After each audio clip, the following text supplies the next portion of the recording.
Hello everyone and welcome to podcast number 44! 44! We're going to catch up with the recent films and TV shows we've been watching before going over the latest film news. In the second part of the podcast, we're going to be holding our 32 kids TV show knockout tournament. Yes. And finally in the third part of the podcast, as always, we will be answering your questions. Andy, Ian, how are you doing today? Not bad. You good? Man, I gotta admit, I'm pretty fucking wrecked because I've just come back from a 2-week holiday. Like, it's been the Easter holiday, so first week has been fucking grandchildren down, racing around with them to the park and taking them to Pizza Hut and binging them on fucking sweets and pizza, and then the wife and I went away to Starting to get a clue as to why the kids are running around so much, because you're fueling them with, like, pizza and sweets, dude. Man, at the end of the week, the youngest granddaughter was asked, "What was your favorite point of the week?" She was like, "When Granddad took me to Pizza Hut and I ate pizza." I was like, "Fuck yeah, that's the job, man." You want Shake all her up, the throw her points. back to her mother. Yeah, man. We went away to Salcombe this week as well with a couple of family members down in Devon. Nice little quiet little fishing village. You should totally not go. Why? Because she's like, you'd ruin it. Am I going to get bit by a fucking werewolf or something? Like, what the fuck? Why I was saying to Linda, you know what's so funny is I saw your wife was in my wife's salon today where she was cutting your son's hair, and I was chatting to Linda, and she was, "Oh, it was really nice. You should go down there." And then as soon as you like, "Oh, don't go. You'll fuck it up." Well, man, I just know what you're like. Couple of whiskeys, couple of ciders. They got all the bars and stuff like that. You'll be stumbling back, making a mess of yourself, and they'll be like, Fucking Christ! So I got a reputation. No, it was really nice. Set this fucking place on fire. You totally worth going down. Like I said, right on the water. Me and Dylan, bought some buckets from the shop. We went down to the little dock. We sat there for like 15-30 minutes, just throwing the bucket in, trying to do crabbing and stuff like that. Dylan loved it. Like, at one That's point, a pastime here in the southwest of England, just so if anyone's wondering. At one point, we're off to get crabs, means something totally different. At one point, we went with his sister. She had a crabbing bucket too, and she threw it over this side, and as she's pulling back in, it got caught on the rocks below. And I was just like, well, I don't want to leave it here because it will just be lying here and the tide is in. Dylan's like, "Oh, Dad, I'll climb down the wall and get it." And I'm like, "No." Oh, we're very different parents. Because if you fall in there, you're going to be soaking, and I'm going to have to explain to your mother, "Look, let me hold your hand. I'll lower you down." And he go, "No, Dad, I don't want you," because he didn't trust me to hold on to him. I'm like, "Son, I don't trust you going down there on your own." So there's me, Dylan, his sister Maria, hanging over this wall. I'm holding Dylan's hand, and he's looking up at me, looking down, and he leans back with his leg. And he kicks the wire out with his leg, which dislodged it, and then we managed to pull it up. It was good memory. Did anyone else see the shittest version of the Soul Stone from Endgame in their head with, like, Black Widows hanging over the sides and stuff? That's awesome. But yeah, back to work next week, which sucks. So, Savage. Yeah. Well, during the Easter break, I've managed to catch up on a bunch of films and TV shows that I've been putting on the wayside. And last podcast, I mentioned that this film had just released or about to. It was Adrian Lynn's newest film, his first film in 20 years. Okay. The Ben Affleck one, called Deep Water. Right. Oh, right on, yeah. And I'll recap the synopsis. It's about a well-to-do husband who allows his wife to have affairs in order to avoid a divorce. Oh, yeah. But soon he becomes the prime suspect as her lovers start to disappear. Yeah, I wikied this shit. It wasn't bad. Now, I watched it through. And Visual treat, as usual. Yeah. Now, I thought the film was riveting from start to finish. I really liked the slow reveal of who these people were. Obviously, on a surface level, you see what's going on, but you're not straight away explained what's going on. And so as the film develops, you get to see how these characters behave and why they're in the situation that they're in. And then eventually the truth comes out, but it's the way the film gets you there that you don't know really who to root for. Yeah. Eventually you're just like, these are all disgusting, horrible people. Yeah. And I was just like, it also seems now, looking back at Adrian Lynn's career, that he's got a lot to say about relationships, and not in a very positive way. What other movies has he done? Jacob's Ladder, I'd say. Oh, Was his most fuck, famous yeah. I can just see that where it's like a guy who lets his wife go out and have affairs so they don't have a divorce, and it ends with him slapping someone at the Oscars. Maybe. Yeah. Yeah. So you rocked that. Sorry, spoilers, everyone. Oscars, directed by Adrian Lynn. Yeah. But no, I thought it was riveting. I loved the suspense. I thought the performances were great. The filmmaking was excellent. And then I went onto the internet to go, oh, did everybody else enjoy it? I was like, no. One of the worst films I've seen in forever. I turned it off. Abysmal, appalling. I was just like, whoa. Me and you have got a very similar catch-up. I'll get there, but yes, go on. But yeah, really enjoyed Deepwater. Was that I keep leaning past the camera, sorry. Was that like the critical reception to it, or was that more of the like It was the general, so I didn't really look okay. specifically. I just looked at general Google, review results. I do like it when you do that in a way that you're like, God, I mean, look, everyone took the picture. I did it with fucking Venom 2, didn't I? I was like, fuck, that was fun, I enjoyed it. And then I went online and, oh, apparently I'm a fucking idiot. But I like it when that happens, because I was the same with you're like, Afterlife. this is mine. Yeah, it's true though. I fucking it, hate it works both ways, Yeah. right? But I think it's nice because it's easy to do the like, oh fuck that movie everyone loves. But when you get the one that you're like, actually I like embarrassingly like that movie, it becomes yours, doesn't it? It does, nice. Yeah. But I also been watching, excuse me, Moon Knight. Now I'm not totally burned out on the superhero genre yet. I still keep consuming superhero stuff. Yeah. And Marvel's quality has ebbed and flowed ever since Endgame. Correct. But Moon Knight stars Oscar Isaacs and Ethan Hawke. There's 4 episodes aired, 2 to go so far. And I had no idea what I was getting into. I didn't know what Moon Knight was. I didn't know what the origin story was. But when I found out that it was all Egyptian based, and once I got into like episode 3 and 4, it constantly reminded me of the Brendan Fraser movies of The Mummy. Right. Okay. And like even the music felt subtly like, I mean, that kind of music flair immediately gives you imagery of pyramids and stuff. I like those movies. I like those movies too. They're such fun. They're the same movie. Each time, but they up the ante or the stakes a little bit. I was saying, I mean, I haven't watched it. I'm just waiting until all 6 drop, and then I'll just watch it before Multiverse of Madness. Superpowers, It does look good. I have to say, fantastic performances by Ethan Hawke and Oscar Isaac. They are really, really, really good. See, that's nice, because Ethan Hawke's sometimes one of those actors where he's in a film and you're like, hey, he's good in this one. And you're like, oh, great. Yeah, he's always And good. then- He's always good. Always good. Always. I can't name a bad Ethan Name Hawke. a bad Ethan Hawke movie. Daybreakers.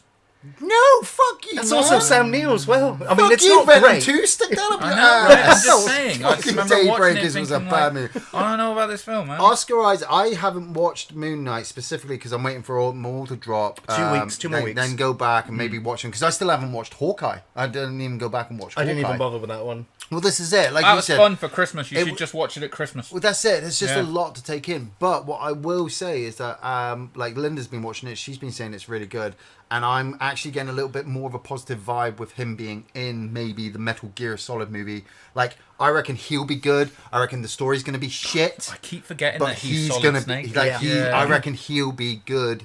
I think he will be as well. And if it's a fucking Sony movie, I'm not doing it. Well, I mean, it will be. Yeah, it will Then, be. then It I'm will not. be. Then fuck that shit because I'm not buying it. You are. I'm not fucking watching it. You will. You No, will. I'm not. I'm You not. will. I'm And no, we'll be sat here no, in a year talking no, about it. No Sony movies. I Somebody don't care. clip this. Yeah. If it's Meme a Sony this movie, shit out, if because it's it's a going to Sony, happen. Fuck that shit. But I've also started watching Russian Doll season 2. Okay. First season came out a few years back. I was going to say, and but it's only just come out, the second one. the hasn't second it? one, yeah. All the episodes have dropped in one go on Netflix. As did the first season. First season was the Groundhog Day phenomenon. Okay. In season 2, it's time travel. It's the chick from fucking American American Pie, right? yes, yeah. It's all that New narrows it York down. accents. And Fucking understood what I said, didn't he? Which one? Oh, he's that guy. Alison Hannigan? No, the other one. Fucking Tara Reid? No, the other one. fucking. The curly haired bitch. Yeah. Yes! Yeah. See, how hard is that? I'm only partway through the second season so far, but it's giving me that sci-fi timey-wimey stuff, Timey-wimey. and it's pretty compelling. The only reason why I stopped watching that was because Better Call Saul season 6 just dropped. Well, at least the first 2 episodes, and I was just like, Fuck, it's on season 6. I need to Yeah, wait man. until this whole season's finished because Haven't it's the even seen last Breaking one. Bad I yet. haven't either. And then halfway through a Russian Doll episode, I'd hit pause and hit play on Better Call Saul. I'm like, well, I'm watching it now. It's on. I don't know how it got on, but it's on. And then when the first episode finished, I was like, oh, that was great. I can wait until... Oh, the second episode's just started. Well, I guess I'm watching it now. And when that finished, I was like, no. It's so damn good. It's been worth the wait. Obviously, we know this is the final season. This will bookend now the start of Breaking Bad. Oh, so you'll be able to go Better Call Saul all the way to all the way to the Oh, end. they finally watch it. Yeah. Oh, it's so damn good though. Like the performances, the stories, the characters, the slow descent into villainy has been so much more enjoyable in Better Call Saul because it's been so more dramatic and much slower pace than Walt Breaking Bad. That happens very quickly. Yeah. This has been 6 seasons of it happening slowly to get to the point where he is bad. And it's not just the Saul Goodman character as well, but it's all of the ones around him and how he affects everything and how none of those characters are in Breaking Bad. So we know that things are probably going to end badly for everyone around him as well. Except for him. Well, Yeah, I mean, Because he's I'll gonna say no live, more. right? Yeah. I mean, I guess he's gonna live. I mean, I'll go admit that's sometimes the stopping point for me to watch some of these shows because I'm like, the writing's really good, the acting's really good, the action's really good, everything's really, really good, except every time I see that main character in a bit of a situation, but I know he's going to be in this other series because he's alive. I know that gun's not going to go off. I know the bomb's not going to go off. I know he's literally going to get away, and it sometimes just kind of puts me off. No, here's the thing with Better Call Saul, and even though we know the ending, the showrunners, they know the ending already, where it's going to go.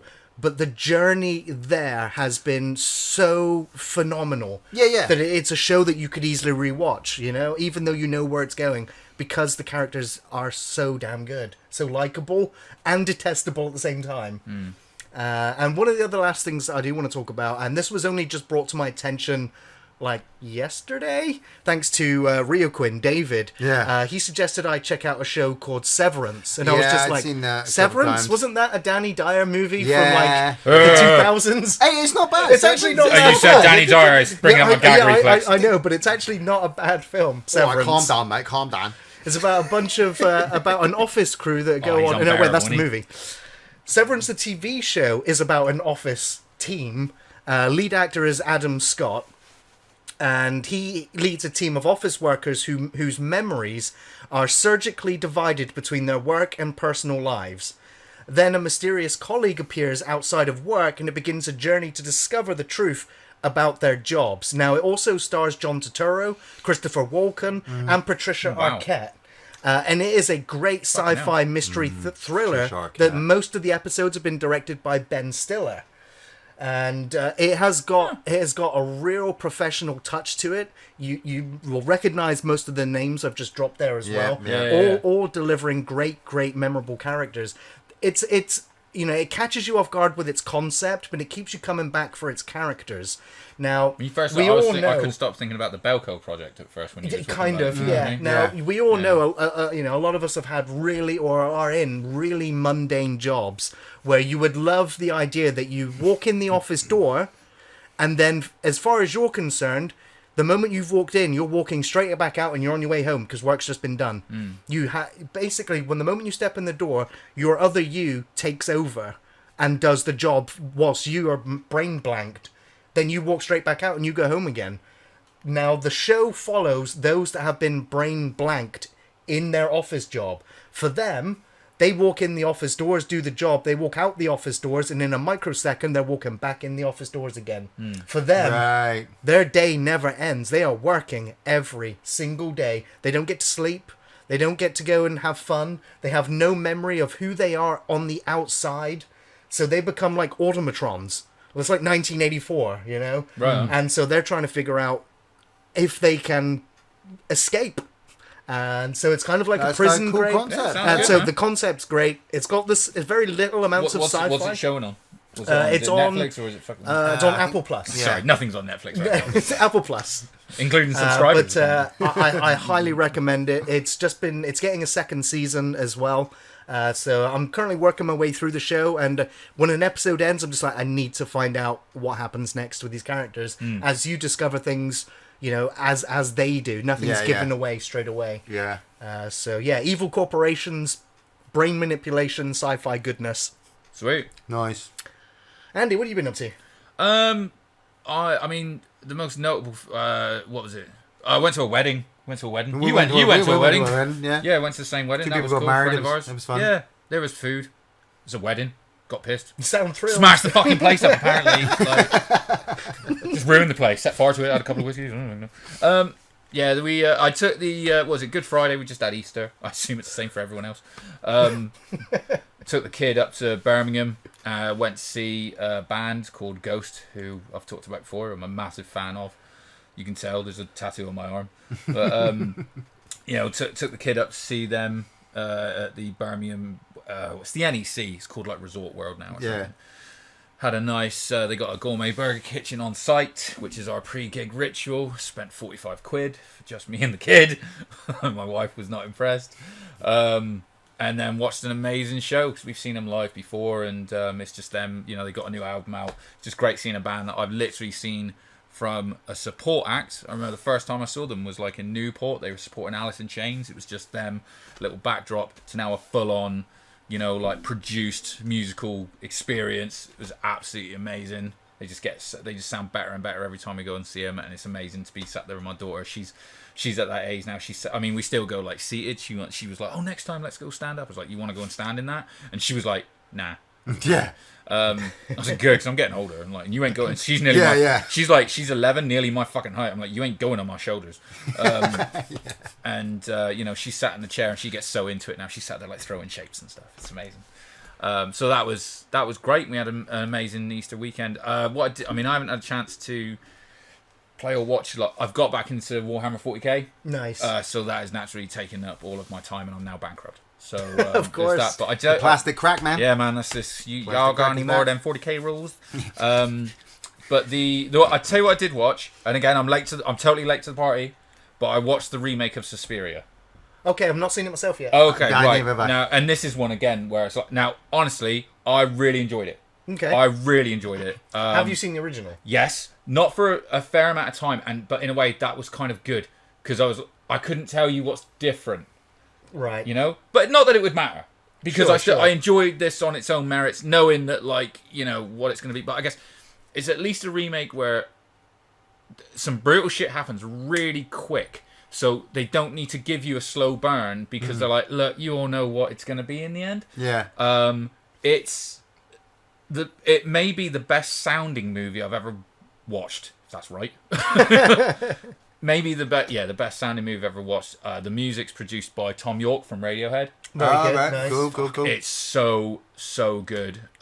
It's got this amazing, like, muted color palette, which, like, the Argento one I remember was very sort of Technicolor, very sort of Art Deco and everything for the time.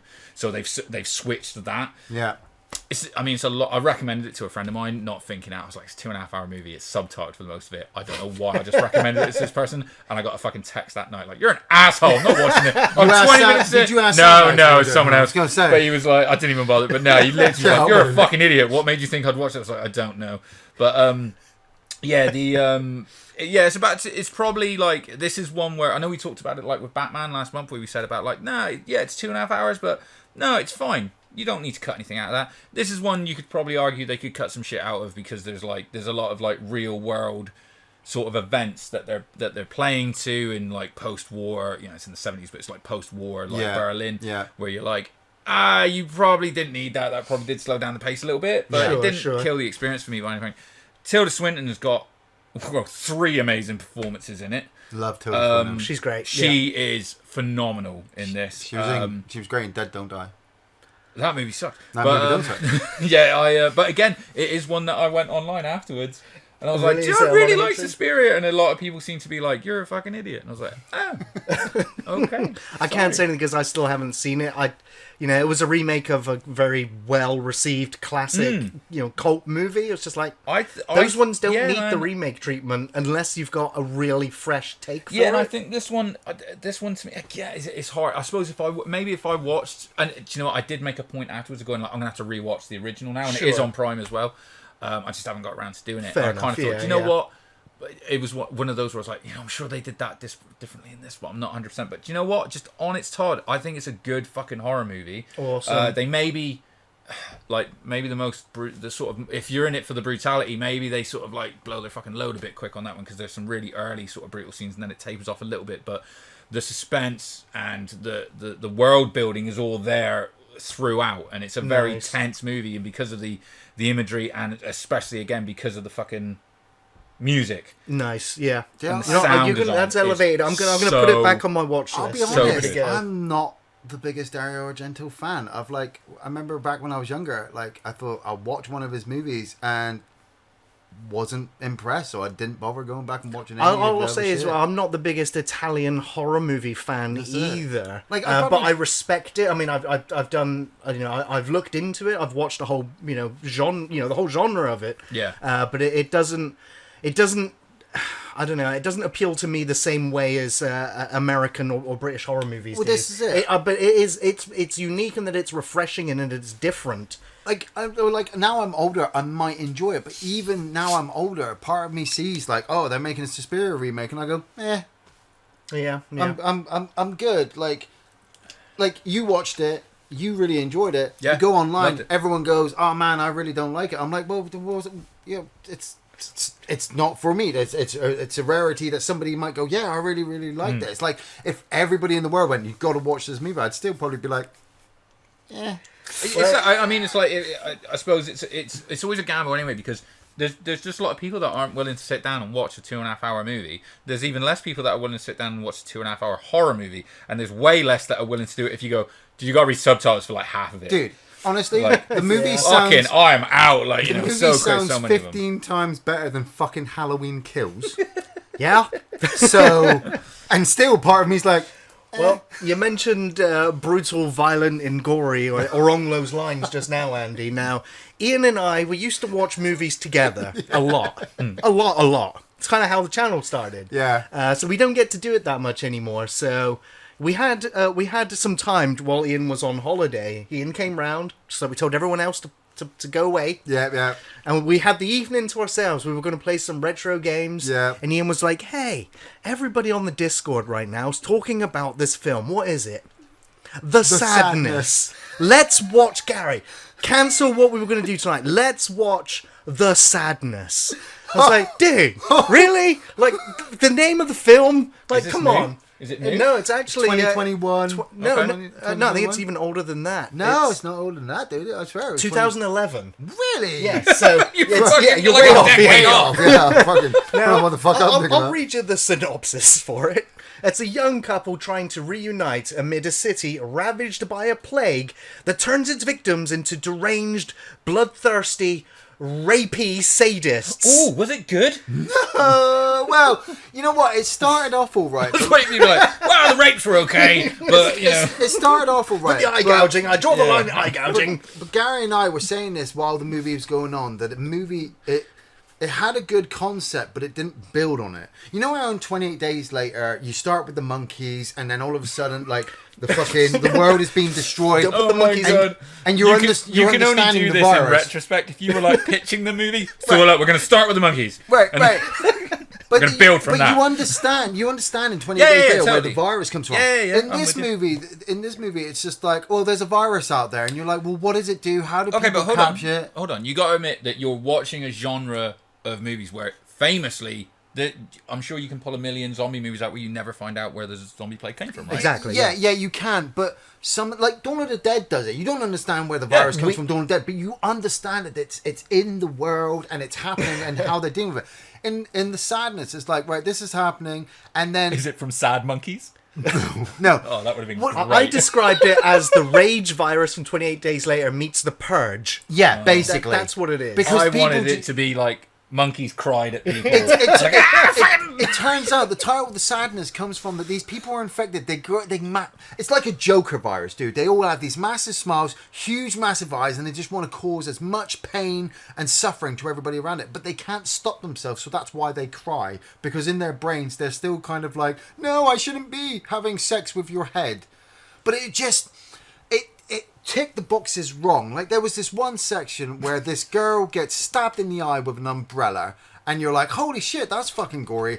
And the main girl takes this girl, and she kind of rescues her from this crazy old man who starts to follow them throughout the movie, right? Right. They get to the hospital, and they're in the waiting lounge of this hospital, and the nurse comes along. She takes the lady away. Oh yeah, we're going to deal with her eye, we're going to bandage it up. Nobody's fucking talking about how people are just stabbing themselves and fucking having sex with bodies and raping anybody. Everybody's just stood around checking their phones I still can't get a hold of my mum. Oh wait, so this is pre the sadness. This is as it's happening. This isn't the post-apocalyptic. This is an hour into the film. Yeah, right. The girlfriend is in one section, and her boyfriend has decided that he's going to come across the city to try and rescue her. Right, and the old man goes to the fucking hotel to find them, and he comes across this girl with the bandage on her eye. A severed head. And while she's got the bandage on the eye, the old man's talking to her, and he's unbuttoning his trousers, because we've heard through the movie how people are just having sex with bodies and shit like that and raping them and shit.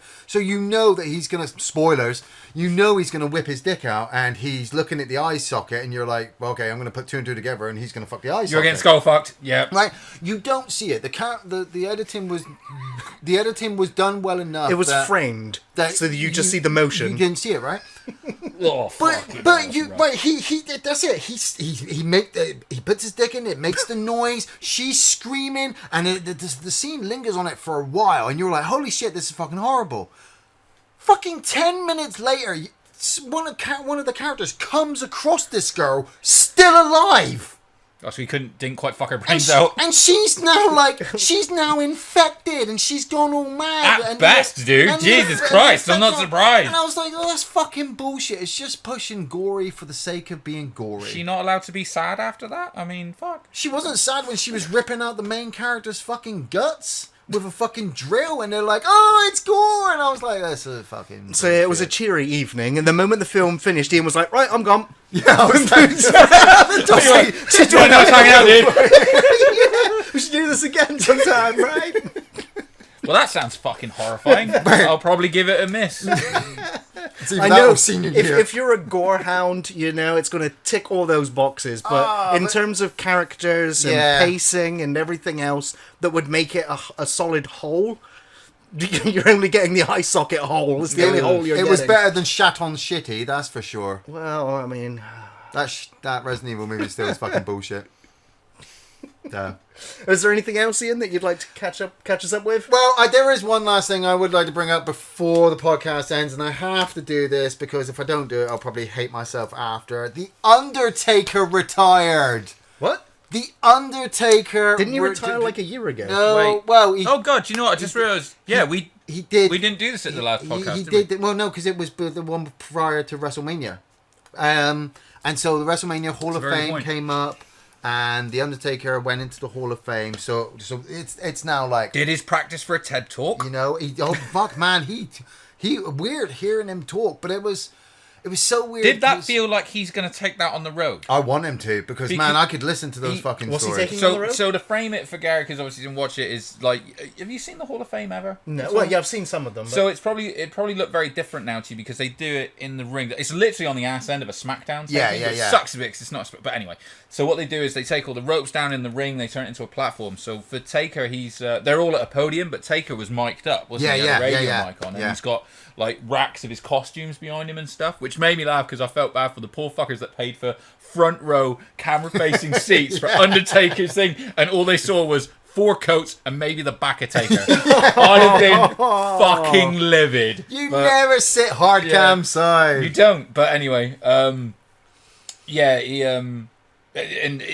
he did it kind of walking around and talking to everyone. It really did look like, it was amazing, don't get me wrong, but it really did look like, this looks like maybe he's practicing for... I wouldn't be surprised if you like... You got to remember... The musings of Mark Calloway comes to town. This guy has spent 30 years of his life keeping this character alive, which just amazed me that... And I don't care... Real Quinn, I understand that some people don't understand about wrestling and they're going to sit around and fucking piss into a cup and fucking puke into a bucket or whatever. I don't give a fuck. For fucking... Yeah, fuck you, Dave. For fucking 30 years, supporting my boy. For fucking 30 years, this guy kept this character alive, and hit kayfabe and kept the story going to then finally turn around and be like, I'm good. I'm stepping down. It's absolutely the most deserved entry into and the it just Fame. it just really kind of. I don't know. Weirdly, it just made me feel like my childhood was totally over. Like now. well, yeah, totally. Like so many of us try Until to we go to his TED talk. so many of us try to pretend that we're still young, because we try and keep in touch with our youth. But you really are just trying to keep hold of the nostalgia. You've really got to let go and move on and develop other things. For me, The Undertaker was the last time that I'd ever really be able to look at wrestling and go, man, that's the reason why I watch wrestling. Like, the reason why I watch wrestling now is because I love it, but he was the reason why I just kept coming back. On top of that, watching Triple H put his boots in the ring on the second night of WrestleMania and, like, just walk out. Sorry, that's a good point. So, as I watched your that. only I wrestler, had to watch that. Okay, I was just going to ask, so you were aware of the situation? where he is. Yeah, I had to. The moment I heard that, I was like, I need to go online and find the footage and watch that, so I can also, I guess, put my wrestling boots down and go, yeah, it's over. That's it. And the only other person left now of the Attitude Era is, what? The Rock. What do you mean? Like, Who has not officially retired. He's not officially retired. He's not in the Hall of Fame. He's still able to go. Well, Edge is still around, isn't he? Or not? Edge wasn't really Jericho, Attitude, though. Jericho. Jericho, Big Show. But I'm talking like 96, 97, 98. Jericho was 99. Edge had just come in at 98 and he was still brewed. He didn't really step into his own until he became the rated R superstar, and he's Very true. separated from Christian. I'm talking Austin is retired. Mankind's retired. Taker's retired. Kane is retired. Fucking, like Shawn Michaels has retired. Bret's retired. Taker felt like the biggest... Yeah, like... Man, seriously, Taker was the one I always sat there like, he's never going to retire. He's never going to grow old. He's never going to... Oh, man, he can't... based on his literal final comments, never say never. Right, that's it. He has to come out and just nail one tombstone. That's it, so... Yeah, just like Stone Cold came out, dropped a stunner. Maybe the worst one ever recorded. Oh, wow. Okay. Now that was really funny, because I've never, ever seen... possibly the greatest stunner ever taken, immediately followed by the worst ever taken stunner. Maybe it's still not as bad as Linda's, though. I gotta say that. Linda McMahon, not your Linda. Yeah, I was going to say my wife. Not like that time I saw Ian stunner Linda when he was She is a stunner, though. But I gotta admit, it was a good Mania. Yeah. 2 nights. 2 nights, which is always the best, because 6 hours is too fucking long to be watching wrestling, and that's me saying that. But yeah, it was a good Mania. Austin's match with Kevin Owens was fun, dude. Man, it was a fun section. I was surprised Pat McAfee actually pulled... Pat McAfee. Yeah. Pat McAfee. I was like, he actually pulled off a good in-ring experience. Totally did. And dude, I hate Sami Zayn versus the Jackass guys. Oh, man. I watched that with a bunch of non-wrestling fans. And we were in guffaws watching it. It was so funny. Well, Jackass, Jackass. Johnny Knoxville, Johnny Knoxville. Wee Man. Yeah, sorry, that's not a new tag team. It was in conjunction with the release of the Jackass comes out movie. under the fucking stage, slams Sami Zayn from 1 foot off the ground. It's fucking I can't hilarious. believe I'm saying this, but Logan Paul actually pulled off a good Dude, he match. did fine. Yeah, he's a unlikable prick, but fuck me, he can move. He didn't hurt anyone. Good job. Yeah, absolutely. The bar. That's the one good thing I say now about the whole celebrity match, which I fucking hate. In general, I hate the celebrity match thing, but the bar is a lot higher now. I think they're not willing to settle for this fucking Snooki or whatever coming in doing nothing and Snooki, yeah. Oh, it's true. Even though that Bad Bunny guy that they brought in last year, it's like, I mean, he did his music performance. I was like, well, hope you get hit in the head with a fucking chair because I can't stand that. But to be fair, he was trained. He took it seriously, and that's really all you can ask. So it was good. But I mean, good event. Undertaker retiring, though, one of the saddest bits was when he told Vince McMahon, I love you. And Vince McMahon's just like, don't make me cry on TV, and tried to walk off. Literally said it like that as well. You're fired, Taker. Yeah. It was great. Taker! So yeah, Kyle. You can go now. You can go now. Well, I think on that note, we'll move into the news section. I've only got a few major news stories today, and I bracketed most of them into quickfire section, hoping that we would have a shorter news section today because our second part of the podcast today will probably run over time. Yes. Of course, we always start the news section if there has been a passing One of note, one that we would have recognised, we like to talk about and celebrate their lives. And so this time around, we're going to talk about Gilbert Gottfried, who passed away at the age of 67 after a long battle with illness.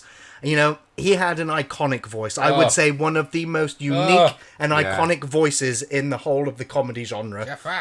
He was a family man who kept people laughing with his also unique sense of humour. He'll be remembered for his contribution to films with memorable roles in Problem Child, Aladdin, Look Who's Talking To, Man, I loved him in Dr. that. Doolittle, He's dancing to Elvis. Beverly Hills Cop 2. You would not let that man look after your toddler, would you? No, totally, I wouldn't. Something like that, I'd be like, Jesus fucking Christ. Talk to that me man's like crazy. the power, dude. Right. Absolute legend. Absolute legend. He was great. Did you ever see when he did I think it was just on like a Facebook thing where he read 50 Shades of Grey? Yes. Yeah. Clitoris. I was like, what the fuck? It was amazing. I saw the clip of, I think it was the roast of Gilbert Gottfried. He was dressed as Hitler. Yeah. Man, and a load of them were dressed as SS characters and had the Jewish armbands on their arms. And I mean, the jokes they were pulling out, I was like, fuck me, only he could actually do this.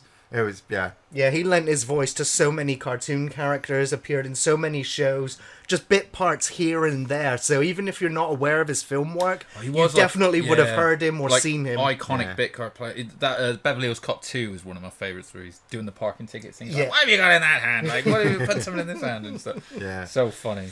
My fucking wife, that bitch. He just walks out. Just fucking owned it.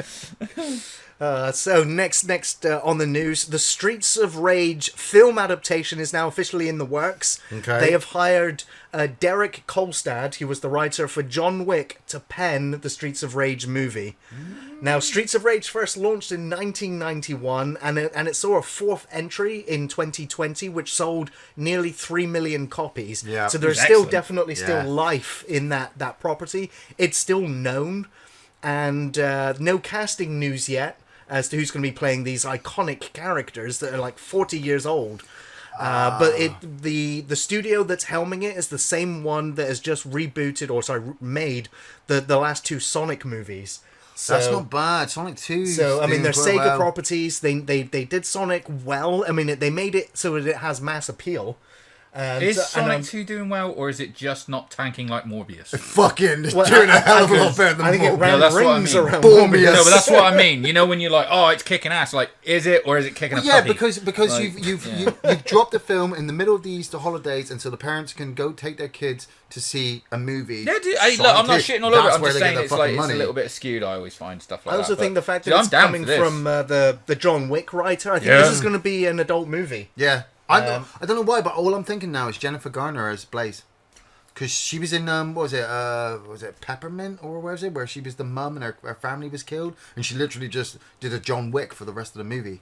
Nice, nice. I wouldn't mind her as Blaze. I mean, I'm expecting the little kid on rollerblades to be riding around at some point. Skates, yeah. Oh, they'll get the kid from fucking Stranger Things. Probably. I mean, they're famous, though, right? They got Black one. Oh right. Yeah. Oh, You know that one. Sorry. thanks. I don't know his fucking name. Next news.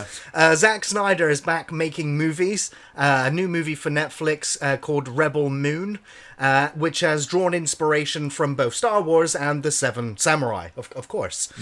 Now, Rebel Moon is going to tell the story of a galactic colony who assembles a group of warriors to fend off a tyrannical overlord. Oh, fuck you, Zack Snyder. Exactly, it's the same story. We all know. Battle and Beyond the identify Stars it, is so but much better. the Zack Snyder version. Now, apparently, he is still working on Planet of the Dead with Netflix as well, which, of course, will be set in the expanded Oh, God. Army of the Dead universe. I was trying to keep a straight face throughout Yeah, that entire so- paragraph, I'm sorry, and you Zach. just fucked it. More Zack I saw a Snyder's goodness picture. coming. I saw a picture of it, of like one Goodness. guy, and it looked like a Zack Snyder movie. Like, Yes. It's really funny because every time I see anything that comes up from Zack Snyder at the minute, I just live for the comments because it's amazing. I don't Yeah. You have understand. 50% split between it's fuck Zack Snyder, and then no matter what film he's doing, he can be doing Yeah. Pride and Prejudice, and it would just say restore the Snyderverse, and I just watched the fucking. I just sat there with How can popcorn. like, people sit there and go, Sucker Punch was a shit movie, and then look at all the shit that he's putting out at the moment and go, man, these movies are great. I'm like, fuck you! Fuck you! Fuck you! Sucker Punch is a bad movie, though. Not as bad as Army of the Unjustified. Not as bad as fucking Army of the fucking movie, Dead. right? Army of the walked Dead. out the cinema. Army of the Dead. Dude, I'm not trying to compare pieces of shit with you. I agree, it did. Yeah, but it's not. Army of the Dead is a lot worse than But fucking you can't. Sucker This Punch. is what. Okay, A this lot is why worse. you're not invited to do like reviews for movie posters because you can't put on a movie poster. Well, it's not as fucking bad as the last one. Yeah, I can fucking do. I fucking yes, comparison, dude. You got a fucking comparison. Oh, let's move on to the next story, shall we? I'm gonna watch it. Of course you were. You watched fucking Venom too. It's a good film, wasn't dude. bad. I Yeah, enjoyed it's that good, too. It's fun. Fucking, I'm gonna. Fucking, I'm gonna break my cock. Hey, didn't they do? So Army of the Dead was the recent one with Dave Bautista and stuff, right? Yeah. Did they do like a spin-off with the guy who was the safecracker? Yeah, they did a Yeah. prequel. With What the was that Safecrackers. called, though? I can't Shit. remember. Not as shit as Army of the Dead, something like that. But it wasn't. There was no zombies in. No, there. there wasn't. No. Okay. I didn't see that one That's either. a shame. Next story. HBO Max are looking to expand on the It franchise with a prequel TV series now with the working title Welcome to Derry. They're looking to tell the story of Pennywise the Clown in the 60s before the remake 2 movies take place. Now, HBO have said that they're currently trying to bring back Bill Skarsgård for the role of Pennywise because I think without him, you're going to have this real tenuous link that's not going to match up. Do you know they've what? said- It's just funny because when it's like, oh, it takes place in the 60s, and I was like, hey, the original. Oh no, we rebooted it for the 80s. Yes, didn't we? yeah, Okay, right, sorry. yeah, so the time Shit, is- that really fucked me over. Yeah. But they've said that they're looking to explore the origin story of this demon or alien. Did he come from outer space? I guess we're going to find out Or another when this dimension. prequel show If they goes don't do ahead. this in this, surely if they do a third season of that, what was the series called? Where it was like a mismatch. Oh, of the everything. Castle one. Castle Rock. Castle Rock, that's so, it, yeah. if they don't do it in this, it will happen in that, right? Yes, yeah. So, yeah. Now, I mean, Pennywise, like, there's also a huge documentary coming out, or it's already aired at a couple of film festivals, which looks at, Stephen King's novel, the original miniseries, and the 2 movies, interviewing filmmakers, scriptwriters, actors from all of it. And so there's a real celebration for it and that story and what it's done to the horror I think it's a verse great with the story, killer yeah, clown, absolutely. the icon. Talking about Skarsgård, did you go see The Northman? I haven't seen The Northman yet. I was planning on seeing it tomorrow, but it was airing too late. So now I'm going to the cinema tomorrow to see the new Nick Cage movie, The Unbearable Yeah. Weight Talent. of Massive Talent. Wait, Yes. is that a different Skarsgård in? Bill Skarsgård, he's got fucking Alexander Skarsgård as his brother. Okay, right. And then if you didn't know, I only It's realised like the Hemsworths. It's like, Yes. is this a lesser I only- Skarsgård? Or a greater one. I only realised that the Doctor from fucking the first Avengers movie gets taken over by Loki. Yeah, and that's goes their to dad. That's their dad, man. That's Yeah. fucked up. And then Viking, the guy, is it Floki or whatever in Vikings, Yeah. is a lesser. It's the fucking Liam Hemsworth. Yeah, it's the Of Liam Skarsgård. Hemsworth. Yeah, but I know that hasn't Bill been cast as Eric Draven in fucking The Crow That's remake yes, as well? yes, yeah. I had that Directed as by a news Zack story. I Snyder. don't know what happened to it. Oh, it's gonna be fucking dark. But maybe it's in the quickfire news because that's where we're going to now. I'm going to run through these quickfire news segments before we get to the second part. So, Tom Hanks is gearing up for a Greyhound sequel, whilst also working on Masters of the Air, another World War II series for Apple TV. Hanks will, of course, be collaborating with Steven Spielberg on the TV series. Greyhound was a phenomenal, historically accurate World War II action movie. And so watching anything that Tom Hanks and Spielberg do, World War II Never heard of related... it. It's Tom Oh, Hanks. it not was, gonna it was, lie, it I've was never really, even heard of it. really good. Oh, okay, cool. It was a perfect gift for Father's Day last year. Nice. I was just gonna say, did this come out in like lockdown or something? It did, maybe? yeah, it Oh, did. okay, yeah. That So, of totally course, missed me anything by. coming out in lockdown, it was like, feed me new movies. We have to mention it. Bruce Willis has officially retired from acting after revealing his diagnosis. Very, very sad, but at least, we're not reading... we've read enough of the awful reviews of the last films he's agreed to be But in. we know why. But now we know why. It's understandable, but we can just celebrate all of the amazing films he's given us. Yeah. Just that fucking will watch forever. Die Hard, Exactly. innit? Like, Jesus Exactly. Christ. We'll watch Die Hard on Christmas Eve in my house until I die. Because those are the Exactly. rules. So I'm really sad that I he's gotta watch Die retired. Hard 2 as well now. Both of them this year. Yeah. Remedy and Rockstar are going to be remaking the first 2 Max Payne games Yes! as a double feature, a double release game. So great news. Fucking I'm love hoping those for good games. things. Yeah. I retried playing Max Payne 1 not too long ago, and I gave up halfway through. 2 is like the so dream much- sequences. Yeah, it kills the face of the fucking game, Stone Dead. Really does. Yeah, if they could make that skippable, that'd be amazing. But that, fucking Max Payne 2 is still one of my favourite games of all The time. baseball bat guy. yeah, When he's in the suit with the bomb. That was a fucking hard part. Great. So I'm hoping for good things there. Godzilla vs. Kong, kaiju movies. Yeah. The sequel will apparently start shooting this year. Legendary Pictures, though, are being tight-lipped on the plot. Because there is one. But I guess they're being more tight-lipped about what other monsters to expect to see in the A film. giant Adam Sandler. Both of them are dropping. No! Both of them are dropping in the new Call of Duty Warzone update. I as heard well. that, yeah. Yeah, that's Yeah. gonna look funky. So I did have it in my notes. The Crow remake. I mean, Sorry, spoilers, everyone. I mean, I guess there's been a Crow 2 was a remake, Crow 3 was a remake, Yeah. Crow 4 was a remake. Yeah, right. So this is the Wicked Prayer. 5th version. But yeah, it's going to be leading with Bill Skarsgård, based on James O'Barr's 1989 comic book story about death, revenge, love. This has been sat in development hell for It a has long been. It time. has been. Like, I we've mean, been Jason through Momoa was cast Bradley as the Cooper. Crow. Bradley Cooper was Yeah. cast as the Crow. So many directors and actors have had the parts, but they've all left due to creative differences or budget differences, etc., etc. So If it wasn't Skarsgård, it was clearly going to be Jared Leto. right. Like, fucking zooming over there. Just like, yeah! I'm a vampire now. Look at me. I've just got Nick Cage now going, I'm a vampire. You don't say.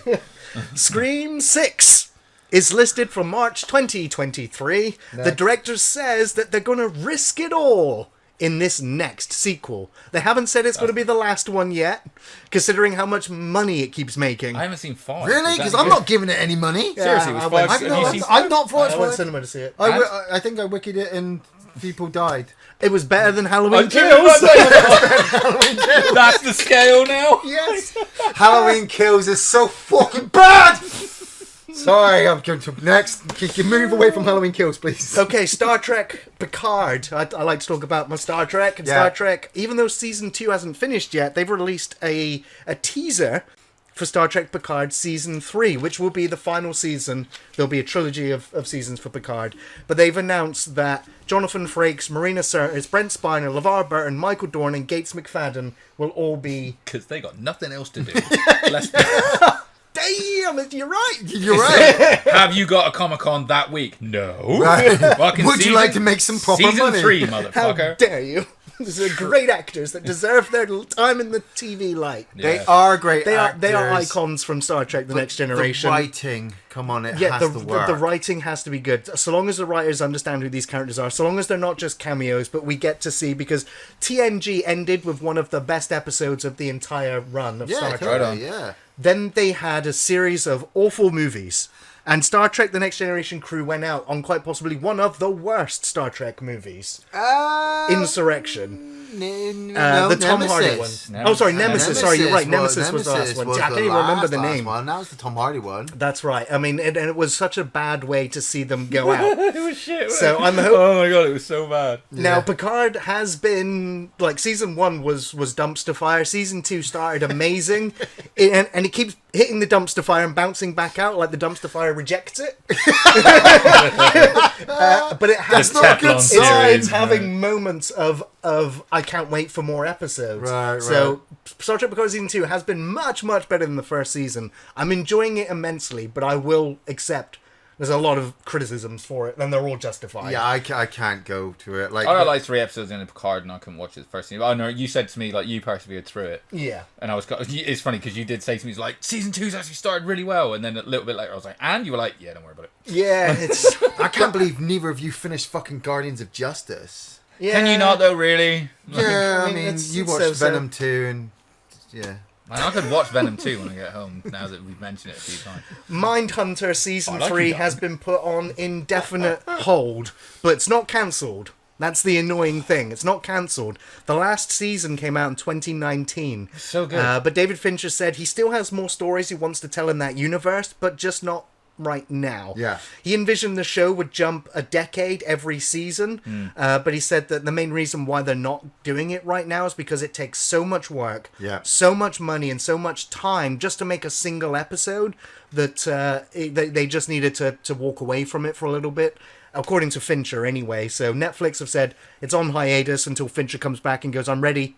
Let's do another season." That is, if Netflix were fucking smart, they'd get this going, because they're struggling at the minute, and that is definitely one of their top shows for me. Absolutely, I'd be very excited. Every to see episode that. had that Fincher Oh my filmic God, quality dude. to it. Yeah, It was the phenomenal. episodes with Ed Kemper and with Charlie Manson were just fucking stellar. Yeah, well, actually, absolutely. what's his name? You know, son of Sam.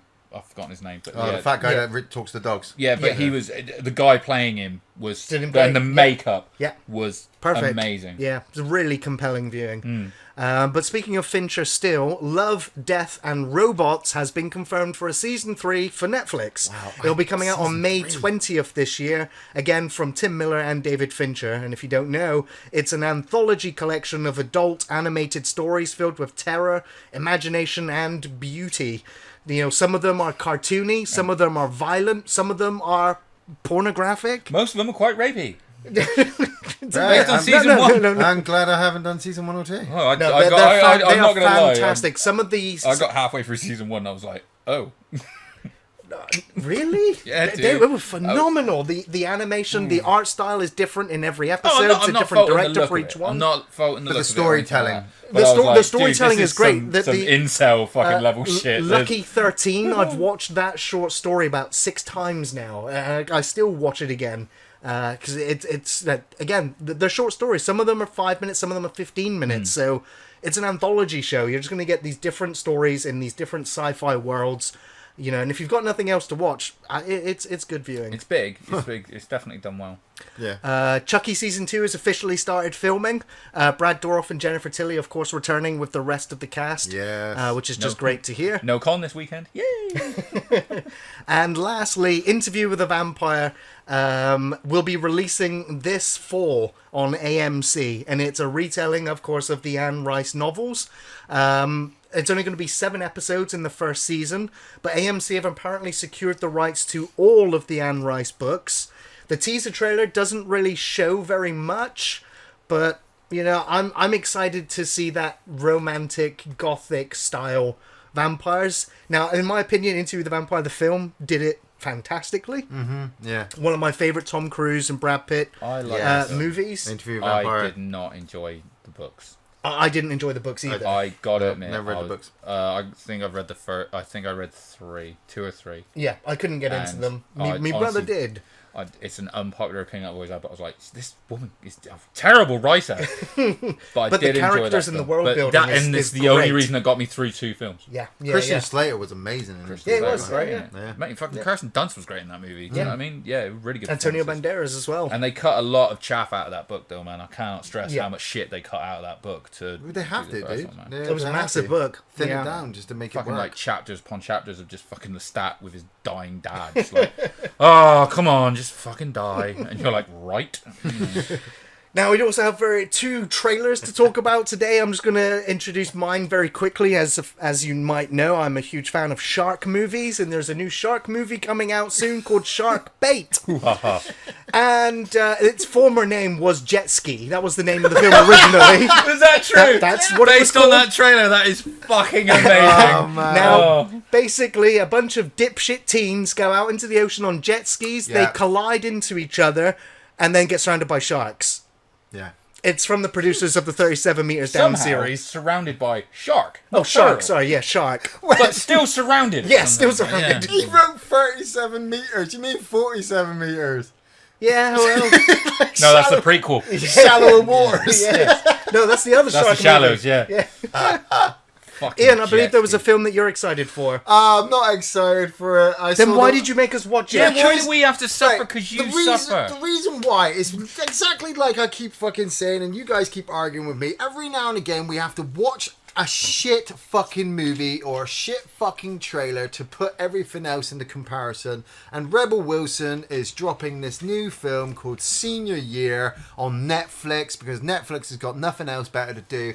I kind of do feel bad. I like Rebel Wilson, but I understand obviously like her career's not exactly possibly gone the way that she's really wanted it to, because of her body image, of how she is. Obviously the Pitch Perfect 3 movies, the way she was in Night at the Museum, just she kept getting typecast. She kept getting typecast as that loudmouth large girl who was supposed to be the funny fucking comic relief. And somebody's probably said to her that obviously she needs to break out, so she's lost a shit ton of weight, which is great, good for her health and all that kind of stuff. And the first fucking trailer she's got going for her looks to be a Never Been Kissed remake, where she plays this fucking teenager from 2000 who ends up in a coma for 20 years and wakes up in the body of Rebel Wilson and goes, hey, everybody else has gone back to school and done good things. I want to go back to school as a 40-year-old woman, but I don't understand what the world is like because I've been in a coma for 20 years, so everything's new for me. And kids are going to go see the movie and be like, oh my god, this movie's so great, it's so, I didn't touch of it. And people from 2000 do you know what's fucked up? Is I guarantee you, my kid's going to watch and love this movie. I'm going to go into her bedroom and be like, oh my god, Dad, this movie. I'll be like, shut her door, I fucking believe you. I'm hoping, the only saving grace I think for this movie will be is if it gets like a red band X-rated trailer, because from the trailer that they've got, that fucking, it won't. The bum sex joke is in there. Where she's like, oh, the only way to be popular is to let somebody do you in the bum, and a boy turns around and goes, well, I must be really popular. Yeah, but that doesn't count as X-rated now, though. Because it's not, that's the point, is because they've normalised, like, gay sex is just sex, so it doesn't count as X-rated anymore. Then the joke falls flat. The joke falls flat, but somebody wrote it and went, that'll be funny. They're Probably talking Adam about Sandler. bum. Yeah. Yeah. It looks fucking bullshit. It's going to be a fucking dumpster fire. I mean, it's fucking bullshit. It makes Shat on Shitty look fucking good. It's like in the way that when you watch the Shark Bait trailer, you're like, he's going to eat all them kids. Yes, the that's Rebel why Wilson I'm one. watching this. You watch the Rebel Wilson one and be like, this is going to suck. This is going to fucking suck. This is going to suck. It's going to suck. Jack and Jill levels of suck. I would watch Morbius before I'd watch Senior Year. Yes. Yes. Well, I want a note to leave the first part of the podcast on. We're going to take a very quick break, and then we'll be back with our Kids TV Shows 32 Knockout Tournament. Don't go anywhere. And welcome back, everybody, to part 2 of the podcast, where we're going to be holding our 32 Knockout Tournament with Kids TV Shows. Yes. Ian, I'm going to hand the reins over to you for this one. I had this great idea. I'd heard it on a couple of other podcasts of them doing knockout tournaments, so I mentioned to the guys about how I thought it would be a really cool idea to hold a knockout tournament of our own. And I said to them, look, we need kind of 32. So if Andy does 10, Gary does 10, and then I can do 10, and then we can just add a couple in. There was a couple on Gary's list that matched up with Andy's list. So obviously Gary went down to 8. But these are our top 32 after I'd worked out. And yes, there are a bunch missing. There's some that we never even watched. I would love to bring out now just some honourable mentions. We're acknowledging there were more than 32 kids shows. Yes. And these are just the honourable mentions that I could only think off the top of my head that I wanted to mention. So I've got on the list Mighty Max from 1993 to 1994, about a boy who has a magic cap and a chicken and a giant barbarian called Norman, and he goes around the world getting into adventures based on a toy series. We were dumb kids. The Incredible Hulk, which was released on Fox Kids, and obviously, as you can already see on the list, we've got X-Men and Spider-Man on the list, so I knew the Incredible Hulk was not going to get on there. That was from 1996 to 1997. I absolutely loved that show. Clarissa Explains It All with Melissa Joan Hart. I mean, that guy climbing up the ladder to her bedroom every time, and her talking to the screen, talking about teenage stuff, 1991 to 1994, before she would get her magical powers. We've already got Sabrina the Teenage Witch on the list as well. Pirates of Dark Water from 1991 to 1993. I think it's just one of those most underrated, forgotten TV shows that, should have done really well, but just kind of got lost with all the others. Danger Mouse from 1981 to 1992. David Jason doing the voice of Danger Mouse with Penfold, running around trying Recently to stop this. Revived it as well. Yeah, right, yeah, didn't they've they? recently done a reboot of the series. We got Jason the Wheeled Warriors from 1985 to 1986. The most metal opening ever, right? And Ulysses 31, 1981 to 1982. Two shows that were on fucking really early hours, Channel 4. And if you wanted to watch it, you had to get up early just to watch a random episode of a TV show you've never fucking heard before. The Raccoons, about a group of raccoons living out with some lake with Cyril Sneer and his son. What the fuck were they? I'm sorry. Raccoons is the most metal opening ever. Sorry, I'm changing my answer. 1985 to amazing. 1992. For Jay, I purposely looked for something from the 2000s. So Grim Adventures of Billy and Mandy, 2001 to 2007. Yeah, I just absolutely love that show. Death is amazing. And obviously they never made it on the list. Power Rangers from 1993 to 1995. Man, there were just so many shows to talk about that I just had to narrow it down with the ones we got. So, starting, boys, with the first bracket. Teenage Mutant Ninja Turtles versus Reboot. Now, is it Ninja Turtles or Hero Turtles? well, for the Europeans, it was Hero Hero Turtles. Turtles, yeah. For the Americans, it was Ninjas, because obviously we weren't allowed to talk about nunchucks. We weren't allowed to talk about ninjas. People were because getting fucking danger, ninja stars to ninja the eyes. 1987 to 1996. December 19th to November 2nd, 1996.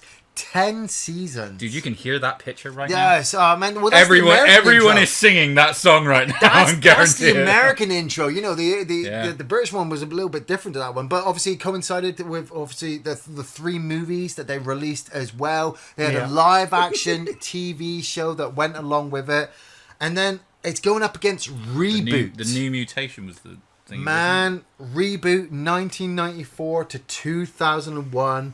Now, I had completely forgotten about Reboot until Agreed. I hit Google and YouTube it Yeah, and I went, had to look it I up. remember this. I did remember man. it when I looked it up. Well, this has got to be one of the first computer animated series. Yes, as well, right? CGI I series. They remember. basically got the idea. It was 1994 to 2001, and they first originally had the idea from watching the Dire Straits' "Money for Nothing," computerized. Looks exactly like it, doesn't it? Thing, but you playing the whole episode. Shut up, I was just about to say, is the episode on? Are we going to watch it right now? Oh, And here goes the intro for Reboot. You're man. following a guy called Guardian Bob, who somehow ended up in Mainframe, this computerized world, and he is a guardian. And every now and again, the guy using the computer, will drop a game into the world. And Bob has to go in there, and he has to win the game. He's got to to install, save all the people. he's got to install microwave ovens. But Custom kitchens. you had him trying to stop viruses as well, and he had Enzo, this little boy, and Dot Matrix, Enzo's biggest sister, who ran the local cafe. Reboot for me was a great TV show, but I missed that one of the series ends when Guardian Bob actually ended up disappearing, and when the series actually came back, it jumped like 10 years. The little boy had grown up to become this warrior, and he was going around the computer trying to find Guardian Bob. So the story had completely fucking changed. So boys, Turtles versus Reboot. Well, I mean, I'm gonna make it real easy on my side, dude, because I can't remember a damn thing about Reboot.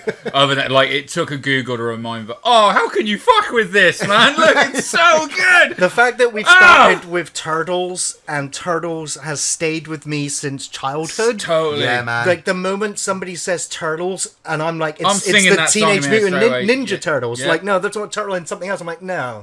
It's the Teenage Mutant Ninja Turtles. They are iconic. Yeah. They are so memorable, from the figures to the movies Yep.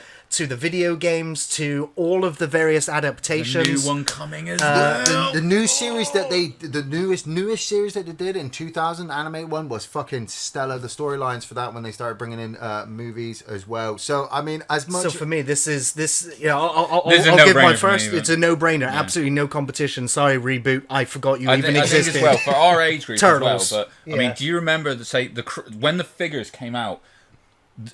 Getting hold of them was so difficult. I remember getting a couple of them for Christmas, and I was so happy. And my dad was like, really like, I'm really sorry, we couldn't get you all of them. I couldn't get them anywhere. This is when toys used to sell out. Yeah. You know, and then I even loved the movie. I've still got a memory of going to see the first movie with my sister. The first movie. To be fair, and again, guilty pleasures, I liked all three of those first movies. Even man. the one where they went back to like feudal Japan and like, Third one we're in is Shogun. so bad. The third It one was is so terrible, and I bad. loved every minute of it. It was great. But That's a hard pass on the third movie for me. Well, that the movie where the they ended Super up going Shredder. through the different universes, trying to save all the different turtles. That movie was fucking. That was great rocking. because again, it incorporated all the different iterations of the turtles Yes, as well. So yes. yeah, the multiverse was great. That was Man, great. I homage. love Reboot, and I just don't want it to be forgotten. But for me as well, yeah, Turtles fucking. that was an easy So one. that's an easy That's first an easy one. one. So Yeah, turtles. Wait a minute. Let's move this one. he's got to make it all technical. Let's see if the tech works. Oh, Sorry, we're halfway through this episode of Reboot. Hey, look at that. And reboot gets booted. I'm sorry, Reboot. So next up, the Spider-Man animated series from 1994 to 1998, first shown on Fox Kids, 5 seasons, 65 episodes. Now, from like. Didn't you borrow these off me recently? I fucking did. They're I was- I've got all of them on DVD, Man, and they are amazing. Like, I'll drop Netflix and I'll drop fucking everything else before I drop Disney Plus because of the Spider-Man, X-Men, and fucking Incredible Hulk TV series. Yeah, man. The Morbius genetics episodes were just absolutely brilliant. Like, the storylines they did for it were just amazing. But going up against The Tick, 1994 to 1996, 3 seasons, 36 episodes. Do you have where the tick was shot? Because obviously, like, so Spider-Man was Saturday morning cartoon, right? Yeah. We're all up with our cereal, watching, waiting for it to come on. But I Yeah, have it would to normally say- Spider-Man, and then Batman the animated series was possibly on the other channel, and then you This swap them, but- Spider-Man series, I've never watched a single episode. Really? The only Spider-Man cartoon I watched was the 60s. Oh, Oh, man, okay, you right on. missed Yeah. out. This Dude, shit is was. ama- I've got them all. I'll lend them to you. But Man, it just I, got what I was going to ask continuous. was what was the tick? Because I think the tick was BBC on at like Two. but it was at like 6 o'clock in the evening, 6 right? o'clock, and then they moved Which it to is- like 7 o'clock, and like But- it was but all over PM, the place. not AM, right? Yeah, PM. I was lucky that one night I just happened to be flicking through looking for Star Trek or So something on BBC surreal. Two, and the Tick started, and I loved animations. I fucking just Yeah, same. loved the Tick because it felt adult. It was like Adult Swim before Yeah, Adult yeah. Swim was. Absolutely. You know, the Tick. I've never seen the Tick either. The Tick. Are you tossing a coin on this one? No, I mean, no, I know who I'm choosing. Okay. Man, the Tick, like, he's a superhero. Like, they don't fully explain it. Like, he's got super strength. He's indestructible, but he's stupid as fuck. And he's partnered up with Arthur, the guy, as you can see in the intro, in moth. the white suit. Is he a moth or He's is a he moth. a rabbit? He's got wings, a moth. He's a moth. Deflator mouth. And they team up to protect the city. That's all it's called, the city. With Deflator Mouse, American Maid, Sewer Urchin, and they're trying to stop people like Chairface, Chippendale. American Maid is the most underrated superheroine name of all time. I remember an episode of The Tick where Chairface Chippendale, who is a guy, he's a gangster who actually has a chair for a head. Yep. And he wants to, literally a whole This chair. one where he It's like wants to use the laser to put on the moon. To Wants to put a symbol on the moon. Chairface on the moon, and the Tick and Arthur have to go in and try and stop him. It sounds like the multi-dimensional television from Rick and Yes, Morty. man, yes, the Tick was Rick and Morty before Rick and Morty were Rick and Morty. Do you know what? That's not a bad analogy of it. It was so out there. It felt like you were watching, like, I don't know about you, but like when I was a kid and like my parents would like buy. You know when like your parents are oblivious to something you're into but want to help you. So I'd buy like my first comics were like Ninja Turtle comics and stuff, and obviously Marvel, fucking Beano, that kind of stuff. So if my dad saw a comic, he would just like buy it without giving one iota about the contents, and sometimes he really fucked up, like, because there were violent comics out there, you know. But the Tick always reminded me of like when he would bring me these weird, you know, small batch sort of comics with like some gangster stuff in it, and you know, things like that, because the characters, like you see, were just so fucking out there, and it really was a great fun show. And I mean, it's not too long ago that they recently remade the live action. I mean, they did live action. They've just redone it with Peter Serafinowicz, who is brilliant. I mean, the guy who did it originally, his name escaped me. Someone will tell me in the chat. He does the voice of Joe on Family Guy. Oh yeah, he was great. I watched the and he really does look like that. To be fair, you know. So the Tick's actually surprisingly stood the test of time. I But I've got to go with Spider-Man. was going to say, I Because absolutely love the Tick. It's got the most iconic episodes, I think, It- that run of Spider-Man. It pisses me off that I cannot buy the Tick TV series, the Tick animated series on DVD because it's so rare. I may have It's it. like No, it's I like think I may have it. what The Tick. I think I've got it. Well, I'll look and I'll... yeah, have a look and then give it to me for my forehead.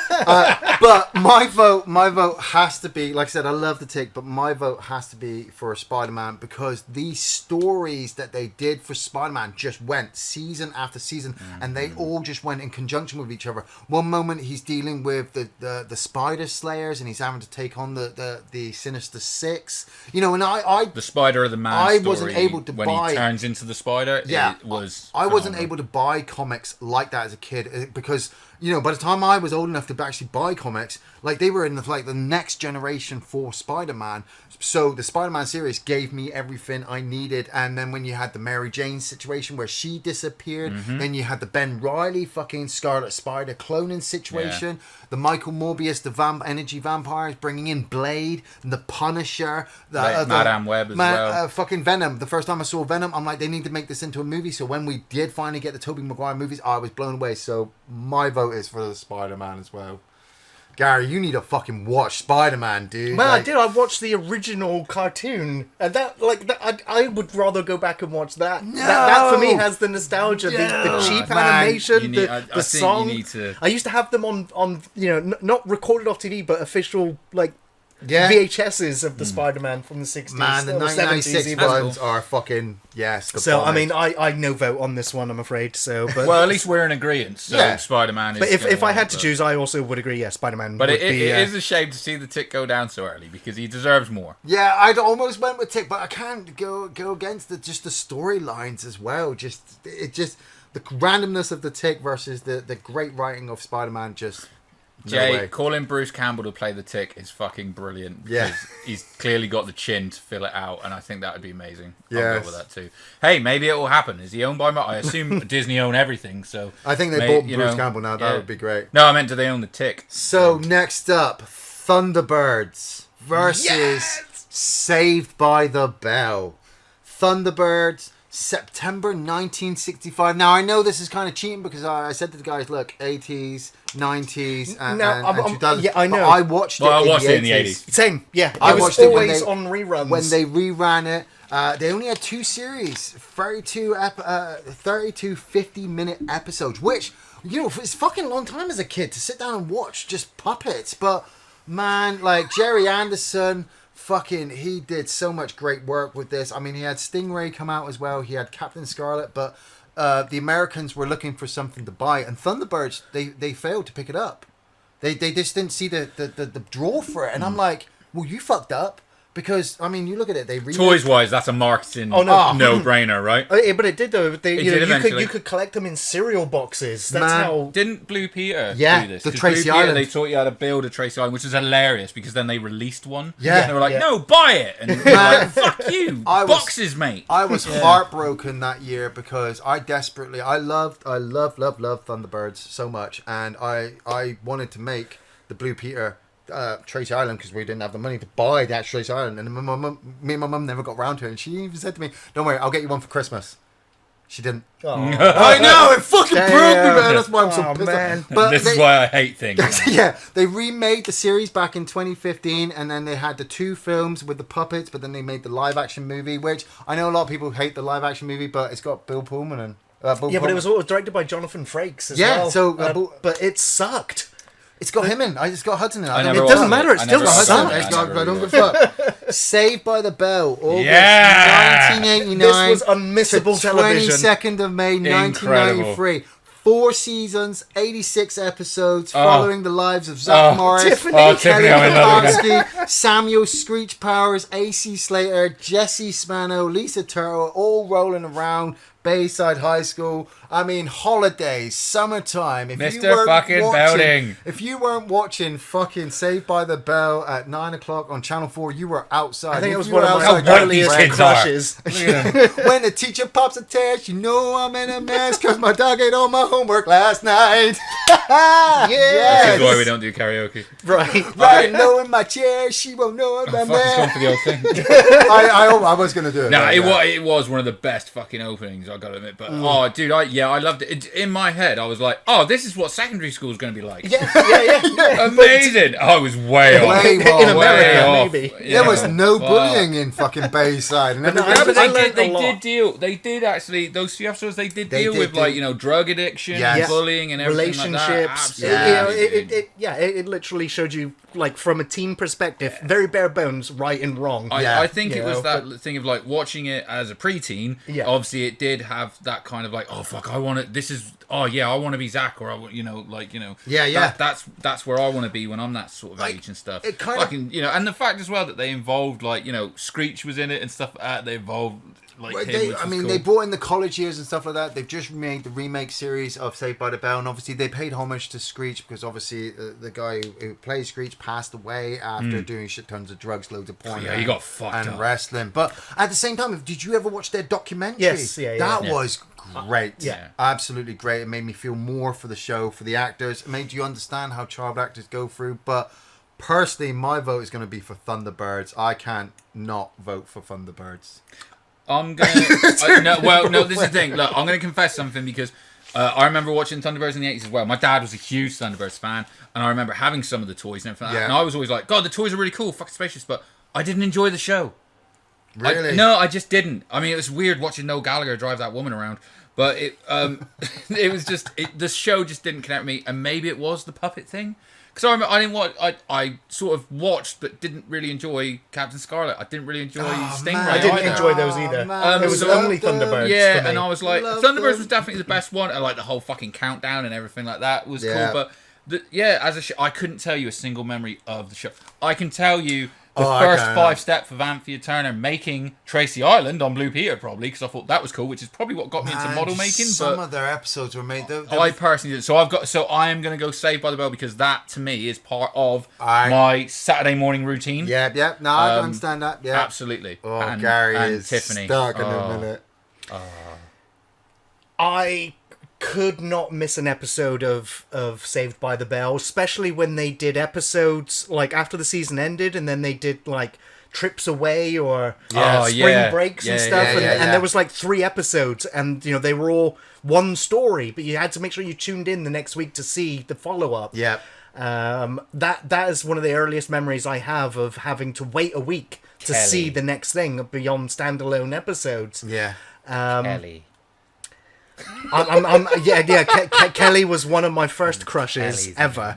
But the action in now- Thunderbirds, man. That episode where they had to Now, move the Thunderbirds I building. only ever watched because, I was being babysat by me nan. Yeah. And me nan was like, well, I don't have anything for you to watch. Watch Thunderbirds. And we were like, it's so crap. We can see the real hand instead of, the puppet hands. But then, when we had to get babysat again, it was like, can we watch Thunderbirds? It's like, yes, you can. Yes. And lo and behold, we ended up watching all the Thunderbirds, collecting the toys, playing with them. Thunderbirds 2 was my favourite, always. I like 3, but 2 was just love green. I liked 5. I Look liked like the space. Starbug. Space was good, yeah. It's very difficult to pick here now. I'm just thinking like, of the two And we shows, put it on you. I as know well. of the 2 shows. At the time as a child, Yeah. Saved by the Bell wins. As an adult, Yeah. which one would I actually sit and watch today? I mean, Well, he was the one where he's like, we got to keep this tight. And we put him in this existential crisis on round it's only 3. the third It's like, break. shit. Man, just the puppetry work, the stylization, The special effects, the Super effort. Mario. Oh, dude, absolutely, Oh, man. yeah. I'm going Thunderbirds. Thunderbirds wins. I'm sorry, Saved by the No, Bell. I mean, you're but wrong, but like, I love Saved by the Bell. But- But Thunderbirds I could watch today. Saved Mario by the Bell. Lopez is biceps, I dude. How can't. can you not like Yeah, that? I'm sorry. Sorry, Dustin Diamond. Oh man, I feel like a schmuck. Brains beats Dustin Diamond, baby. Oh, I'm sorry, Saved by the Bell. That's all right. That's all right. We'll lose things along the way. We'll lose things along the way. Dave's just completely just left the chat now. He's fucking thrown all of us off the shelf of shit. Oh no! Don't hate me. Ian, get on to the next one. Okay, the next one gonna we have pat my got head. going. Transformers, and this is Transformers Gen 1, 17th of September 1984 to November 11th, 2 days after my birthday, in 1987. This is before Michael Bay got hold of it. And they are going up against The Simpsons, 1989 to present day. This is a tough one. 33 seasons, 723 episodes. Now, oh You never man, stopped The Simpsons. like we did have a bit of an argument because like it was like, well, what are we considering kids TV shows? And Transformers is a kids TV show. Now, not many people would think the same for The Simpsons. But geez, from 1989, following The Simpsons, watching them go into a movie, which I never ever thought they were ever going to do. No, I didn't. I figured they would have done it a lot sooner and it would have been shit, but they saved it right well, and the movie was pretty damn good. The animation has just literally got better and better over years, but come on, Autobots versus Decepticons, leading into Transformers, the movie in Tale as old as 1986. Like, you used to go on about the Headmasters. I never saw the man, that was fucking Headmasters. dope. And that Oh was, my god, it was such a good that fucking was film, man. pre-Gen 2, which Gen 2 didn't come out till 1992. So we'd had Gen 1 of Transformers, and they'd hit us with every type of toy underneath the fucking planet, and then it just kind of dropped away for a little while, and then all of a sudden it's then just come back. Like, oh man, what do you think, guys? Well, Simpsons. Oh fucking hell! This is a really difficult round because, like, yeah, as a kids' TV show, obviously Transformers was like, it was just you couldn't miss Transformers. Transformers was just everywhere, wasn't it? Do you know what I mean? Yeah. Because and again, it's another, like, correct me if I'm wrong. The show was as a fucking byproduct to sell more toys. Yeah, like, totally. like, Yeah, rights, totally. You know what I mean? Yeah. And it's like, yeah, duh. Yeah, They're robots transcended that. and cars. Fucking hell. Yeah. Like, you know, they were But amazing. those were a technical marvel as Oh toys my as god, well. yeah, absolutely, they were. But do you know what? Look, I know, like, there's always the thing about Simpsons, like, and I haven't watched any Simpsons sort of like newer stuff for I a haven't while, I watched guess, and it's even since though it's on the Disney movie. Plus. Yeah. But you cannot fuck with the sheer accomplishment that is The Simpsons. You know, that's still going, that's still putting out episodes and everything. And, like, yeah, there's a lot of quality stuff in The Simpsons. Do you know what I mean? There's peaks and troughs and that, you know, but those are absolutely some. Oh, someone lost sound. Sorry. But there's absolutely some of the best episodes in television, I think, in The Simpsons run, which isn't hard because it's been going for, like, what, 32 years? Did you say? Yeah, man. You know, Like, I love Transformers and The Simpsons. I mean, for me, Transformers, from being a kid, if you went to a playground and you weren't watching the fucking, Transformers, you were shunned into a fucking corner, But then when Simpsons hit, like, you wanted to watch every episode of The Simpsons. And I love the fact that they would sneak in these little jokes that as I got older, I look back and I'm like, holy fuck, how did they get away with that? Like, oh yeah, absolutely. Yeah, they were really hounded by, like, the parent teachers associations and all the, like, the censors because of stuff that they were doing, which in a way, when you look back, you're like, this is so tame. Yeah. Like, so incredibly tame, but but the way different time. the way they managed to transfer, and like, I think my vote will go towards I want to vote for The Simpsons because I do think it's a bigger accomplishment. The fact that they were able to transfer to computer games as well and not lose the quality that they just kept gaining. I mean, Simpsons Hit and Run is a pretty good fucking game. Simpsons Wrestling Yeah, wasn't it's a too great great. game. Bart versus the Space Mutants broke me as a fucking child. Yeah, fuck you, Elden Ring. You don't know shit. You don't know shit. You don't know shit. Play Bart versus the fucking Space Mutants and then we'll fucking talk.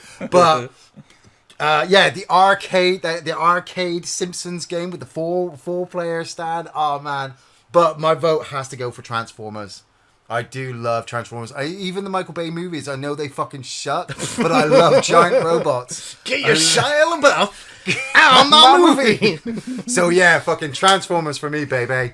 I'm okay. Honestly, like I said, I feel like for Simpsons, it's kind of like it is great. There's some episodes that I can pull out right now that I will watch and laugh my ass off. The fucking medicinal marijuana episode is one of the funniest things I've ever seen. Like, I remember when we all gathered around when we were living together to watch it. Like, and oh my god, it's gonna smoke weed.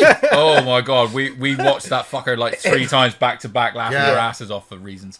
But it's a fucking robot that turns into a car. It's Transformers all the way. I'm sorry, it's got to be. I'm going to say Transformers. Well, what's your vote, Gary? If you have, I'm going with. Sorry, not always a car. Sometimes it's a plane. Yeah.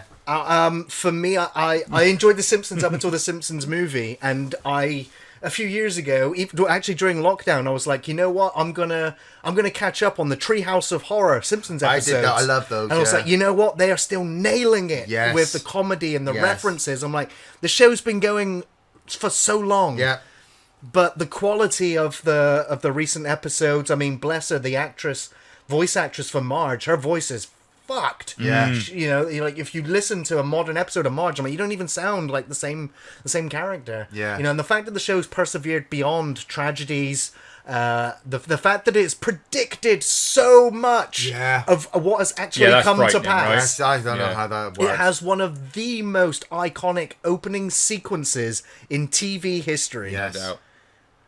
But Transformers has got dinosaurs that also transform. Fuck yeah! Grimlock mad! Grimlock smash! Yeah. Okay, people in the chat are calling out Treehouse of Horror, and I've got to admit, those are in general masterpieces. Yes, I they love are. the Treehouse of Horror. I love that when he went 3D. Oh yeah, that was so much fun. I loved Transformers as a kid, but I don't watch it anymore.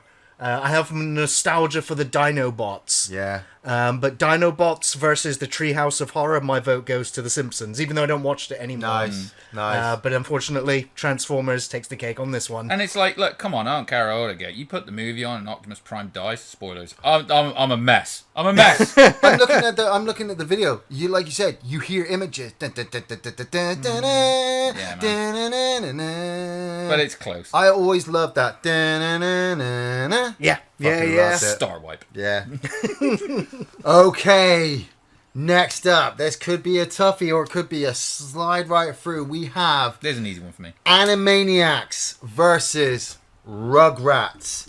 Animaniacs, 1993 to 1998, 99 episodes. Remember when we loved Warner Brothers? One feature film, It was Wacko's Wish. 5 seasons, 274 segments. Like, I fucking loved Animaniacs. They were wacky to the max. They're I'm sorry, I'm going through the song now in my head. Like, I love the concept of the 3 of them just living in the Warner Brothers tower, and then they're just getting out and then just crazy things. I mean, hello, nurse became my fucking tagline in school whenever I saw Still says that. Like, I'm just like...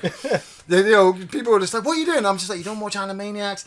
Up against Rugrats, August 11th to August the 1st. August 11th, 1991 to August 1st, 2004. Fucking longest running cartoon until SpongeBob SquarePants beat it. Wow, really? Yeah, 9 seasons, man. 172 episodes. We followed the life of Tommy, Chucky, Angelica, and the twins, Phil and Lil, as they basically just got shoved in a room and they just went on mad little adventures while their parents went... I mean, the parent shit was real fucking adult shit. What, in Rugrats? Yeah, man, Yeah, because the dad struggling to like invent something. Fucking Grandpa Joe there doing nothing. Just like leaving the children completely on their own. I mean, Linda and I laugh every fucking time because it seems like every year they put the Rugrats movie on. Yeah. And Tommy has a little brother born called Dill. And when we planned to have our child, we didn't actually plan for him to be called Dylan, but his older brother is called Tom. And so now it's Tommy and Dill, and we just feel like this connection to Rugrats. The dad was always trying to make inventions that were failing. Like, animation's kind of great as well, right? Angelica was a bitch. Mm-hmm. Like, she was a selfish little bitch who her dad just bought everything for. And you were just like, how is she getting away with it? But then you'd look at other kids as well and be like, that's Angelica. That's an Angelica kid over there. For me, I absolutely really did not like Rugrats whatsoever. Right, yeah. Every time it was on, I was just like, man, there used to be a great cartoon on in this slot, and it's been replaced by babies. by a baby show. And not even the Muppet Babies. Exactly. I didn't even like the Muppet Babies either. Oh man, I love but the Animaniacs had jokes that I didn't get, and that was because they were aimed at adults. yes. Fingerprints. They had lots of social Look it up. commentary, lots of witty, frenetic, energy. Yeah. And I fed off that energy. It was Yeah. and Pinky and the Brain Pinky was in and the there. Brain. It was the fact that every that is it, Animaniacs show was almost like an anthology because each, it was broken down into 5 minutes this character, 5 minutes this Yes. character, 5 minutes that character. So many wacky cockadoodle characters where Rugrats was just so tame and boring and it was all in one location and it wasn't exciting. It had no energy to it. It was just dull. So, but that's me. I'm Well, sorry, I can guess where Gary's going to go I know, with this. I know. Rugrats has a big fan base. Like when I was in school, in secondary school, Yeah. there were still kids wearing on Mufti Day, the day where you could wear whatever you wanted. Yeah. Rugrats T-shirts, Rugrats pencil Oh, cases dude, it was and fucking stuff. And it was huge. just I mean, like, they had the crossover movies with the Wild Thornberrys and Yeah, stuff like that, yeah, which was yeah. all like, Sure. obviously all Nick owned So, or whatever. I'm going with you're going Animaniacs. with Easy, Animaniacs, absolutely okay. easy vote for me. What do you Yeah, going with? I did really enjoy Rugrats, but I kind of got to agree with Gary. One day I turned over to watch a certain cartoon series. I can't really remember what it was, but Rugrats had just started, and I started to watch it, and I was like, oh man, this is boring. But I did start to watch it because it became that common feature on a Saturday that the Rugrats was on, and the other shows started to fail. Other shows started to cancel themselves, but Rugrats was still going.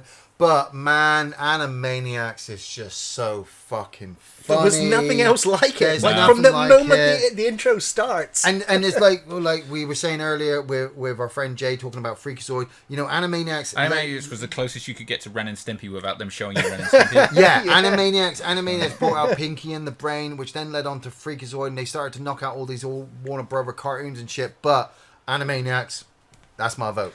I'm going to honestly say, as much as I kind of enjoyed Rugrats, but for me, I was like, it's a fucking show about babies. I got bored of it real quick. Animaniacs had Pinky and the Brain. Done. That was the best fucking 5 minutes of the week. Yeah. Pinky and the Brain was genius every fucking week. I could sing Absolutely that loved song, it. but I'm not going to sing it. Yeah, absolutely. I got to go with Animaniacs. It was a fucking great show. Yeah. Yeah. And again, it was kind of like a little bit of a, I want to say like it was a bit of a comeback for some of the Warner Brothers stuff as well. Yeah. It signaled that with some other shows that we've got on here as well. But because I grew up on Bugs Bunny and stuff like that. You know? So for me, I was like, oh hell yeah, I'm all in. All in. Loved it. Cool. Right, okay, so the next one. Now this I'm going to leave for Gary because I don't know what the fuck he's talking about when he stuck this one on his list. Silverhawks! Silverhawks. The Silverhawks! Silverhawks. September 8th to December 5th, 1986. 65 episodes. Only one season. Commander Stargazer, Quicksilver, Bluegrass, Steelheart, Steel Wheel, and Copper Kid. They had some reruns on Cartoon Network in the 2000s, but I totally fucking missed this one. I never knew another person ever that's ever seen this show. I am seeing this for the first time now. Yeah, Exactly! Oh my god! like, what the fuck was this? But Silverhawks. This animation looks like developed Bravestar, though, by right? Rankin Bass Yeah. Productions. Okay. Some of the animation, or a lot of the animation, was actually done in Japan. That's so this straight was out of my fucking first Thundercats, introduction. that was. No, What the it's by some of the same team that did Thundercats. Yeah. Trivia for you: Earl Hammond, who plays Mon Star, who's the main villain of the show, is the same voice actor for Mum Ra. Wasn't in Monstars the name of the Thundercats, team and in this is fucking Space Jam? essentially Okay, cool. Thundercats in space. They're, the Thundercats was Thundercats in space. What are you talking about? well, but this was all in space. Thundercats was fair mostly planet-based. Yeah, planet-based, There's a lot of spaceships. Like Mon Star flies around in a spaceship that is like an octopus. It's like a squid, Right, with right. tentacles and stuff. Yeah. I would say that the villains, all of the villains in Silverhawks were incredible. There's not another show. Maybe only other Ghostbusters had such incredibly imposing, scary villains for a kids' TV show. I love the ensemble of the Silverhawks. They all have their own special abilities. Their unique suits, brilliantly voice acted, phenomenal animation, really compelling Yeah, the animation viewing. looked great. But it's got to go up But against... look, Dungeons and Dragons, 3 seasons, 27 episodes, September 7th, 1983 to December 7th, 1985. 6 friends are magically transported to the Dungeon and Dragon realm by the Dungeon Master. We follow Hank the Ranger, Eric the Cavalier, Diana the Acrobat, Presto the Magician, Sheila the Thief, Bobby the Barbarian, and Uni the Unicorn, who have to fight Venger, the Force of Evil. This show is the only show I know as a kid that fucking just ended and they never got home. Yeah. Like, who fucking does that shit to a child? You fucking sit there every day trying to wait for them to get it. It's like Quantum Leap all over fucking again. If you don't fucking end something, I'm gonna fucking cry. I can't tell. Does he like this show or not? I think he did. I think he did. But man, looking at Silverhawks, I'd have been all over that fucking Yeah, it does shit look if amazing, I'd to be fucking fair. seen that shit. Yeah, that does Like, look great. it looks like something that would have been on Channel 4 at like fucking 3:30 in the morning. I never saw this on television. This was again having the actual VHS tapes that I got for birthdays and Christmases. Well, I'll make this really easy from my side because I think you two are probably going to fight this out because I've not seen Silverhawks, so I'm just going to go with Dungeons and Dragons because it's the only one of the two I've seen and I loved it. And I loved that recent advert they did for a car for no fucking reason. Did you see that? No. Where they got people to dress up as the characters from the cartoon Wow. to sell a car. And I was like, I nearly bought that fucking car. But Gary, down to you. I mean, Dungeons and Dragons versus Silverhawks. So no, you. I haven't voted yet. I'm letting you. I'm voting Silverhawks on this one because I think the show was absolutely As badass. one of the 9 people that saw it, Gary feels he has to I represent. watched He-Man and Master of the Universe and Thundercats, and then I found Silverhawks. I didn't watch those other two anymore. I wanted Silverhawks because it someone's felt just mentioned, more. and this reminds me of Visionaries. So Oh, someone shit, mentioned it in the chat. yeah. Nights of the Magical. So yeah, and I'd also say the Silverhawks theme tune as well is amazing. And just to let you guys know, the entirety of Silverhawks is now on YouTube. So you can actually go and watch it. I need to Dungeons fucking and hit Dragons was also my jam. Like I'm big geek into Dungeons and Dragons. Love the role playing stuff. Love the dice, the character building, the world building. But Silverhawks was badass. Dungeons and Dragons had the imagination, but it wasn't intimidating or scary or as exciting as Silverhawks for me. The thing is, it had to be family friendly because It this did. is coming off the time where D&D was being sort of like, oh, so we're just teaching our kids Satanism. That's no, it's true because like D&D was like video nasties before video nasties Yeah, existed. true. You know, Yeah. like it was Yeah. literally fucking people are Silverhawks- killing each other because of D&D. Silverhawks might have possibly been my first introduction to Japanese animation as well. Yes, so it was it's so definitely got uniquely that different. style. Yeah. I definitely. I Look at mean, that bad guy, look. I like we said. Got wings, but he flies on a horse. I haven't seen Silverhawks. I did aim to actually try to watch a couple of episodes before we did the tournament because obviously I was trying to reference them all, but I just didn't have a chance. And I will attempt to try to watch at least a couple of episodes because Shit, yeah, man, I'm gonna the watch intro that. It looks looks great. badass as fuck. Yeah. The guitarist there, the fucking metal suits and stuff. But man, my vote has to go for Dungeons and Dragons. I mean, Venger was just a force of evil, and like I said, I was on edge every fucking episode that they would try to get home. It did get a little bit repetitive to the point that they would meet somebody who would try to give them a chance to get home, and then they'd go on this mission, and then they complete the mission, and then they realize, oh no, it's just a moral lesson, and they're just gonna have to carry on. And the fact they didn't fucking end it. They fucking ended They it. did end it. I've just realised they all ended up in a car advert. But they never remade it. They should totally fucking remake that shit. They should remake all this. Well, they should. I was going to say, they shit. should remake everything. Everything on list, everything on this 32 fucking list. That'd be right. Okay, next up, Oh, there's some couple of good ones here. Nightmare. Yes. The fucking game show from 7th of September 1987 to the 11th of November, 2 days after my birthday, in 1994 versus Beetlejuice, September 9th, 1989. 8 days after my birthday. That's what we're doing. To December 6th, 1991. I can't do maths that quick. Nightmare had 8 seasons, 112 episodes. Hugo Miat played played Tragard, the dungeon master, and he would lead a group of children. He would stay with us. It's not as creepy as it sounds. He would get a group of children to obviously enter into the dungeons, and one of them had to wear a helmet that he could not see anything. Versus wow, more and more this is sounding like something you wouldn't let your child go to. Beetlejuice, 4 seasons, 94 episodes.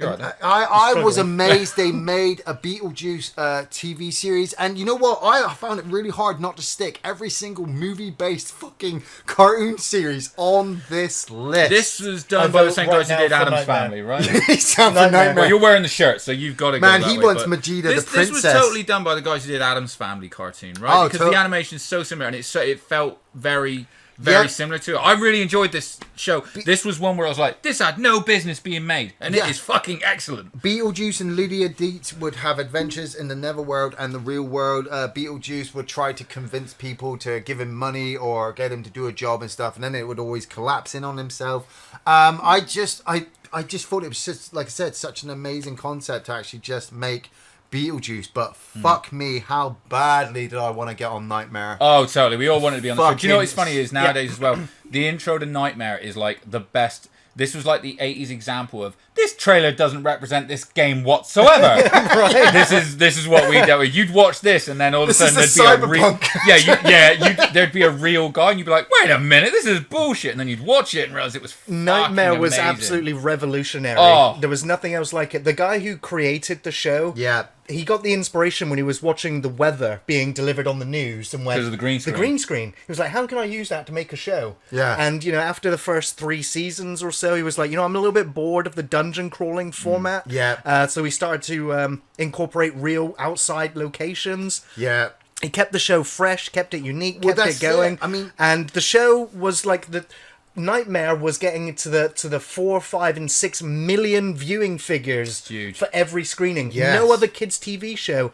I mean, it was outstripping other mainstream shows on television at the time. Yeah. Nothing else like it. It had a revival in like 2013. Yeah. Just on for Challenge. a special on Challenge. Do you remember when I we still think watched there's this at the potential. house? All 3 of us watched this when we lived together. We found it online, like one of those conversations. Like, do you remember that show Nightmare? I fucking do remember it. It's let's find it now, man. So for easy Nightmare victory for mate. me. It was one of those as well. It's like where you were because I mean, it was only a short episode, and you might get some episodes where the kids go into the fucking, into the dungeon and they start, and then he'd cast the spell to pause them in time, and then you'd have to pick up the next day. Yeah. But sometimes they might lose, and you'd pick up with a new group. And when you saw someone get through it, Oh, it was and rare. it was only short. It was so rare that you were like, you are the smartest children in the world. Man, when the life sign started to appear, Where and the am I? helmet would fucking fall apart and break the face apart, would and the start skulls, and you're like coming- screaming You're at TV "Eat like, the fucking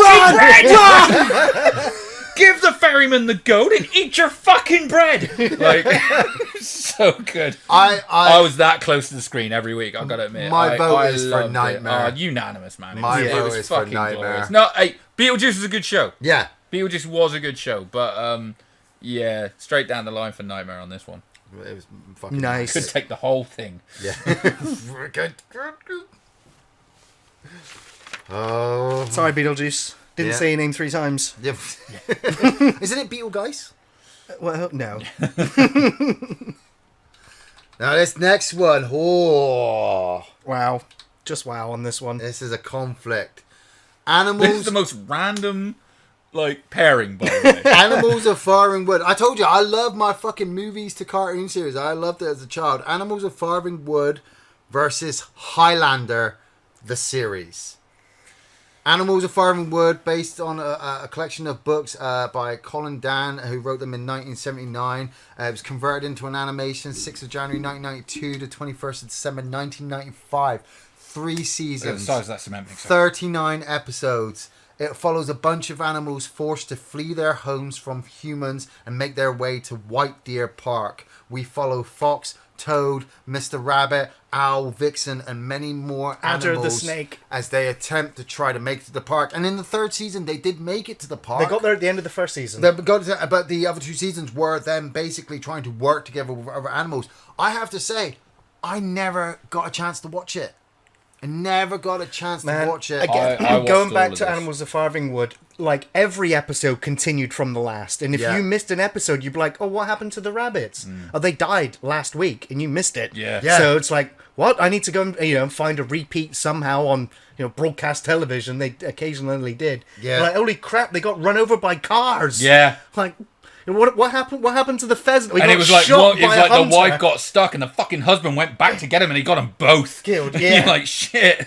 I Absolutely remember. brutal. I remember Animals of Farthingwood was one that I actually I watched with my mum a lot. It was one of those shows. My mum was like, "This is really sweet. It's about animals," and then she'd be like, "Oh fuck." They're all dying. But I was a big Watership Down fan. Yes. I love watching So this that. kind of led off that really Yeah. easily. And like you said, do you know what?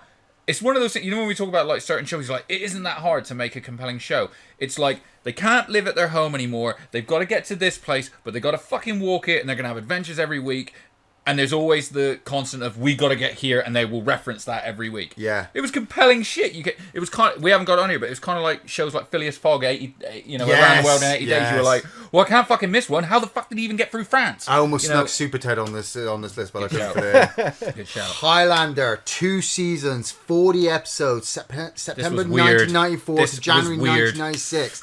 Set in the 27th century, we follow Quentin MacLeod, the last of the MacLeod clan, and how he has to work with Jetator Don Vincent Marino Ramirez and attempt to fight Corton, an immortal who has run an evil empire. Now, the fact that this series was a kid's series and obviously based on a movie about fucking decapitating people, they realized that they couldn't have people being decapitated on season. So the way that Quentin would go and try to build up his power to take on Corton is that he would find other immortals around the world and they would hold swords together and take enter basically the quickening, and he would take all their knowledge and power and basically just kind of get smarter. That guy with the dick nose, he was fucking Corton's little buddy. And he was such a little dick. Decapitation, no. Dick nose, yes. Can we chop heads off in this? No. Okay, can I paint a dick on someone's face? Alright, but don't make it obvious. Strangely enough, Corton would actually still go out and kill other immortals, but the camera would cut away, and if you'd seen the film and you were watching the cartoon, you knew what he had just done. I mean, I never got to finish it, and I never got the chance to play the shitty ass video game that they released. But being the fact I never got the chance to see Animals of Farthingwood, my vote will have to be for Highlander. See, now, I gotta admit, when you said Highlander, the series, I had one of those, oh shit, that's right, there was a Highlander series. and I was just, all I could remember was the fucking mad sci-fi colour palette of the whole thing. Yeah. But I can't remember dick about the actual series. I did watch it. Yeah, but yeah. It's one of the, it's kind of like Pirates of Dark Water, where I I'm aware almost- of it, but I can't kind of like remember a huge stuff about it. So I gotta admit, I did watch all of Animals of Farthingwood. It was something that I watched with my mum. We didn't watch a lot of shows together, so I got a bit of a soft spot for that show. So I'm going to have to go Animals of Farthingwood. And Animals let of you Farthingwood, decide. absolutely There we go. easy. With hands down, not even a thought. Goodbye, fine, Highlander. that's There can fine. be only one, and that's the first movie? Series? You're out of here. Definitely check out Highlander if you've never got a Okay, chance we've to managed check to it. do the first bracket. What'd that take? 2 hours? It's been a while. Oh man, going for the second list now. Batman, the animated series versus Dragon Ball Z. I'm going to do this one real quick for you. If you want. I'm going to give you mine real quick, and then I'm going to let you go through it, because Okay. I'm one of the few people that doesn't ever really watch Dragon Ball Z. It's not really... Yeah. It doesn't really appeal to me, and it didn't even when I was that age. I got fucking tattoos of Batman all the way up my arm. What do you think I'm going to fucking say? Look, all jokes aside, Batman the animated series was phenomenal. It still may have spawned the best movie of all time for Batman in Mask of the Phantasm. Oh yeah. Kevin Conroy, Mark Hamill, Batman. September 5th, 1992 with Batman up to September 15th, 1995. 85 episodes. The final 20 episodes became the adventures Batman of and Batman Robin. and Robin. That's right. Obviously, because the show had been dark and they'd been going this certain way, but they needed to sell more toys. They needed to sell more games. Look at that animation. I man. mean, Look in how fairness, fucking cool though, that is. Gothic noir kind of animation. Just look at that shit. Some of the best fighting animation you've ever Oh, seen as well. totally. But Dragon Ball Z, I mean, I never got a chance to watch it when it first originally aired, April 1989. to January 1986. And Batman gave us 291 Harley Quinn. episodes. But they reran Dragon Ball Z on Cartoon Network 1999 to 2003, and that's when I first saw it. And this, like, I'm a big anime fan, and it was really hard to watch Japanese anime, but then all of a sudden Dragon Ball Z hit, and I tried to watch every episode I could, and I didn't have Sky, I didn't have Is it Cartoon still Network. going? Dragon Ball Z still going?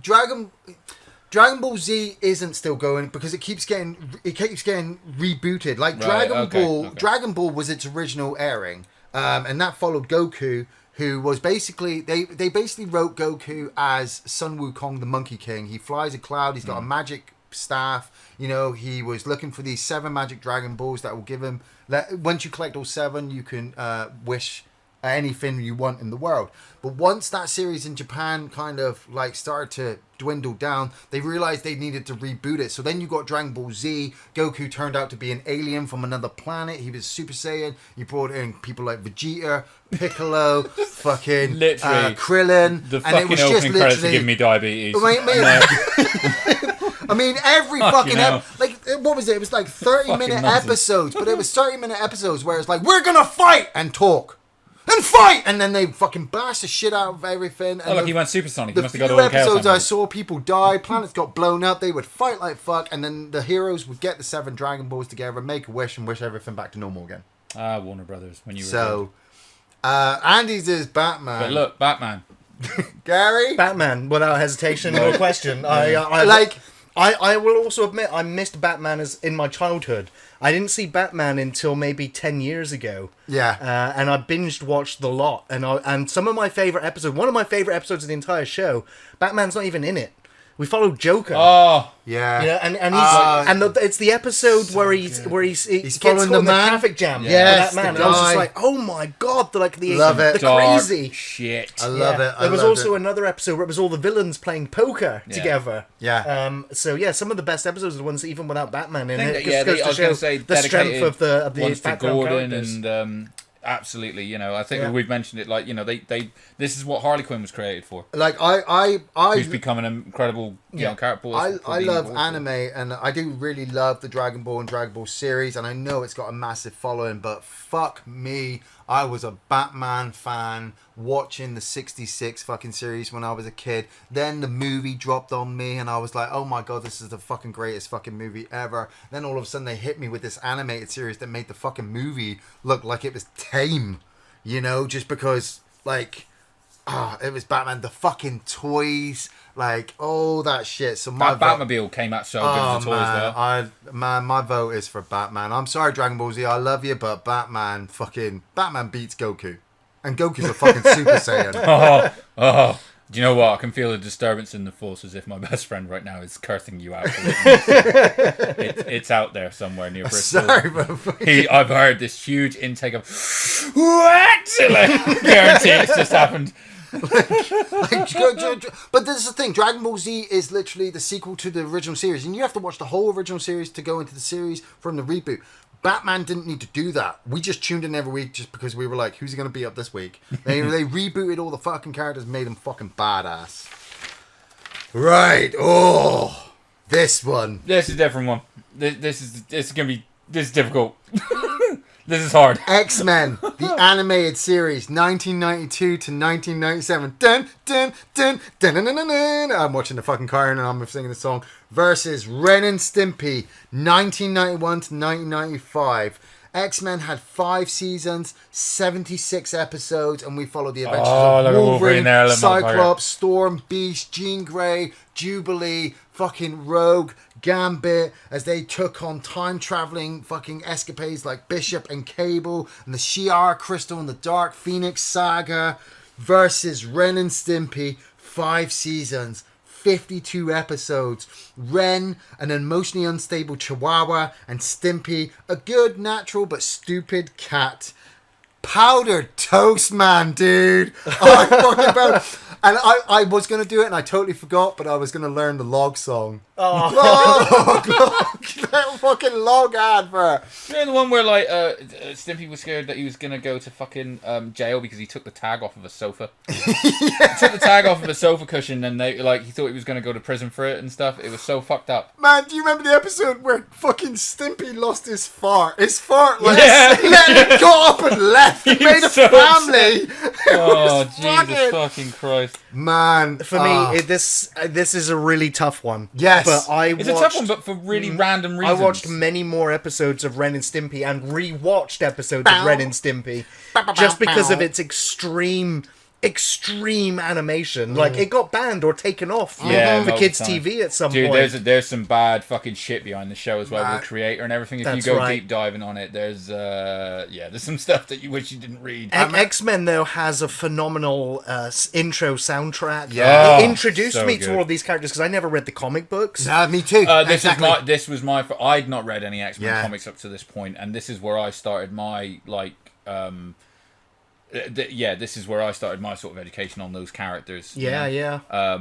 The voice casting in X-Men is phenomenal. When they dropped the movies, I was like, how are they going to fucking top the series with the movies? Yeah, I was the asshole coming out of the first X-Men movie going like, that wasn't as good as the cartoon. I mean, the yellow spandex. Legit. The yellow spandex. Yeah, where he's like, what line do you from want? Hugh Yellow Jackman. spandex. And I'm like, yeah, I do actually. Man, Cyclops, you dick. I fell in love with Rogue. Like, So Feel many it, people sugar. did. fucking the arcade game as well was just like, they are X-Men. Damn, there was some Welcome fucking- to die. There were some fucking difficult ass fucking X-Men games, to be fair, but yeah, I mean, the basic start of X-Men of just sort of like, so they start with the just them and society, that sort of like the allegory for racism. And everything like that. Yeah. And then once you start dealing with that, or once you sort of get to the point where you might get a little bit tired of that, they start jumping back and forth through time with the alien virus, with the mutant virus and Bishop and stuff like that. Yeah. And Cable comes into it, Again, as much as I do love Ren and Stimpy, because look at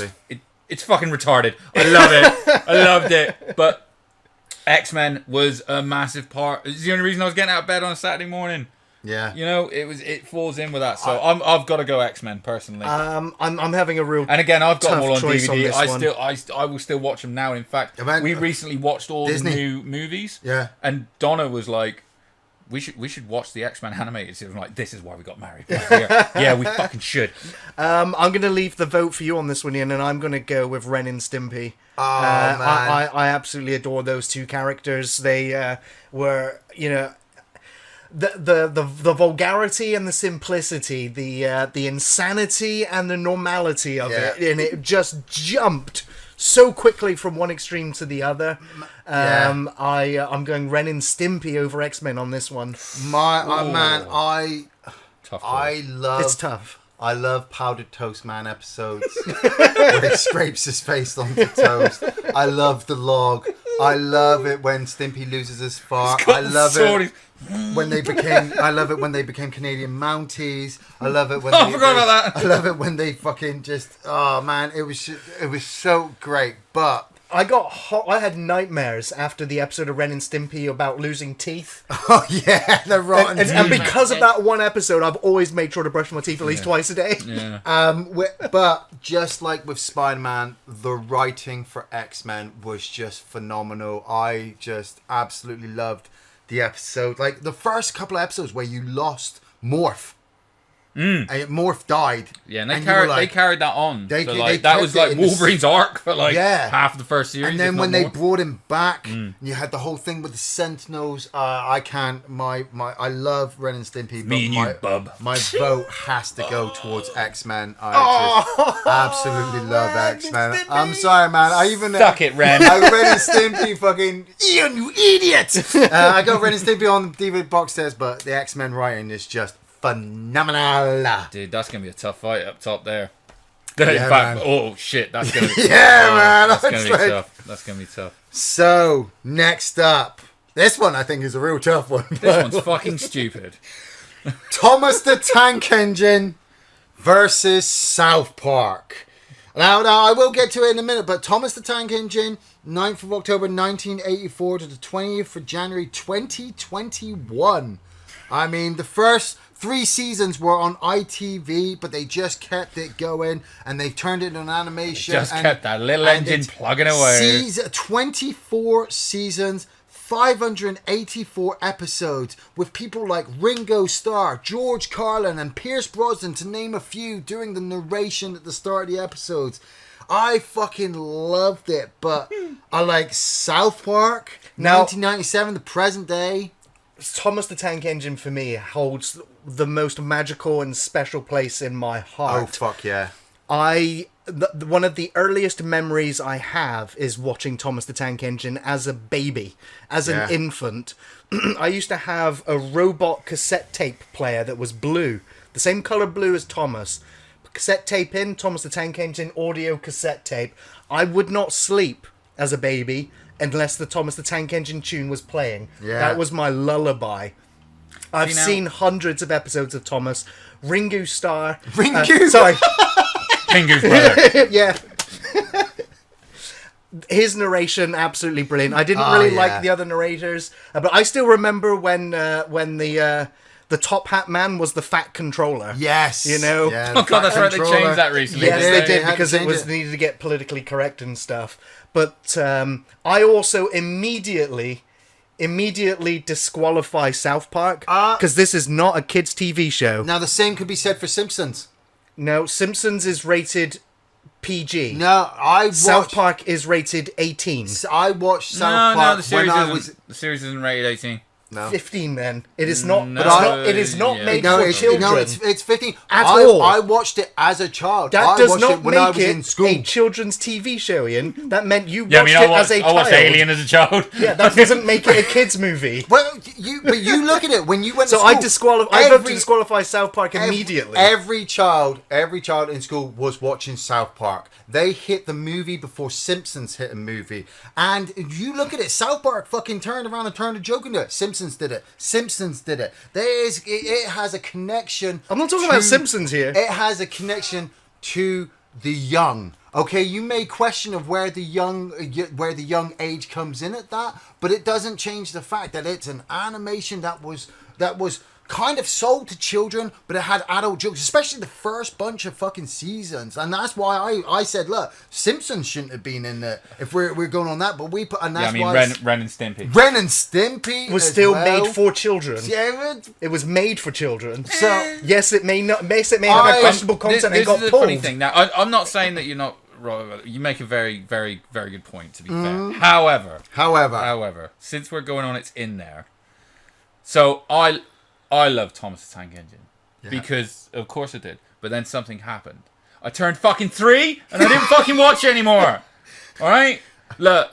Do you know what? These are so like South Park is more adult orientated, right? Granted, yeah, but Thomas the Tank Engine is a fucking baby show. It's like it's for babies. Oh, like, I'm not being funny. If I was like watching, like, okay, Batman's on. Oh, I'll flip over the channel for Spider-Man. What's on next? Thomas the Tank Engine. Well, time to take shit. Like, I'm not gonna fucking watch Now, that. I admit, Like, South Park. I watch South Park today because it's I don't made care. for adults, and I enjoy that. I'm going to make this easy. My vote's for Thomas. Because, man, when Henry got... okay, well, it's going through, so fuck, I'm gonna say South Park. When Henry got fuck bricked your up... baby show. When Henry got bricked up in that tunnel, man, I was like, holy motherfucking shit. I loved Thomas and Bertie, the bus, having their race. And, like... I'll argue with Gary till the cows come home about children's TV shows. I love South Park. I've collected all their shit. I've played most of their games. But I We had a cannot... Kenny doll in the background of so many of our reviews. I cannot forget Thomas the Tank Engine. Like... You know what? Shut your fucking face, Uncle Fucker. You're a bona fide Uncle Fucker. Get out of here, South Park! Get out of here! Thomas is just... I don't want to play no more. This is bullshit. This is fucking bullshit. What a coup! What a coup! It's Silverhawks and South Park all over again. Silverhawks is gone. That's fair. I mean, like I was gonna say, as a kids program, you're right. It probably should. It probably should go through. You know, what with you two being toddlers and all. Next up, we've got Wrestling Challenge from 1986 to 1995 against Hulk Hogan's Rock and Wrestling. Oh, fuck yeah, we were going to put fucking wrestling into this motherfucking shit. But we're putting it in one bracket. Okay, so we're going to deal with it fast. And in fairness, we could question Wrestling Challenge as well. I was thinking the same thing now. You fucked up the show. system because now everyone that's come from like, was this really for kids? Like, I mean, this is in an era. Hey, look, this is in an era where for families. This was for all. This was absolutely a sort of kid show. But I mean, what's interesting is what this would have run on like Sky TV. Sky TV, so man. This, I remember. The only reason I could watch Wrestling Challenge was that my sister, who was a care worker at a sort of nursing home, they had Sky there. I didn't. Right. But I had a video player, and she could record it when it was on, and then bring it to me so I could watch it. I remember now and again, because like when you had to record stuff, it would have to be on that channel and playing, and you record off it. Someone might change the channel. I'd be like, you tell them, oh bitches, not to change the fucking channel when the wrestling's on. It's an hour show, god damn it. Doris can fucking wait. But I love Wrestling Challenge because like we didn't have Raw back then. Yes. This, on the other hand, was weird. Man, Hulk Hogan Rock and Roll Wrestling, September 4th, 1985 to October 18th, Height of 1986. Hulkamania. 2 seasons, 26 That's episodes. actual footage of him going out shopping. We follow Hulk Hogan, Lou Albano, Andre the Giant, Junkyard Dog go up against Roddy Piper Legends. and his evil group. I never got the chance to watch Wrestling Challenge because I was poor. I didn't have Sky. But, you know, like if it was wrestling on, I was fucking watching it. So when I did manage to actually get the chance to watch Hulk Hogan Rock and Roll Wrestling, which was only a couple of episodes that I saw, like I ate it up. I'll be honest, boys. I don't give a fuck which we vote. One of these is going through. I'm going to vote now for Rock and Wrestling. I never saw Wrestling Challenge ever. Yeah. But I've seen Rock and Wrestling, and I only got reminded of it when I had to look it up. I couldn't even remember the title of it. But the moment I saw the intro video, I was just like, oh my gosh, yes. Hulk. Yeah. Now, I mean, I've got to say, yeah. I mean, like, I enjoyed the Rock and Wrestling show. To be fair, it was a fun show. Even though I'm sort of like, he ain't got that much hair, and it was a great cast. But for me, Wrestling Challenge was sort of like the fucking shining beacon. As in, like, I got most of my wrestling from fucking magazines. Yeah. What Dirt sheets and shit. You know, that was like, well, no, I mean, like, either WWE magazine or like Pro Wrestling Illustrated where I could get hold of it.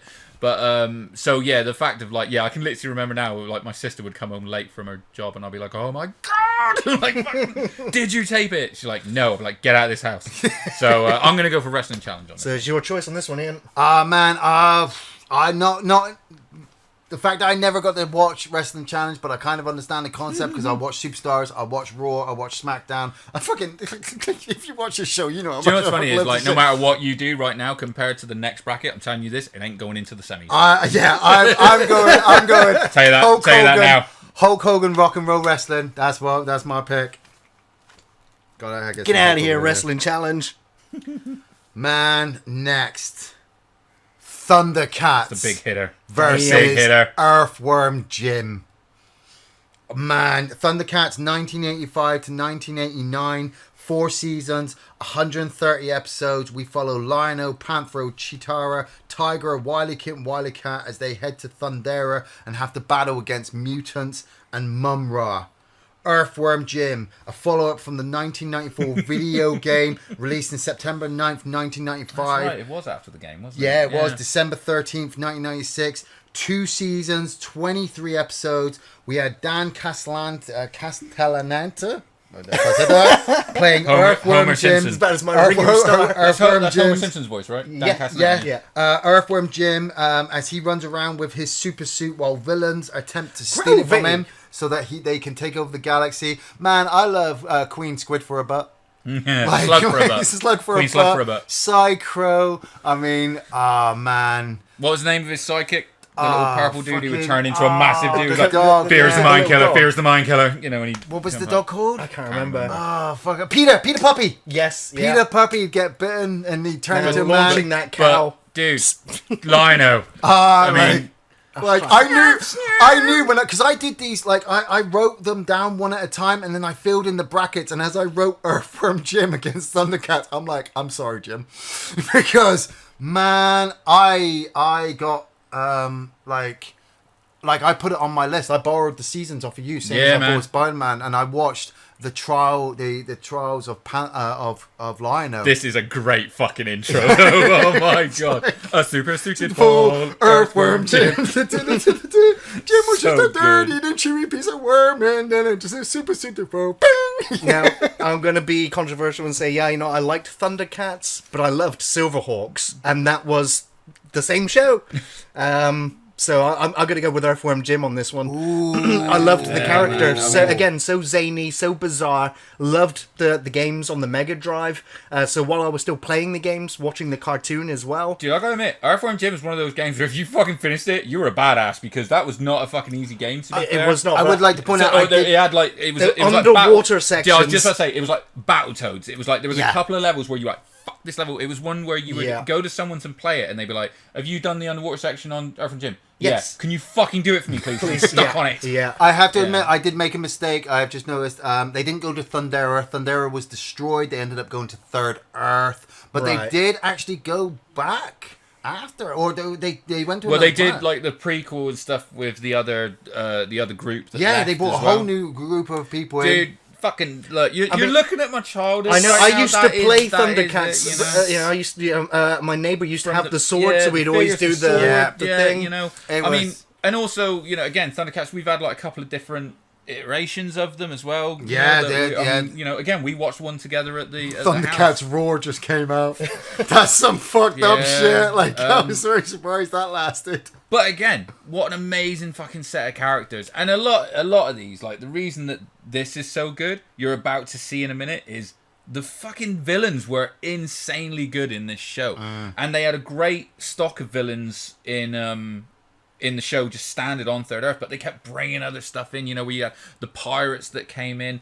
I remember when they had one of my favorite episodes was where Mumra disguised himself as a Thunderian, and like infiltrated the fucking Cat's lair and stuff, and took over the Thunder Tank. And Panzer was literally like, "No, you fucking didn't!" Like, you know, took over his like precious Thunder Tank. I'll admit, because I got the box set bought for me, and I started watching the episodes, and then I was just like, man, Mumra's a dumbass. He fucking let some of this to slide because he had so much power and he could destroy them, but he just kept dragging it out. And then all of a sudden, Lionel would pull out that fucking sword, The same shine ending to every episode. shine the laser pointer into the sky. The cats would go Because cats, "Wow!" yeah, because He'd cats fucking follow it, go don't they? for it. Yeah. Like- And then he wouldn't be able to stop him. Totally. Man, I love Thundercats, but I have to vote Earthworm Jim. What? Earthworm Man, Jim I love wins. Thundercats, but Earthworm Jim Now, was I'm going to so say that for a good. cartoon, I'm like, I still more associate Earthworm Jim with a video game personally. Yeah, man. I've got to go Thundercats. It's going to lose. You guys Yeah. suck. But I did love, and in fact, he says groovy. He Man, does. He says can't groovy. beat That was it. That was groovy. the clincher for me That's the too. clincher. Oh man. Oh. Right. Okay. What's the? Oh yeah. Oh. Here we go. Sorry, Thundercats. You were a good one. Next up, This is some bullshit. I'm just saying. He-Man and the Masters of the Universe versus Funhouse. He-Man and the Masters of the Universe, 2 seasons, 130 episodes, September 5th, 1983 to November 21st, which is a couple of weeks after my birthday, 1985. We would have He-Man do his thing for 2 seasons, then he would join up with She-Ra, his sister, and she would have her run as a series, and at the same time we'd have the 1987 fucking movie, which is fucking badass. I went away on holiday. Hell yeah. I went away on holiday. It was on TV. I stopped everything and watched it. Oh, dude, I because, fucking love that movie. Dolph Lundgren was fucking He-Man. Funhouse. 11 series. It went that long. Wow. 145 episodes. 24th of February 1989 to 29th of December 1999. Pat Sharp as the host. Held up with Melanie and Martina Grant, the twins who would wear the different coloured Twins battles. Twins. Man, Funhouse, prizes to be won, so much fucking fun. It's a real crazy game where Well, I really hope that was the original and that I just missed it somehow. Yeah, but oh, dude, Funhouse was great. You wanted to be on Funhouse. Yes, like, yeah. I'm not gonna lie, I never missed a fucking The episode size of of Funhouse. that ball pen. It was the like, ball pit. it's like I get to play in a ball pit and then go Yeah. go-karting. Fuck and twins. Use your body and your brain if you want to win the game. He's got a mullet. This is amazing. Yeah, it was the best fucking show ever. When it comes to like kids, actually, like if we were doing this as kids game shows, I don't think you can fuck with this. I think this wins hands down. But it was the Crystal Maze for kids. Oh, totally. yeah, and they even did that for kids at one point. Yeah, But I love Funhouse. It was a great show, but it's fucking He-Man, dude. Like as a kids show, that is. And again, I know I love Funhouse, we've but made I'm this voting to, He-Man. yeah, we've done this to make toys. I think we talked about this on a podcast a couple back, but Yeah. I mean, oh my god, dude! Again, you get the morals at the end of every episode of He-Man. You know, you had I that had continuous Castle story. Grayskull. Yeah, I like had the felt grey. yeah, like put it this green way, fucking... I had all the fucking toys from He-Man. The only thing I wanted to play from Funhouse was with the twins. So you know, I'm gonna have to go with He-Man. As a kids show, it fucking. Now well, actually, Gary, do you want to go or like? I'm voting He-Man. Yeah, He- you're he was- voting- I loved Funhouse, but I didn't have to. I didn't care if I missed an episode of Funhouse. Sorry, Yeah. if you say Funhouse in the song, I'll slap you in the jaw. I love He-Man, and I am so controversial that I love the reboot fucking He-Man that they put up on Netflix. I'll fucking argue with people when they say to me, well, it's woke and they did this and they did that. Don't give a fuck. When I was a kid, I watched a musty man run around in his furry pants and not stab a single person with a fucking sword. At least in the fucking newest series, there was some good fucking fighting. And then you had Evil Lyn fucking straddling Skeletor on a throne. Like, that shit was fucking banging. That was awesome. I also... Fucking Orko became Magnus the Red as well. He's fucking badass. It almost took the place of the Masters Universe, but I am a big fucking fan of New Adventures of He-Man when they went into space and he had fucking I loved the spaceships. toy. I like the toy range actually. Yeah, Yeah. I really, man. they had some amazing fucking toys out of that one. Yeah. Fucking He-Man, baby. He-Man all the way. Day. Nice. Goodbye, Oh. Funhouse. It was a whole lot of fun, but now you're gone. Do Google them twins while you're out there. Oh, man, yeah. Okay, so next up, Dinosaurs, the TV series, April 26, 1991 to October 19th, 1994. Against now, this was a difficult one. I had to really ask Gary what the fuck you because I just got Looney Tune cartoons. Oh man, Looney Tunes. Looney Tune Adventures. Well, Just Looney Tunes, The Looney you know? Tune cartoons, 1930 right to on. 1969. No, No, sorry, because there was like the Looney Tune Adventures was around the same time as Animaniacs, and it was very similar style. No, with that, you're like, quick thinking fire. that's Tiny Toon Adventures. Oh, That's what Tiny you're Toons, thinking. okay. of. Yeah, Looney Tunes. So fucking Looney Tune sure, man. cartoons, you know, you've got cartoons involving Bugs Bunny, Daffy Duck, Porky Pig, Elmer Fudd, Tweety, Sylvester, Roadrunner, Wile E. Coyote as competition to go up against Disney's Merry Melodies. The controversial and racial cartoons were stopped after 1968 because they realized that they couldn't portray certain people of certain races on the TV in certain ways because obviously it was really bad. In 1999, I had to look this up, it was fucking fast. In 1999, Cartoon Network stopped showing Speedy Gonzales cartoons because they thought it was detrimental to the Latino people.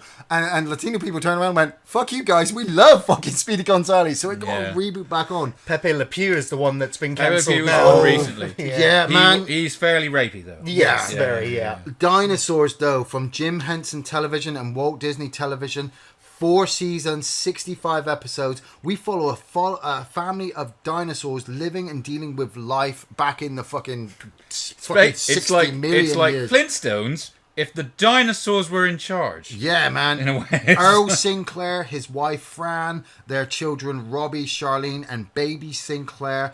The fact that when I was researching this, they deal with a lot of fucking shit. Multiple topical issues involving environmentalism, women's rights, sexual harassment, censorship, body image, drug use, and masturbation at one point because Robbie wanted to do his The dance for the dance female on and stuff. his own, Yeah, his yeah, female yeah. dance on his own. Yeah. Man, Dude, the ending? The fucking ending of that series is basically like a meteor strike or an ice age or something, Yeah, and they they all all freeze to fucking death. die. Yeah. Man, Saturday afternoons, I Even the desperately- baby. I desperately tried to catch every episode of Dinosaurs because Yeah, it was on at a random time, wasn't it? It was like a random Saturday afternoon, and it was It like for was, me, I was yeah. like, it's like, shit, is Dad watching the fucking score drawers downstairs in football? Because Dinosaurs is on, Dinosaurs is on, man. Yeah. I want to I'm watch gonna vote Dinosaurs. Looney Tunes on this one just because of The Martian, Wile E. Coyote, Yeah. Daffy Duck, There's some Bugs good Bunny, Elmer Fudd, Yosemite Sam. So, like every one of those characters is more unique and memorable and icons. Like going up against the Disney cartoons, like with Mickey Mouse. But Things like that's that, where they came from yeah, originally, to go up against the mouse. The Looney Tune cartoons they just overtook them so fucking quickly. Like the Bugs Bunny stuff was so funny. You know, Wile E. Coyote and Roadrunner are some of my favorite fucking moments. As a child. I didn't like the Dinosaurs TV show. I watched a couple of episodes and I never watched anymore. Not the mama. I didn't like the baby. I didn't like the American sitcom feel of the show. It didn't work for me. But Looney Tunes, I think, since the 1930s, we're talking nearly 100 years. Not all of a lot of the characters didn't come around until the 60s, 70s. And they've gone through iterations and rebirths. I mean, the Tasmanian Devil. They just created so many great characters. I was going to say, I mean, look, look, Bugs Bunny has stood the test of time. They'll never go away. Those characters. I don't know. Space Jam 2's fucking tanked. I won't bother with the Space Jams. Just on their own. I can but watch I these mean, all fucking day. Who Framed Roger Rabbit? Yeah. I'm gonna go Looney Tunes. Kind of a no. I enjoyed Dinosaurs. Don't get me wrong, and I think it did a lot of good stuff within it with such a random concept as well. But for show quality, I mean, Jesus Christ, fucking Roadrunner, and it's like you could just put Roadrunner and Wile E. Coyote up against it, and it'd still win. Yeah. So I was the same. I mean, I love dinosaurs. I love to try to remember them, but the fact that it was so hard to try to watch them on a Saturday where you could just be, how did we ever watch Looney Tunes? What channel was it on? Was it just a random fucking cartoon? You just turn over and, oh, look, there's a fucking... My introduction was when they released, an hour-and-a-half long collection of highlights of the best of. Yeah. And they did that a few times. But I remember going to the cinemas, and there would always be a Looney Tunes cartoon on before the feature film. Yeah. right, that's true. It's... Looney Tunes all the way. So, wow, we've hammered through it. We're at the end of this bracket. Amazing. Last one How of long this has this bracket. taken? I don't know yet. I dare look. I think it's an hour and 45 minutes at the moment, looking at the time, working out. Okay. This last one. The Real Ghostbusters, not Ghostbusters, The Real Ghostbusters, September 13th, 1986 to October 5th, 1991, versus Andy's pick that ended up on his list, Sabrina the Teenage Witch. Hey, look, don't say it like that. Sabrina the Teenage Witch was a good show. I didn't know you were going to fucking put it up against The Real Ghostbusters. September 27th, 1996 to April 24th, 2003. Ghostbusters had 7 seasons, 140 episodes, but seasons 4 to 7 became Slimer and the Real Ghostbusters. Season 5 would also introduce Louis Tully, because after the success of Ghostbusters 2, they realized they had to branch out more, and they started to mix and match a load of stuff. But man, those first fucking 3 seasons were just so. I still have the 4 original toys. I still got them in my collection. I've got me. They got the sticks out the end. You sort of twist it at the back. I haven't got the backpacks anymore. Just those figures. But Sabrina the Teenage Witch, 7 seasons, 163 episodes, 3 films. We follow Melissa Joan Hart from Clarissa Explains It All as Sabrina Spellman, who learns at 16 she has magical powers and goes to live with her goddamn hot fucking 600-year-old aunts. Hilda, played by Caroline Rhea, and Zelda, played by Beth Broderick, and Salem the Cat.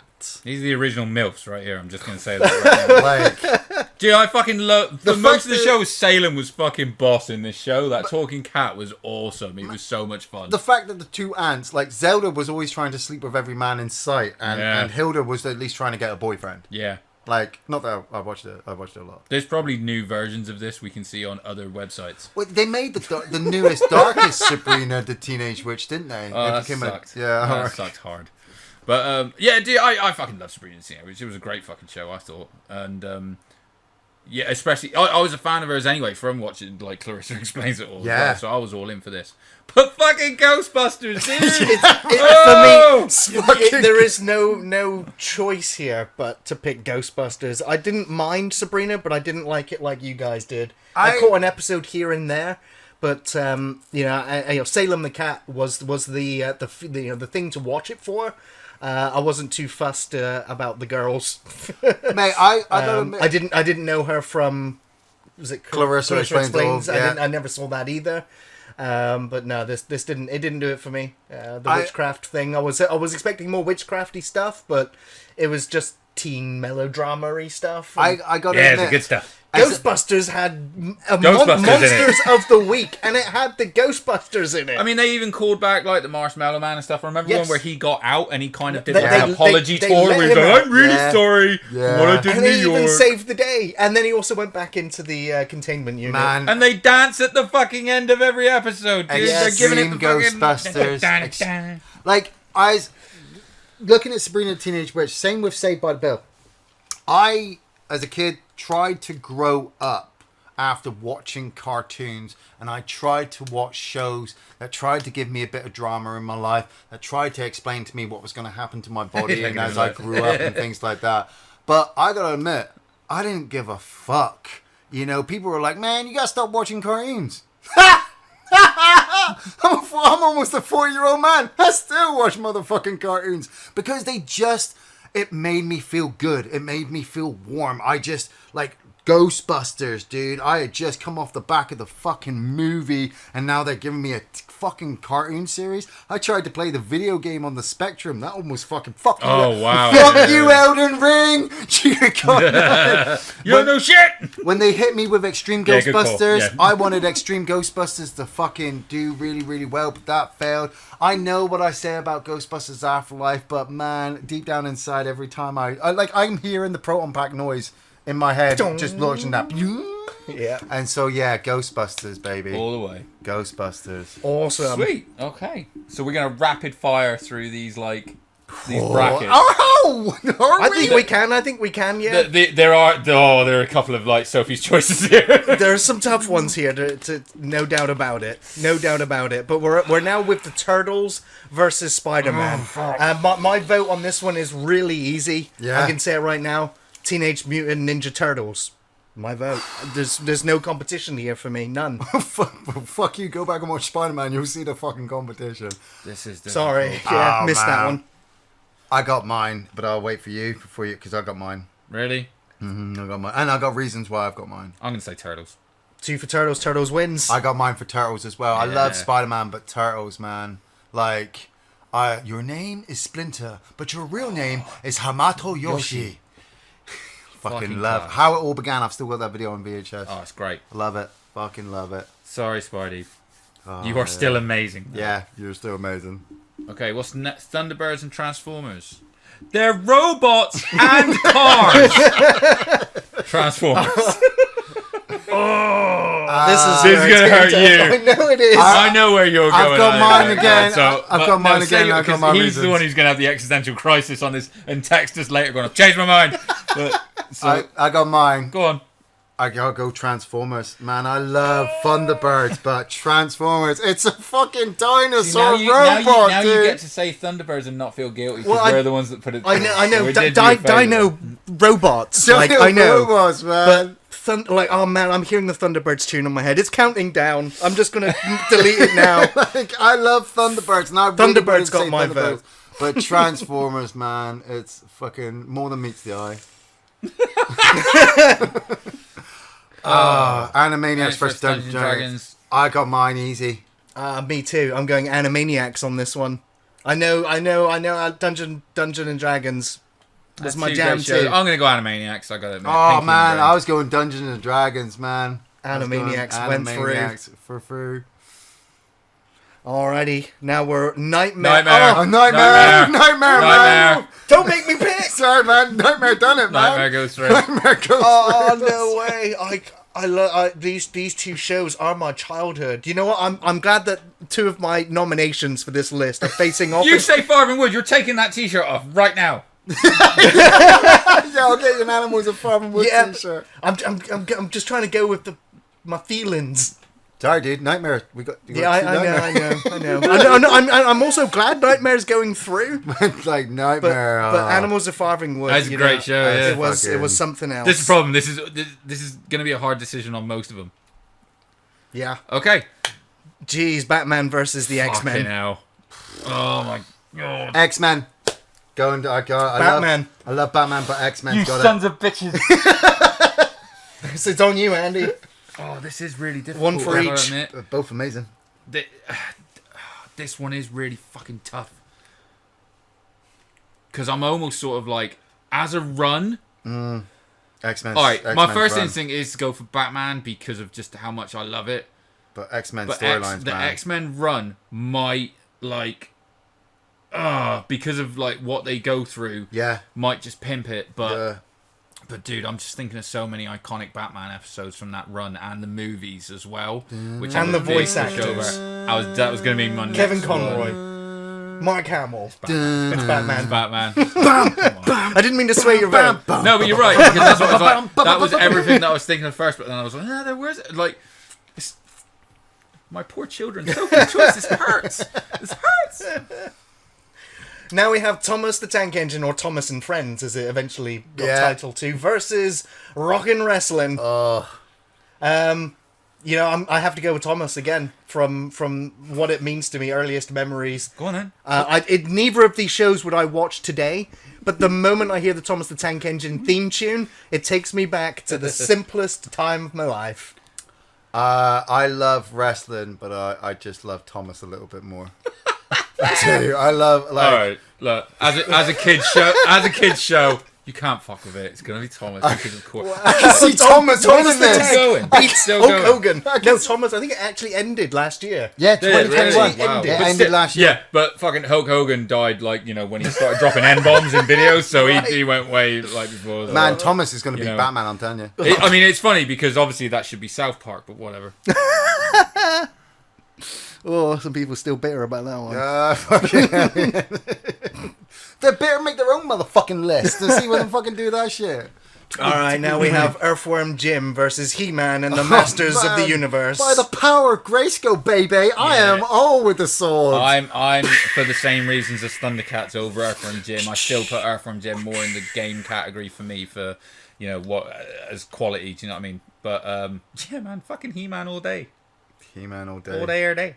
My vote goes to Earthworm Jim on this one, but it's fine. It's out. It's just It's magic. out. It's magical. It's a good. It's It had a good one to run. bow out It had on a good Earthworm run. Jim, but you're not groovy enough for the Masters of the Universe. Masters, man. Tila. Woman at arms. I love that line. Now that was a we good fucking have line. Yeah, that was good writing. Looney Tunes versus the real Ghostbusters. For me, it's already. I've already decided Yeah, in my me head. too. It's the real Ghostbusters. Yeah. Ghostbusters, baby. Wow. I love Looney Tunes, but Yeah. they're so random. Ghostbusters, like if you went into a toy shop, you wouldn't buy a Bugs Bunny and fucking Wile E. Coyote. But I'd toy buy to an play. Egon I'd Spengler. buy a big box with Acme written on it though. Oh yes. You'd be like, oh shit, what's in Yeah, there? yeah. Just store your Ghostbusters toys. I would say it doesn't matter because you guys have put it through. But if there's I anything don't you know wanna if, like- say- yeah. Say Well, it, I man. mean, Again, the Roadrunner cartoons. I'm not unsure Marvin that the Looney Tunes Martian. wasn't just better though as a show, like actual quality wise. And Now, I will agree. Okay, and again, Ghostbusters after the second season but as had a huge drop in quality. yeah, and Yeah, that's yeah, what I yeah. mean. Is Yeah, Looney yeah. Tunes has carried on and like is as a kids show. I think it is like the better show. So I will, even though I was like throwing my vote away, I'm gonna say Looney Tunes because I just think that's like my if like any child you can put down and they'll watch Looney Tunes, Bugs Bunny and stuff like that, Yeah, but Ghostbusters. It has got Ghostbusters in it. Ghostbusters. Alrighty, now we are down to the Teenage Mutant Ninja Turtles versus Transformers. Oh man, I got mine. I got Me too. mine. Same. Gary, go first. Man, Dino Robots. Sharks, freaking laser beams. Shucks. No, it has to be the Teenage Mutant Ninja Turtles for me on this one. I love Leonardo, Donatello, Michelangelo, Raphael, Splinter, Shredder, Bebop, Rocksteady, the Technodrome. God, yeah. I can't name many Transformers, And but I it can was- still name all the Turtles characters. He was voiced by Uncle Phil. Yeah. Shredder. Yeah. Yeah. Shredder. I'm trying to do this from a which genuinely is the better show. I know. And For me, I've which got one to is. admit, maybe it was because it's slightly more up to date or something. And as much as robots that turn into cars is fucking awesome, the fucking brotherhood between the turtles, all jokes aside, from a fucking kid show, is phenomenal. It carried through the comics, it carried through the movies. You could never. One thing I will say for could never take that Transformers away. is the Transformers animated movie. Oh yeah, I absolutely love it. So you know, and good. the soundtrack is incredible, obviously. Yeah. You But got the touch. yeah, man. But I've got to go. Like I said, for the You got the interaction the between power. the four turtles and with them and Splinter, I've got to say Turtles. Yeah. I've got to say Turtles too as well. Yeah, mine was Turtles as well. I love Transformers, but Turtles, I can go back and watch so many Turtles episodes. The How It All Began episode runs in my head because I just watched that to death. Dun, dun, dun, dun, dun, dun. Now the Turtles will be facing off against one of the Animaniacs or Nightmare. Nightmare. Nightmare. Wow, goodbye Animaniacs. Like, I love Animaniacs, In one but voice. fucking Nightmare, dude. No Like, conversation, no discussion. If you haven't seen, Done. by the way, if you haven't seen Nightmare, I really am serious. You need to watch it. You need to okay, watch. to understand. Yeah. And you've got to put yourself in that mindset of like, what would you do as a kid? It's the original it's the original. Old man yells at Cloud because Yes. you are literally like, don't fucking go left. Why are you telling him to do that? You know, Yeah. crazy. Well, next we have Batman the Animated You Series two are gonna fuck me on versus this, aren't you? Thomas I the know. Tank Engine. You two are gonna fuck me And on this one's easy for me. It's Batman. Yeah. Without a doubt. I love I'll- Thomas I'll- the Tank Engine, but Batman fucking it's Batman. Thomas is super sweet. Yeah. Super sweet. The nostalgia. I had an affinity for trains for the longest time that I almost died on a train tracks because I was so wanting Stupid. to be. Yeah, stupid. No, I was led astray by another kid who knew was fascinated by trains and train tracks. Thanks Oh, to Thomas. shit. It Christ. led me onto a train track and abandoned me there, and I almost got hit by a train. But I was pulled up onto the platform 3 seconds before being hit by that train. Jesus Christ! So there nearly was a face on the train as Yeah, well. they're It was really like well. I yours. mean, it would have been turned Yeah. inside out. And, Fucking hell, man. I mean, but Thomas yeah, is sorry for the crazy. horror story, but it's a real Thomas story. is so big. People forget that Thomas is so big. They made a mod for it for fucking Resident Evil 2, the remake. The mod's still going in other They Resident never, Evils. they never addressed that in the series, did they? There was never an episode with a fat controller to like wrangle a kid out of the way of fucking like angry ass Gordon. You know, But man, Batman, Fucking Batman all that day. grappling hook where he just points it. Yeah. Fucking love Good it. run though, Thomas. That was a good run. Yeah. Piece of End, shit. end of the track. back in the fucking toddler's toy box. Go on. Alrighty. Well, Batman is going to be facing off against He-Man or the real Ghostbusters. This is a tough one now because we're in. It's hard. Look, I know a few people chat saying about like maybe we're doing this based on a little bit of nostalgia, but it's hard because yeah, it's nostalgic. Obviously, do you know All what of I them mean? are. Yeah. That's why we made again, this list. Trying to sort of do this as like what is the better show is difficult when you hit two shows that are like. Mine's He-Man. I think quality wise, longevity, like you said, there is that notable dip for the real Ghostbusters. Yeah. So Don't you dare say He-Man over the real Ghostbusters. Do you want me to name some of the amazing villains that the real Ghostbusters had that posed a real existential threat? are any of them called Skeletor? No. right. Well then, right. Manny faces? Yeah. They go up against Cthulhu. The Ghostbusters go up against other H.P. Lovecraft creations. The Sandman. Beastman. Who's Yeah. Beastman? Fucking guy. Like, he's the beast. He's He's the the man beast that's man. the beast. I'm sorry, Janine Sam. Melnitz. The Ghostbusters went up against Sam Hain. Fisto. Yeah. Janine Melnitz has got nothing on Teela or Evil Lynn. I'm sorry. Fucking He-Man for me. Go Team Ramrod.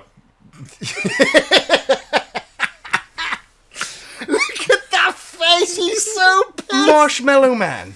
Oh, dude. Episodes where they is went another Sophie's inside choice. the when I was containment just about to unit. say, when they went inside the containment That unit, was some of the immense. best And television do you know for what? kids. And also, It's good. I will probably have to say, as much as like, obviously, it's got a an advantage as well. But obviously, the animation in the real Ghostbusters. It got wobbly Is- because they were and that so first scene was pressured amazing. by the studio.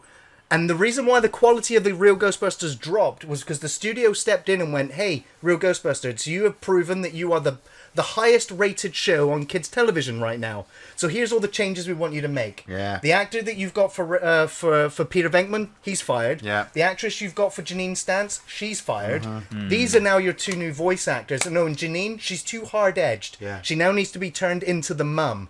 Oh, and Slimer, he's the kid-friendly one, so you now need to make him the protagonist of the show. Are you trying to sell The rest of Ghostbusters the to us 'cause team- you ain't doing it? No, what I'm saying No, I is think he is doing there a is good- a cut-off point where the showrunners that were making Ghostbusters got to make everything they wanted to. Yeah. Then they were forced to continue when they knew what they were making was subpar. And there is a feature-length documentary showing how devastated that they were. Yeah, man. That they got taken over by the studio when what they were making was one of the best, if not the best, continuation of a movie into a kids show. Forget your RoboCops and your Highlanders. In terms of kids shows, because Ghostbusters became a kids phenomenon, Ghostbusters hands down is the best kids TV show. He-Man? Fisto. Man, So- fucking Fisto. Power of Grayskull, man. The power of If you Grayskull. both now vote He-Man, I've said my piece. I'll be happy. Hey, look, dude. Such I'm a not dick. saying it's not like a real difficult fucking choice for the two of them, but I just gotta admit, I think it's like the again the longevity of He-Man that it had and the effect that it had on like pop culture. That's not to say I'm not downplaying Ghostbusters either, but I've got to go He-Man. I've got to. It's just a lot of it is like the cast of characters, you know, and obviously they had a bigger universe to work with. In that respect, come on, fucking Battle Cat, dude. mate, come on, Orko versus so mad. Ecto 1! Orko versus No doubt. Slimer. No doubt. Orko fucking tops it. Oh, Orko's a badass. And man, like, series, man. I'm sorry, they went into space. He-Man went into space. I love Extreme Ghostbusters probably more than I like the real Ghostbusters. They went into space. Power of Grayskull, man, just takes over everything. What's Okay. this? Now that Gary's tapped out, what are we gonna? So what is it? Turtles versus Nightmare? He's Oh still man. Turtles versus Nightmare. Oh, Well, this is an easy one for me. What have you done? I created a monster. Wait, no, A this is great. monster. No, wait, this is great. This is great. So, what are you going with? Nightmare. Okay, I'm gonna go with Turtles. just to put this on him. Yeah. I mean, if this is on me, then I'll go with one of the shows that, as a kid, I couldn't get enough. I had to watch it every fucking time. I absolutely loved it. But if there was any reason to get up at 7:30 on a weekly morning before we go to school It's for pizza. to get BBC Two on, it was for Turtles, man. Nightmare. If you had given out the fucking address of how to actually get on the show instead of teasing me every fucking episode did. that all these other kids. At the end of the episode, the address pops up. His mum turned it off before that, so he's like, "You're fucking going on that." Man, I didn't have enough friends to take me on the fucking Nightmare as a kid. I was too busy watching kid shows. That'd be where they all amazing. You'd be like, "Just give me the helmet. I'll just run through it." fucking man, Turtles. It's Toys are just- fucking straight line of the exit anyway. I love Nightmare, and I love going back and watching Nightmare. But man, I'm telling you, I could do that. How it all began, a fucking videotape off the top of my head. Yeah, man, definitely.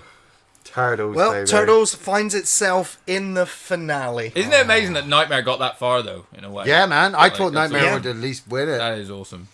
So we have Batman versus He-Man. Easy. Batman. Yeah, fucking easy, Batman. I'm sorry, He-Man. Oh, really? You're just gonna shit on He-Man now? No. Right, this is Remember. right. This is Fisto. This is why. Right. Beast.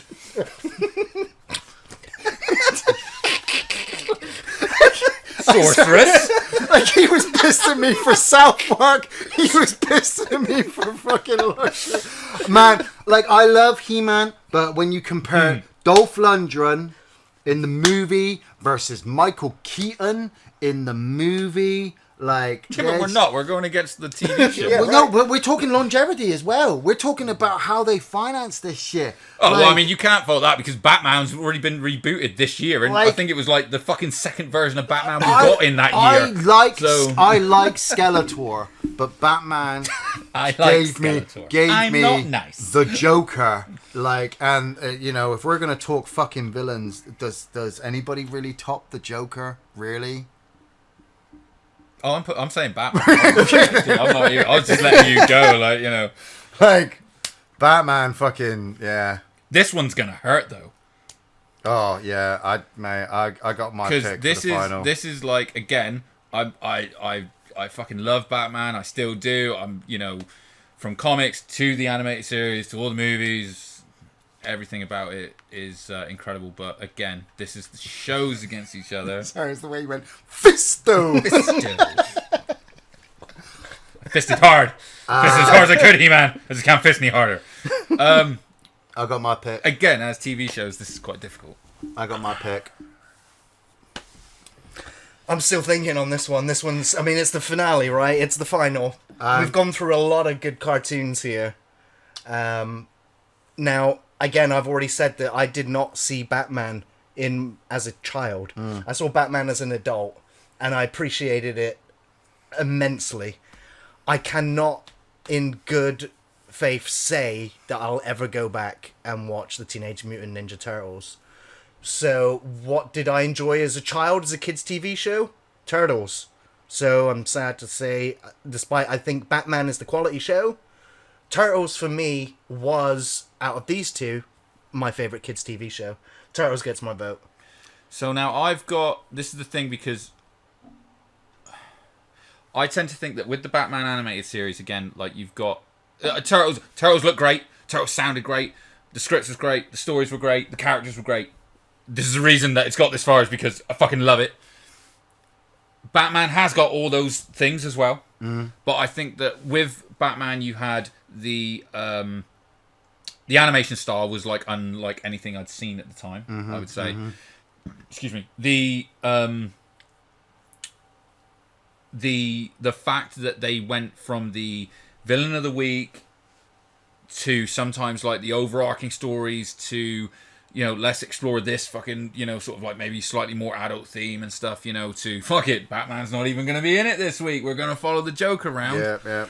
It is a tough one, but but I had more turtle toys. But again, I'm trying to keep it where we're just like comparing the them both as animated shows. I am gonna by a fucking gnat's hair, I'm gonna say the Batman animated series. That's totally fine, totally fair. Yeah. I personally think Batman is a better show. Or someone just made a really good point. We could just watch the show where Batman and the Turtles are in the same show. The Batman's been against aliens, the Predator. I bought that DVD. I bought good point, chap. Turtles, Well done. Turtles and Batman film was great. So this is on you. So Yeah. the internet You get gets to mad pick at the you winner. now. Yeah, they can get mad at me. I don't give a fuck. I created this motherfucker.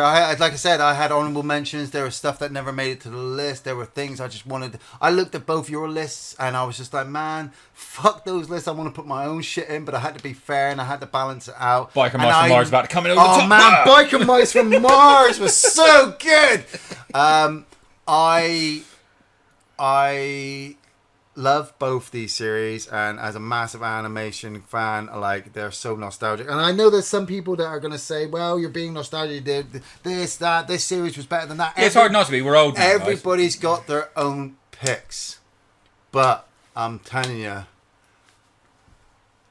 you cannot beat the fucking Teenage Mutant Ninja Turtles. I mean, Batman is good, but like the Turtles episodes were just the centerpiece of my childhood. And not only that, I will watch him over again and again, and I'll watch. I like watching Batman, but it is too dark. With Turtles, Raphael is so funny. Don't give me that too dark shit. This isn't Snyder Cut. Fucking Michelangelo is so funny. It's supposed to be fucking dark. The city is called Gotham. April O'Neil in their yellow cat suit. The 4-player arcade game. Just everything that came out, and the fact that Cowabunga Collection is coming out later this year. Turtles, baby.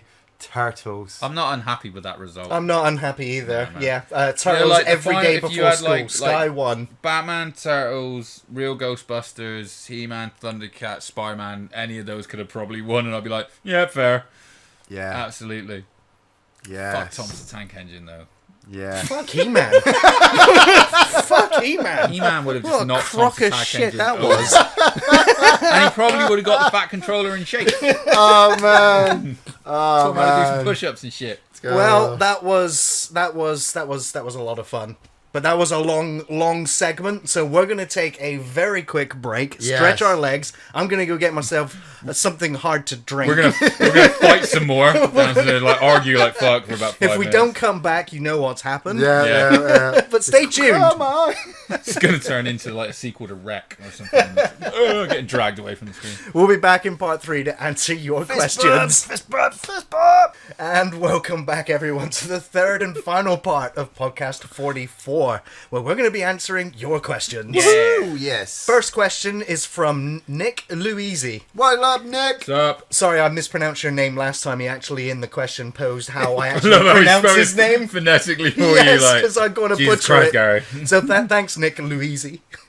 Question for the crew. Who are your top 3 right-hand villains? Example, like Richter, Oddjob, Wild Dog. Okay. These can be from any source. TV, games, films, books. Oh, man. Alright, so Mini-Me goes in there.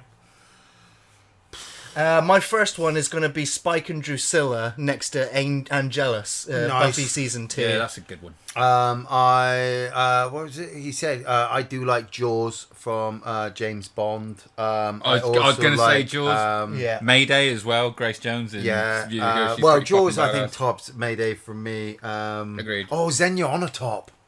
Xenia on a top is pretty bad. Apparently, all we've got is Goldeneye. Bond Goldeneye. villains. That's what's it called? No. Famke Janssen. That's it, yeah. No, but I also like fucking Clarence Boddicker.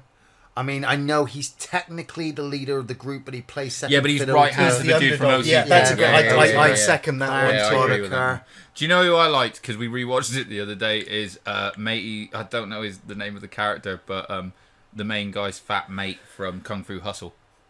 Oh, Who but, goes around him? You know, they're like throwing the knives and God, it goes in yes, his arm. And he's Bones. like, oh, His it takes name out and he Bones. puts it back in. No, it's not his name. Yeah. You know, he's got the axe He's got- tattoos yeah, he and does, stuff. yeah. He's pretty amazing. Wait, I'll put my notepad away. It's definitely in my notepads. What was Luther's guy? Otto in Superman. He's a Cousin fucking Otto, sorry. dumbass. He's a bumbling fuck. I like him.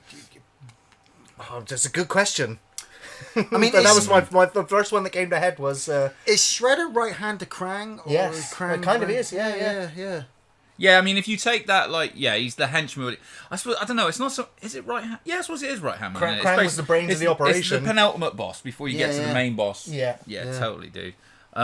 See, now I'm trying to think of video game examples, like General Ram to Queen, to the yes, Queen in yeah, Gears yeah. of War. General Ram was General boss. Ram was I mean, he was the badass. first game's end boss, though, wasn't he? So... Yeah, but I was like in the hive, I In- suppose. He it was the hierarchy for the of them. locust. Yeah. Yeah. If we're talking video games, to top it all off, I'd have to say Revolver Ocelot. Oh, great shout, Ian. I mean, I'm not the biggest Metal Gear Solid fan, but I know Revolver He's Ocelot. badass right hand man. He is. Saruman? Nice. Kind of right-handed Yeah. Sauron, right? Yeah. You know, in a way, he's a pretty good one. So, yeah, that's a pretty good one. I'm trying to think of some extra ones. Soul Reaver, Legacy of Kain. Richter's a good call though from fucking Total Recall, right? Yes, That's yeah. a good fucking call. I mean, yeah. What was he called? Raziel. I can never pronounce his name right. Raziel. Yeah. To Kain. It was a good shout. I'm gonna be thinking of these answers for the rest of the evening. Odd Job, I'm always going to think of. To be fair, he's Odd like Job no is one of the different first to any, ones, like, and Jaws from James Bond, because Number- they always had the villain and the henchman. Number Yeah. 2. But I always remember going back to Streets of Rage. You obviously had Mr. X with the bloody gun, but you always had the ninja you had to fight before him. Or your fucking partner. Yes, or you had to Yeah, fight your like, you partner had if to you fight went, each other no, if give you me the both went the power. wrong That's way, yeah. right, yeah. Totally.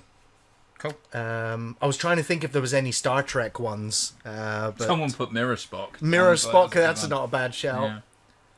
Yeah. No, I can't think of any. Alrighty, yeah. Next question is Good from... question though, dude. Yeah, great question, Nick. Next question is from David Allen Evans. David, fist What's up, bump. man? Hi guys, hope you're alright. My question B, what is it you actually look for in a film? Maybe a bit broad question considering all the different genres, but if you could narrow it down, what do you think speaks to you most in the movies you enjoy? Is it pure escapism or something greater? Also, while I'm here, I'm not gonna repeat that. Fuck Boris David. Johnson. Oh, there you go. That's what he wrote. I'm gonna read it up. Gary's got a format, and Ian says, "Fuck that format." Yeah, that's the way You know, it I just goes. thought of the last question. I'm going to say Goro quickly, just Oh, Chancellor, yeah. that's a good one. Oh, Mortal Kombat. Kintaro, Yeah, Kintaro was a good. Do you know what's interesting? Is like we said, what do you actually look for in a film? I'm so fucking shallow at the minute that I'm like a Marvel banner at the minute, and I'll fucking watch it. Put that banner up, and I'll be like, this is me for the next 2 hours. Cool. For me, what I want in a film is characters that have an arc, a story that is engaging, and a film. Even if you've already seen it and then you watch it again and again and again, it's even though you know the ending, going on that journey with those characters is what keeps you coming back. Yeah. So for the longest time, Serenity was a film that I wore out. I watched it on repeat again and again and again. Great characters, great drama, great tension, great arcs. I've got to say, like, we talked about it and we kind of touched on it in like that the fucking Shark Bait trailer. Like make me give a fuck. Just realised what you did there. Finding Nemo. Mine. Mount Wanahakalugi.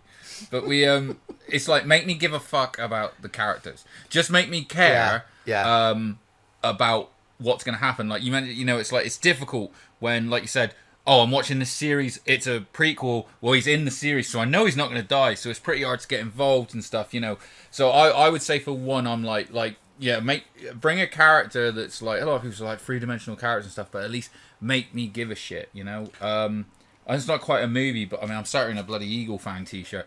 Like, the reason that I watched Karate Kid is, we're in that nostalgia age as well. Do you know what I mean? But I was like, oh my god, they're fleshing Johnny out to be like a guy, a real person, character, not just the fucking end boss or whatever. You know what I mean? Yeah, also, previous question, Johnny, Forget secondary boss to fucking right John hand, Kreese. Kreese. There you go. Absolutely. But yeah, so I would think sort of like, just make me give a shit about the characters. If I see a film that sort of makes me think I can follow that arc totally. Yeah, I'm exactly the same. I acknowledge both everything you said about just like John Carpenter movies are, to me, some of the greatest fucking cinema I've ever watched in the entirety of my life. And he writes good characters and he makes me care about the story. And even though as soon as the movie ends, it's done, but it lingers with me and I'm like, oh my god, I could watch that just again, like The Fog, Escape from New York, The Thing. So then maybe it's shallow of me, maybe I'm just being an asshole to everybody else. I compare a lot of the films I'm going to watch to how I felt the first time I watched a John Carpenter movie, walking in completely blind, not knowing what's going to happen. Yeah, I know people are like, well, fuck you, Ian, you Wikipedia your movies nowadays. I don't give a fuck. That does sound just like I us. I don't have the time to watch absolutely everything, so I have to pick and choose, and I have to read it, and I have to check to see if there's anything in that story that is actually going to make me go, I have to see that on the small screen or on the big screen. But a lot of the times I compare it to just really good writing, really good characters, and I'll admit, 80% of the time I'll read it and go, man, that's just samey, that's just repetitive bullshit that I've seen done 3 or 4 different times in other movies that do it better. And John Carpenter, if it's John Carpenter on the fucking title, I'm done. Or Marvel, It's that thing, is like, there's certain bands you look for, like, well, I'm going to go and see his next movie, Yeah. I think as well that the, just if a film or a series tries to really build a world that, I'm such a big fan of callbacks and stuff. Which is why Marvel does. I know I keep talking about Marvel, but it's because it's what they do. I mean, Yeah. I rewatched Far From Home the other day. No, wait, what was the last one? Was it Far From Home? No Way Home. No Way Home. Thank you. I rewatched No Way Home. And fucking Green Goblin, fucking Willem Dafoe rocks up. Just literally the second he goes, I'm somewhat of a scientist myself. I was like, He said the thing! said the thing that he said in the other thing! But it's technically a Sony movie. But it's building a world, isn't it? Do you know what I mean? Marvel, Just calm down on the but Sony thing. But Marvel you know what I'm saying? helped them keep that series live. Sony would have fucked it up big time. If if a film is sort of like, if they're sort of building a world, I'm all for that. Yeah. Yeah, good world building, for Yeah. sure. Yes. Excellent question. Very good. Next question is from David Morris, who says, fist bumps What up, everyone. David Morris? My question this time is, what is the scariest horror film you've seen that genuinely got under your skin and terrified you? Cheers, fellas. For me, Thanks for dredging up all these painful memories. Thanks. I've watched a lot of horror movies in my time, and some of them really stick with me. but the first one that appeared in my head as soon as you finished that question was the original Amityville Horror. Nice. Get out! Oh, man, that right. The fucking... flies and the priest in the opening scenes. Yeah, man. That Like- voice. Whoever Like- did that voice, you've rent free forever. Yeah.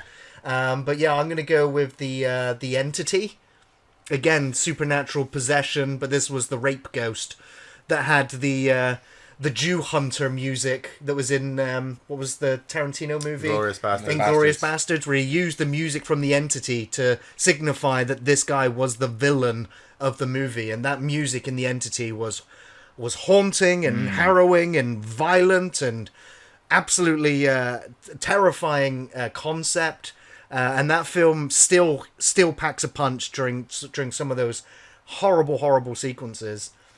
Saw the entity at a very young age, and I'm fascinated by the true story behind it. Same as Amityville as well. But also two other films that scarred me because I watched horror at a very young age. Hellraiser was Hellraiser 2 was the first one that I watched. Never seen anything like that in a horror movie before. I think I was more fascinated than scared or scarred by it though. But going back much earlier would be Jaws.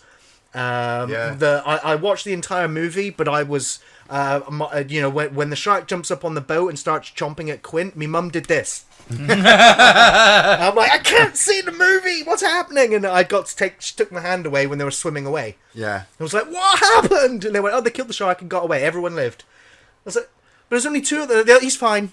He's fine. Got away on a jet ski. Yeah, right, jet skied out of there. But I had nightmares after that for the longest time. I honestly thought that shark, like if I had to go to the toilet in the middle of the night and it's really quiet, I thought a shark would come through the front door. I was terrified of sharks. It may be why I'm so in love with shark movies as an adult, because I've still not got over that yet. Yeah, but also The Howling, the first Howling. Watching Robert Picardo's transformation, absolutely terrifying. Like, I saw American Werewolf in London a few years later, and that was funny, but the Howling one was much more perverse and sick and twisted, and that was uneasy for me. So I remember, again, it's an early age thing. I'll go with that. The easy one was Nightmare on Elm Street, the first one. I watched, my eldest sister made me watch that and sold it to me like it was going to be funny. And this wasn't one of the sequels. It was the original. And so I didn't sleep for 9 years. And yeah, that fucking movie just scared the fucking shit out of me. Because Freddy Krueger in Nightmare on Elm Street is horrifying and scary. This is God. Good. Honestly, man. I remember I didn't watch those movies until I was like 15, 16 or something. Yeah. Wow. And it's like I had PTSD watching them, and like, you watch them then, and like as soon as you get past that first one, the rest are fucking hilarious. Yeah. So that was one, but I do chalk that one up to like watching it such an early. But I gotta admit, a more recent one. I'm gonna bend the rules slightly. I know you said horror movie, but there's a movie that I came out of in the cinema, and I spent 15 minutes sat in my car on my steering wheel, like really kind of sort of moved and questioning a lot of things, and that was Joker. I came out of that movie really sort Not of horror, but thinking about like crime thriller, I guess you'd say, because like Alien is another one that you'd say it's like a sci-fi horror that really when I was a kid was like scary, but I came out of Joker really fucking. So when you say about stuff that stuck with you, I carried that movie around for a good few weeks, and I watched it. My wife got it for me on Blu-ray, like the Christmas that it came out or something, and it took her a while to watch it. And this was during lockdown, and Donna like aired Dirty Laundry, but Donna went through like a difficult time during lockdown and dealt with a lot of personal issues. And I remember I was like, "You sure you want to watch this?" It's like, it's a slow. I was trying to sell it to her, like, look, this isn't like he ain't gonna fight Batman in this movie. Spoilers, But it is an amazing film. I really do like this, and it is, And she didn't make the second. Spoilers. The second he gets into the fridge, he takes everything out, all the shelves out the fridge. So she was like, "Turn this off." She couldn't. And I was like, "Are you okay?" And she's like, "That movie's hit me like a fucking ton of bricks." For me, then that would be like non-horror is Requiem for a Dream. I've said it many times. I refuse to watch that Jacob's film Ladder again. and stuff like I'd already made that statement when a dear friend of mine was like, "I'm going to watch this movie. Will you watch it with me? Because I don't want to watch it on my own." I was just like, "For fuck's sake." yes, I will, because you're going to need somebody there to talk to once that film's over to get you back grounded and outside of that film's headspace again. So he's like, someone's going to pat my head and tell me everything's going to be okay. Right, yes. The crazy thing you say that Linda will not bring herself to watch Joker because of just the stigma of mental illness, things like that. But Sure. Yeah. I got 3 more I gotta check on my list because I've just been thinking about it while you guys talking. The Japanese Pulse. That movie freaks me the fuck out. Watching the woman walk down the corridor knowing that she's a ghost. I fucking hate her leg movements. And 2 movies that I keep meaning to watch because I wiki them and they seem so fucking brilliant, but I'm a little bit too scared to watch them on my own. and I'm a giant coward at the end of the day when it comes to scary movies. Hereditary and Midsummer. Oh, dude, they're great. I know. Harry Astor, right? I really want to watch them, but I'm just like, especially Midsummer. I want to watch it That's in the a middle of the fucking- day, that's and then I go, you know what? Well, mate, do you know No, what? You know what's horror Mid- Midsummer takes place in the yeah, day. Midsummer's real fucking bright. Yeah. And in a way, after a while, you're like, this is not an advantage. I know, that's For why me, it's the fact that like once the drugs and the characters kick in, like all of the background scenery just starts to become warped. Yeah. and- Yeah, it starts you fluctuating. should absolutely watch that movie multiple times, but kind of like watch the movie and then kind of watch it. Don't pay attention to the foreground. Just watch whatever's going on in the background because there's some trippy Yeah, bullshit. it really is. I should probably get really high, drink some beers, and watch both of them back to back, right? Yeah. Yes, do Yeah, that. absolutely. and then record your response. It needs to And be then I'll drive documented. around to put the DVDs in the freezer for you. Yeah. For science. For science. Great question. Great mate. question, David Morris. Next question is from Aaron Gardner. Error, up, fist man? bumps. Hey fellas, hope you're all doing well. I'm loving the podcast return and loving Andy's insights in chemistry with you both. Oh, Ooh, bless your nice. heart. Thank So, you, sir. if he was to do a one-off review on the channel, which movie would he choose? Oh, it depends who I'm doing it with. Because if it's you, I'm going to pull Adam Sandler. No. Well, if you're doing all the talking. No. Oh, thanks, man. That's really nice of you. Trying to think. It's a good question, though. Actually, I'm not sure. We talked about. Okay, before you did the fucking fights of tournament. the kids shows. We did when we finished last month. You were like, "Do you want to come up with a podcast for the next one?" And I was like, "Yeah." And then like a day later, he was like, "We're gonna do this." I was like, "All right, fine." Took too long, man. But yeah, no, like snooze, I lose, right? But we talked. I mean, one thing I was sort of like, not so much say a movie, but definitely review Hannibal. We talked about that a fair few times. The series with Mads Mikkelsen, that would be one. If it was going to be a film, I don't know, man. Any of the Rockies? I think we could have fun with the Rockies. I'm getting not knowing whether or not you've done them. or no, anything. we haven't done any of them, No, but not a I'm single Rocky. personally getting ready to watch the whole series through. Yeah, so 'Cause I I've can- only I can seen redo I've them seen all. Creed 1 twice, and I've only seen Creed 2 once in the I cinema mean, with yeah, you. Yeah, we Andy. went in the cinema, Yeah, didn't we? I haven't seen it totally, since, and I'm like, I want to watch that again, but I want to do the whole journey. Yeah, absolutely. again. So one of those would be great. Other than that, I don't know, man. I'm trying to think of like a random, because I know this is why I like it. Like we do random. I mean, I've done like a couple reviews with you guys. I know we did. We did Was the that Black Disney Hole. one? Black We did Hole. Black That was Hole. it. Yeah, Yeah, and that was Black so. Hole. When I was like, "What are we reviewing?" You're like, "Black Hole." I was like, "What? That fucking Disney movie in space?" Anthony and he was like, Perkins, "Yeah." baby. And I had to rewatch it, and I was like, "God, this is fucked up."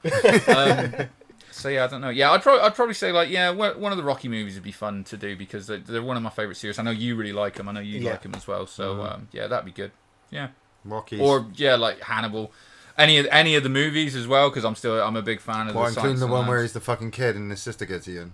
That movie's bullshit. Hannibal Rising. That movie's bullshit. It's definitely the weakest of all of them, but then again, the book was kind of the weakest of all of them as well. Which I think, I mean, I've read all the books, I've listened to him on an audio book as well, and I think that was kind of his. I think his publisher was like, "Make some money, hey, make some money." Make some money. Which is what you really want is the sequel to Hannibal, obviously. You know, Silence of the Lambs or Hannibal, I reckon, Ooh, or one of the nice. Rockies. Yeah, Science No, Land's it's just all recently Rocky. rewatched. So there's like 12 Silence of the fucking Lambs. movies. There you go. It's still fantastic. It Science really Land's is. amazing.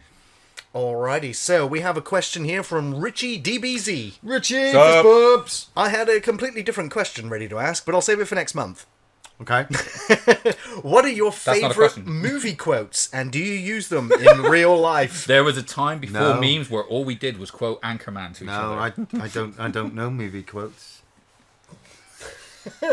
I've cut He chew bubble gum and a kick ass. He knows Wikipedia quotes. I'm a real life sleeper, child. Fucking. The answer to Ian would be yes. Call me Snake. Man, just any of the John Carpenter quotes. Anything from Hot Fuzz, fucking Simon Pegg's trilogy. Fucking. I love quotes. Do you know what? There's one. noble language. Like so where I live, you've got just down the road. You've got like really good friends of mine that live like on this side. I'm friends with our neighbours. Like my best mate lives down the road. I'm very lucky that we've got all these people. And a running joke in the street for us anyway, not necessarily our neighbours, is from Trading Places. As soon as we see one of us, it's "Good morning, my neighbours." And, fuck you, yes. Fuck you too. So that yeah, we're very cultured in my street. Clearly. Wait, that's not Trading Places. It's Coming to America. Coming to America. Sorry, but yeah, well, because that was the other one I was going to say was me and Sandbags will quote Trading Places at each other constantly. I was trying to think which, because I do quote movies, but well, yeah, mate, the amount it's like Power of Grayskull, like that any Not of really the a cartoon series. Cornetto, Well, yeah. but any of the Cornetto trilogy quotes. Choke on them? You don't fucking say choke on them. Honestly, mate, Day Donna. of the Dead, of course. Yeah, of course. Yeah. Donna, it's not a movie one, but because of like we love the Edgar Wright movies, and we also love Spaced. Yes. Is Hell yes. any time, I don't know if anyone's going to get this, but any time we open a bottle in the house with a cork, when it makes the pop, my wife will go, "Wait!" From like the landlady that used to do it. She's like saving a bottle of champagne. She's like, "I can save it till tomorrow." Instantly shuts the door and you're like, "Wait!" That's a fucking beaut. Every time she does that, it cracks me up. Oh, man. Yeah. I hear "Get to the Chopper" quite a lot. Yeah. The Dude Abides. Yeah, you might hear me saying that. Why did you say that name? Oh god, I do that all the fucking time. Where is it? I use "Why do you say that name" all the time. Definitely. Yeah, there's some really good ones there actually. All of mine come from John Carpenter movies because they're so good. Like we were playing The Thing when we went away on holiday. I was The Thing right from the start. Linda called me out because she looked at my card, and I fucking convinced everyone around the table that she was lying. And it was so good. I just kept reading quotes. I was just like, let's just all rush her, man. She can't take us all on. And everyone's like, I don't know. What is he him telling the truth? And it's like he's lying to you all. I like to roleplay as Quint when we're playing the Jaws board game. Yeah. So I'll always be shouting at Hooper! Whoever's playing that character, I'm going to be shouting at them the whole time. But we even burst into the song, didn't we, when we were playing it? Show me the way to go. Boom, boom, boom, boom. I had a little drink about an hour ago. Oh, yeah. I gotta admit, I think I do, all jokes aside, I do throw Anchorman quotes constantly around. Anytime we do it, it's like Great Odin's Raven. Sex Panther. Donna turns the light on in the house. She will be like, "I love lamp." That always cracks me up. That's pretty cool. Alrighty, we have a question from Y2 John. Why do John Fistbird? I would like to see some prequels of Cabin in the Woods movie. Is there any prequels you guys would like to see made? That's interesting. I mean, Cabin in the Wood, of course, that movie has a definite ending. But of course, all of those prequels, I would say we've seen before. We've seen Evil Dead. We've seen The Ring. We've seen Grudge. Yeah. You know, all of the prequels, I guess what we want to see is the observers. And the thing is, if a Cabin in the Woods prequel, they all end with the villains winning every time, I guess. But, yeah. Prequel, I'd like to see. It would be curious to see how they managed to capture all of the killers and put them in a containment unit. Oh man, I just seen one on your shelf, Gary. I reckon would be a real badass prequel if we got to see it. Go on. Event Horizon. Yeah, I mean, what the hell happened to the Amazon TV show Event Horizon that was announced 4 years ago? As soon as it jumps, and then we follow the the original, the Event Horizon original crew, ripped up and fucking. Yeah. Again, we know how that ends, but would that trip? Would it be? Well, worth we don't it? know that they all died. One of them could have escaped in a pod and be trapped there, like fucking what's her face from the Thing prequel. She'd be like the last one, and the ship ends up leaving her in that world, and that's how the film ends. Yeah. I'd love an Alien prequel. Oh wait. Scratch that one. Oh yeah. Yeah, that's the thing. Most movies, they start off really well. Like, I can't even say, like, I'd want a prequel to, like, Mad Max, because Mad Max 1 is set before... Do you know what I was literally thinking Mad Max, but then I was like, Mad Max is The It's the prequel. prequel Start, to yeah, the- to the it Rogue sounds really One. stupid, but Some of the best Yeah. movies. Like somebody said, Event prequel Horizon is to- a great pull because that's what I was trying to think of. Is like, where do we end up where we start in a completely fucked up situation? Yeah. And it's never fully explained how you got there. I mean, like Hellraiser might be a good one where you get to maybe. I suppose it's not even a prequel. Just like go back further in time, I guess. Yeah, From yeah. where they started. I would like a Star But again, Wars in the Knights of the Old always Republic. you are. Yeah, that's a good. I mean, like I still think the best. I suppose it is a prequel. Is Rogue One, but Yeah, it's yeah, because it's yeah. the thing of like the problem with prequels is like we talked about. Well, we know where we're going to get to. We know who's going to live for the most part. Who's going to die unless they're a totally new character, right? Totally new characters. Yeah. Rogue One was great because it was like it is a prequel, but what we're kind of doing is we're plugging a bit of a plot hole here that's been floating around for some time, which Yes. is why would you build a Death Star with a fucking port that you could just shoot a laser into and destroy it in one shot? And I really dug on Well, that. I mean, do it you know what required a Jedi to do it. Well, yeah, they but weren't that's banking fine, on you any know, but- Jedi but- still being But out what there. I mean is sort of like it was that kind of thing of like, you know, oh, so we're not worried about who's going to live or die. And for a start, from my point of view, these are all fucking new characters for me anyway. Apart from when the fucking big dick dad stands up in the fucking hallway and murders everyone. Yeah. But I was kind of like, this isn't about who's going to end up where. Plus, spoilers, everyone fucking dies in that movie anyway. It was like, oh, okay, so what's the reason that they're doing this for? So that's why I think that worked as a great prequel. And but like we said earlier as well, good writing as well. We cared about the characters. Yeah. So when those Yeah, last yeah, two yeah. are sat on the beach, you know, I generally do feel bad. Like, Oh, man, dude, I wish they could absolutely, get off. absolutely. But knowing full well that as we go into New Hope, it's not happening. You'll love it. Let's have a prequel to fucking The Hobbit, so we go into the Silmarillion and back further. And They back are further. doing that. I know that. Yeah, and by the screenshots, everyone's mega excited for it. God, Yeah. no. Great question, though, Y2 John. Thank you. Next question is from Matt Midgley. What up, Matt? So, No question. I just want to say I think Andy is awesome on the podcast. oh, bless your heart. I'm getting so much love this week. One of my Because you two picked Tom's the Tank Engine, and that's why I'm getting the fucking love, alright? Yeah. I've got South Park fans out there, that's why. It's not a good show. Next question is So I'm from... going to wake my kid up when I get home. Sit there, you're watching South Park and fucking prove a point.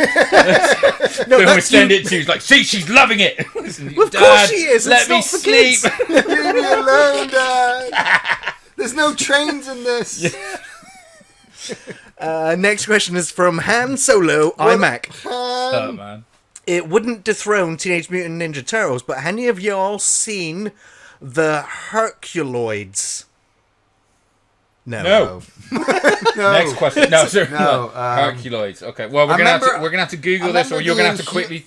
Dude, you're gonna have to throw the synopsis up in the chat. I was going to say, yeah, I remember the Inhumanoids, the evil that lies within. Do you remember that one? Nope. Oh. I'll Google that one next. Does What is it anybody called? in chat know the Herculoids? The It's from Herculoids. 1967. Oh, okay, dude.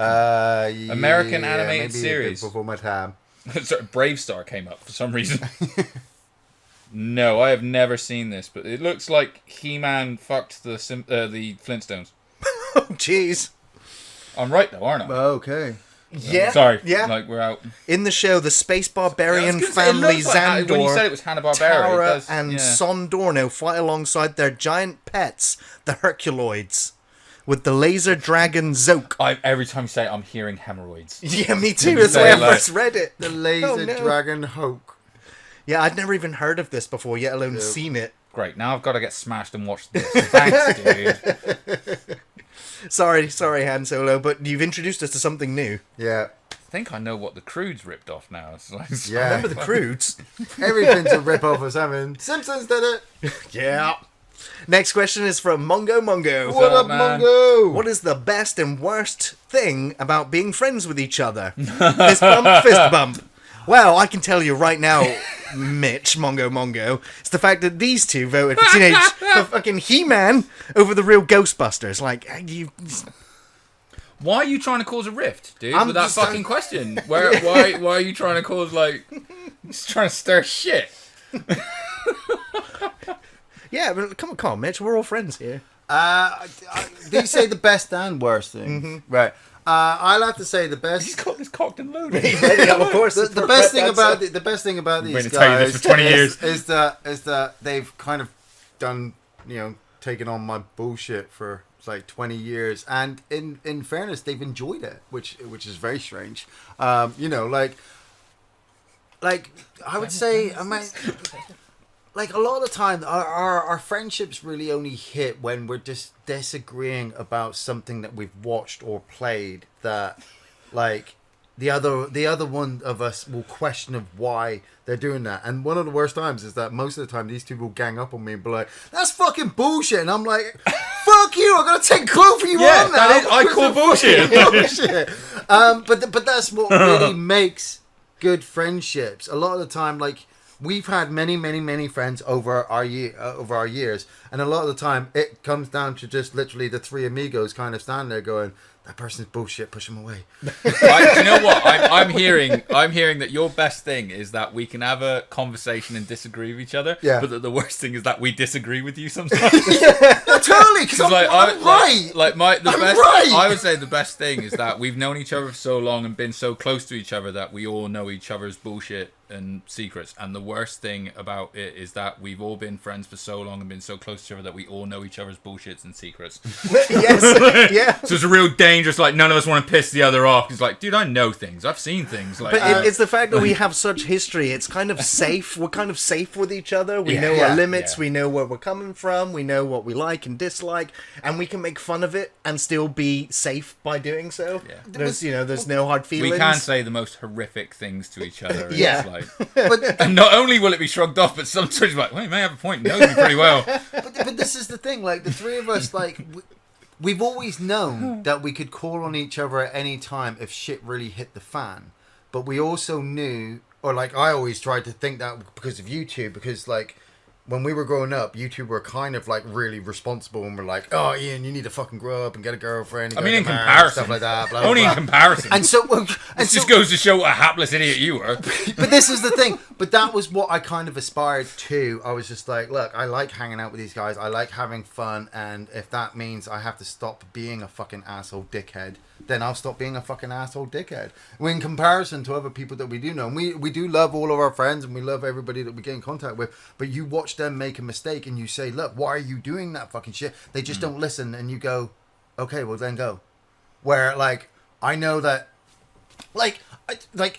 thing is stupid. I know deep down when I met Linda, like, I was just like, okay, if another girl came up to me and, you know, I was put in a situation where I had the chance to cheat on Linda, like, it makes you question things. And always half the time I'm like, what would Andy think and what would Gary think? And a lot of the times it's like, they'd understand, but they'd fucking kill me. And so it's just not worth it. You know, because on top of that, they would be taking Linda's side, that Ian was the fucking asshole dickhead. So just don't fucking do it. Support your wife. Be there, because then she gets to turn to your friends and say, look, he's a nice guy. He's not the asshole dickhead you keep thinking he is. The way you both put your heads back there, like, no. Oh my God. In my hallway as well. Do you know what? In my hallway, I've got my wife put up some amazing pictures, and one of the best pictures I've got. And I still need a copy of that Jake the Snake picture you got, motherfucker. It's pinned up in my office. I know. But one of the best pictures I got is of my wedding day, where I'm sat there, looking forward, getting ready to obviously get up and do my vows and all that. Get married. Gary is sat Get next ready to to do me. my thing. We're both in our suits, and then you got Andy sat next to me, but Andy is shooting me this look like, oh, you're getting married. I think I'm shooting you the look where it's like, when you say you're in your suits, I'm in a fucking suit. You two wearing Battlestar Galactica cosplay, and I'm shooting you a look that says, why am I sat here looking the cunt? When I'm in a suit, a nice one. Yeah, man. Oh, yeah. That's what I love. Thanks for the question, Mitch. Next question is from the Blackest of Magics, 1982. What up, Black Magic? Black Magic wants to know our biggest guilty pleasure watch. Well, I can answer this one now, and it's one that There's that one gay porn. And, oh, sorry. No. What? No, don't put words in my mouth. Or anything in my mouth. Keep it out my eye socket while you're there. There is a guilty pleasure that I'm looking forward to watching imminently, and it's a film that I've only recently discovered, And that was because we were like, Senior year. the film is Perfect. available, but Wow. it's not available in the UK yet. And I've been recently rewatching Battlestar Galactica for the upteenth time. Yeah. And we were like, oh, Jamie Bamber, he's really good as Lee Adama, Apollo. Yeah. Wonder whatever happened to him, because other actors and actresses from the show have popped up here and there, but I've never seen him in anything. Let's see what he's up to. And he's in a film called Titanic 666. No, I saw the hell. fucking thing. Let's have a look at the trailer. Yeah, I saw that. And I was like, I need to see this. I need to see Don't how this need man to has see destroyed his career. Don't need to I want to see Titanic. I think it's the third one. Like I don't know what happened to the second one. Yeah. But basically, zombies on the Titanic, or ghosts, Ghosts or ghosts on the of the dead, Well, or that's ghosts it. of the They people get that died. They in the get first- resurrected by some fucking and crazy... I don't know. James Cameron. I don't know. It's just like... James Cameron's down there in his so sub bad. reading the Necronomicon. It looks so bad. It looks horrendous, but I can't wait. And also, jet ski, shark bait. I'm really looking forward to that monstrosity as well. Guilty But Pleasure View's Guilty got to be Pleasure's fucking Resident Evil series because I would never willingly choose to watch them. yeah, but come on. No. I mean, if it's on, I didn't choose it.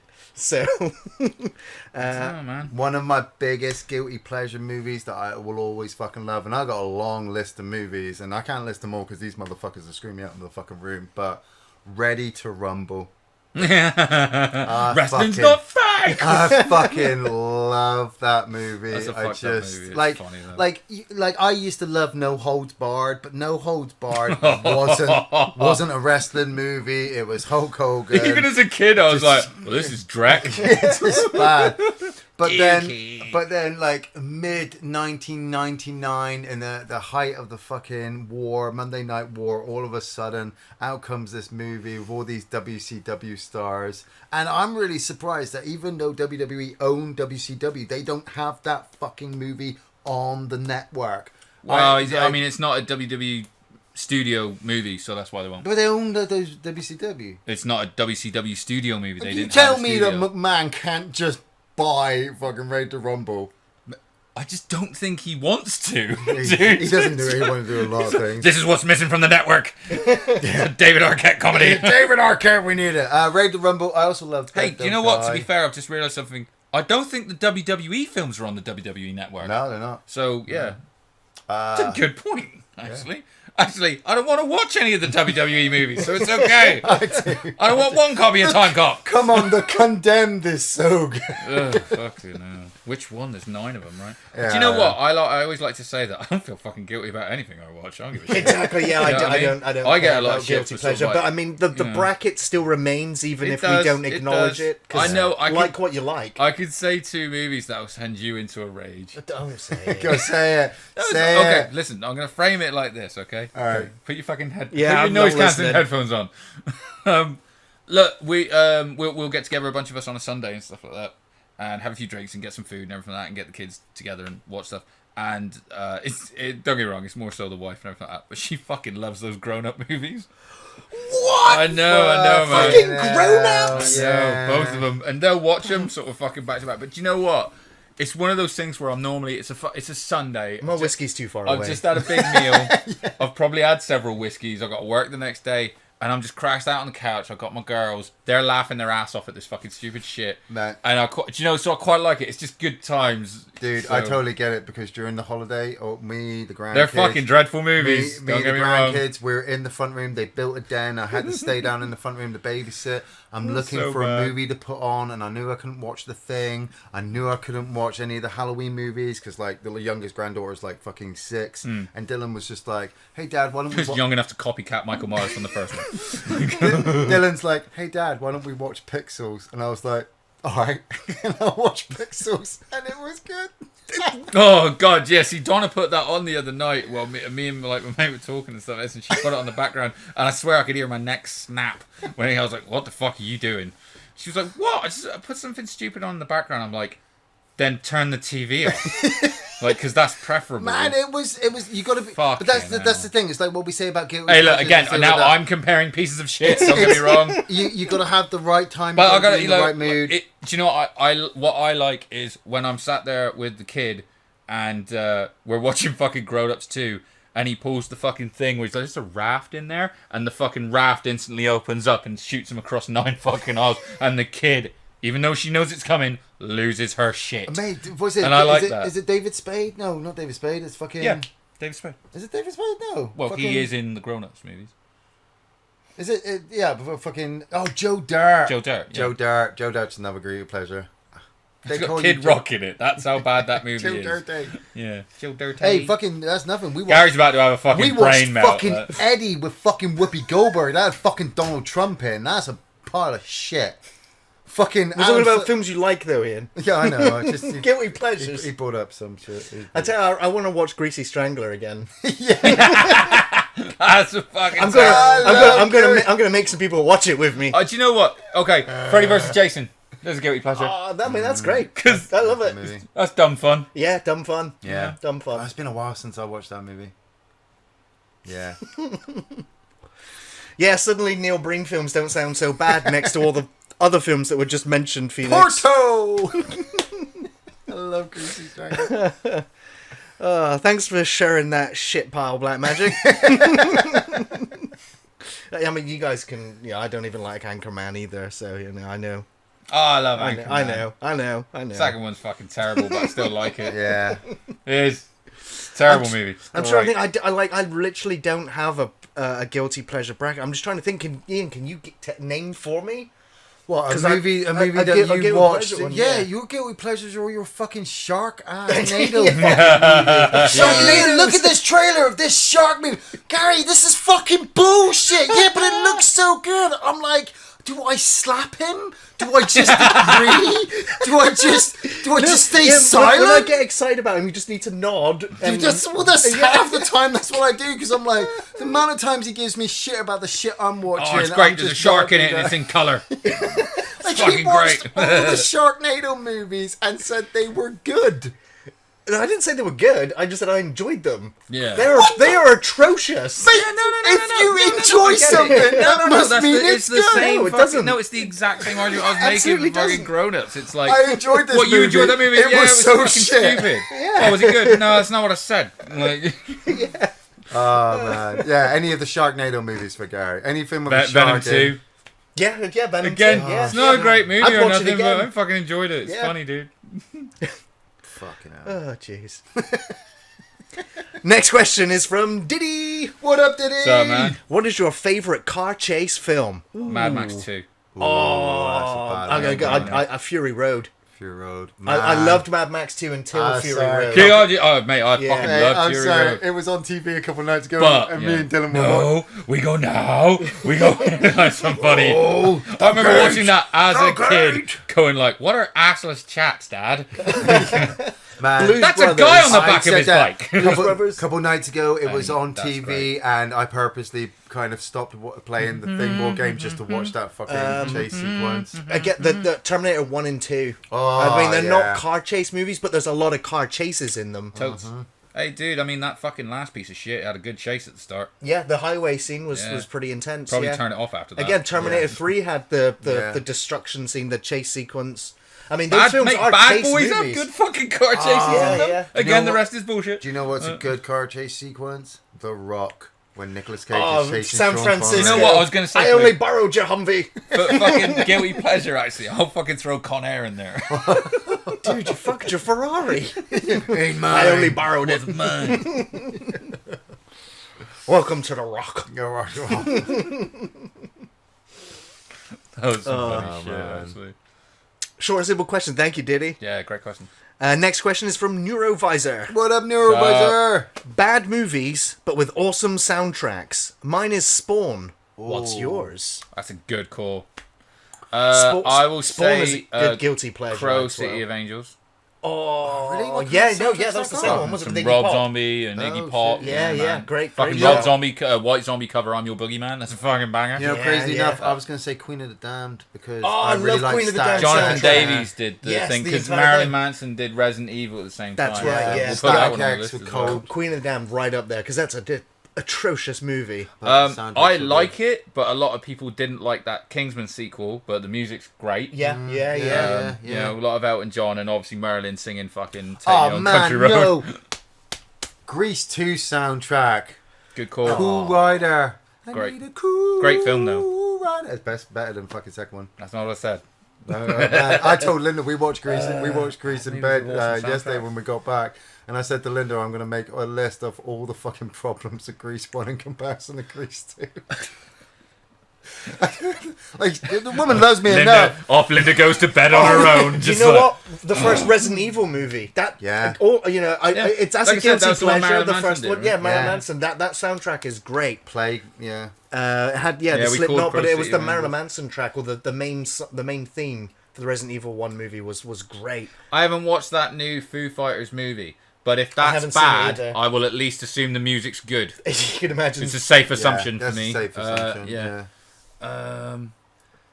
Bad music, Hey, good do you know what? soundtrack. Someone's called good one, Big Ed. Where he's put the Mallrats soundtrack. I like Mallrats. I like all the Kevin Smith I movies. like But Mallrats, if you don't like his movies, and do you know what? If you don't like any of the Tarantino movies, I'll guarantee you they got a banger of a soundtrack. yeah. 'Cause Every that one man's of them. soundtracks are on point. Yeah. Secretly, I hate Oh, all I'll of say them. Halloween Kills because I Ghost was play thinking on that, it. yeah, and the music was by Carpenter and his sons as well. So I know, that's the problem. didn't save the movie, but it definitely helped. Any shit episode of Raw, but where they had that Anthrax opening theme tune. So, there you go. Nice. Alrighty, we have right now, I Union believe Underground. this might be our last question, Oh, last question. and it is from Dead Medics. What up, Dead Medics? What's up, man? Blaine's All Painless, the USMC M41A pulse rifle and M56 smart gun, Nice. Han Solo's DL44 blaster and any lightsaber, Snake Plissken and Harry Callahan's 44 magnums, Is there a question coming? Robocop's Auto 9, so many iconic weapons. What's your personal favourite? Oh, okay. Well, It might be in there. Out of any of them, out of out that of list maybe or those, just or off the out top of of in my general. head? I'm guessing that was just Dead Medics. Tetsuo's dick did some damage, didn't it? What? Iron Man? Oh, Body Hammer. Oh, yeah. That did some fucking damage. Jesus, That movie sucked, sorry. But, like, fucking hell. do you know what? I do normally But go you to remember that weapon? Fuck, we watched it in the house, dude. And I I was know we like, did. I nearly kicked the fucking TV over. Ah! Yeah, gun. Yeah, Deckard's pistol. I've got a 3D printed replica downstairs of Deckard's gun It's from got, Blade Runner. it's got to be movie, is it? Because I was going to say the fucking It could be from... Lancer from Gears of War. Nice, yeah, the It's a chainsaw gun machine with gun. a chainsaw on it. Yeah. What about that big gun in Beverly Hills Cop 3 that's got a microwave in it? The Annihilator 3000. The Annihilator. That one? I don't know. I've I've always always, loved that I've always loved Beverly Hills Cop 3 miniguns. sucked. Well, yeah, but it had that gun in it. So yeah, Blaine's All Painless plus the scene in Rambo 4 when he gets on the back of the M40. Terminator when he's got Terminator with the machine gun. Oh yeah. man, in Rambo when he gets on the back of the truck and annihilates the country with it. Yes. I was like, fucking hell. What about Charlie Sheen's chicken bow in Hot Shots that's 2? great. Shots That's fired great. too, yes.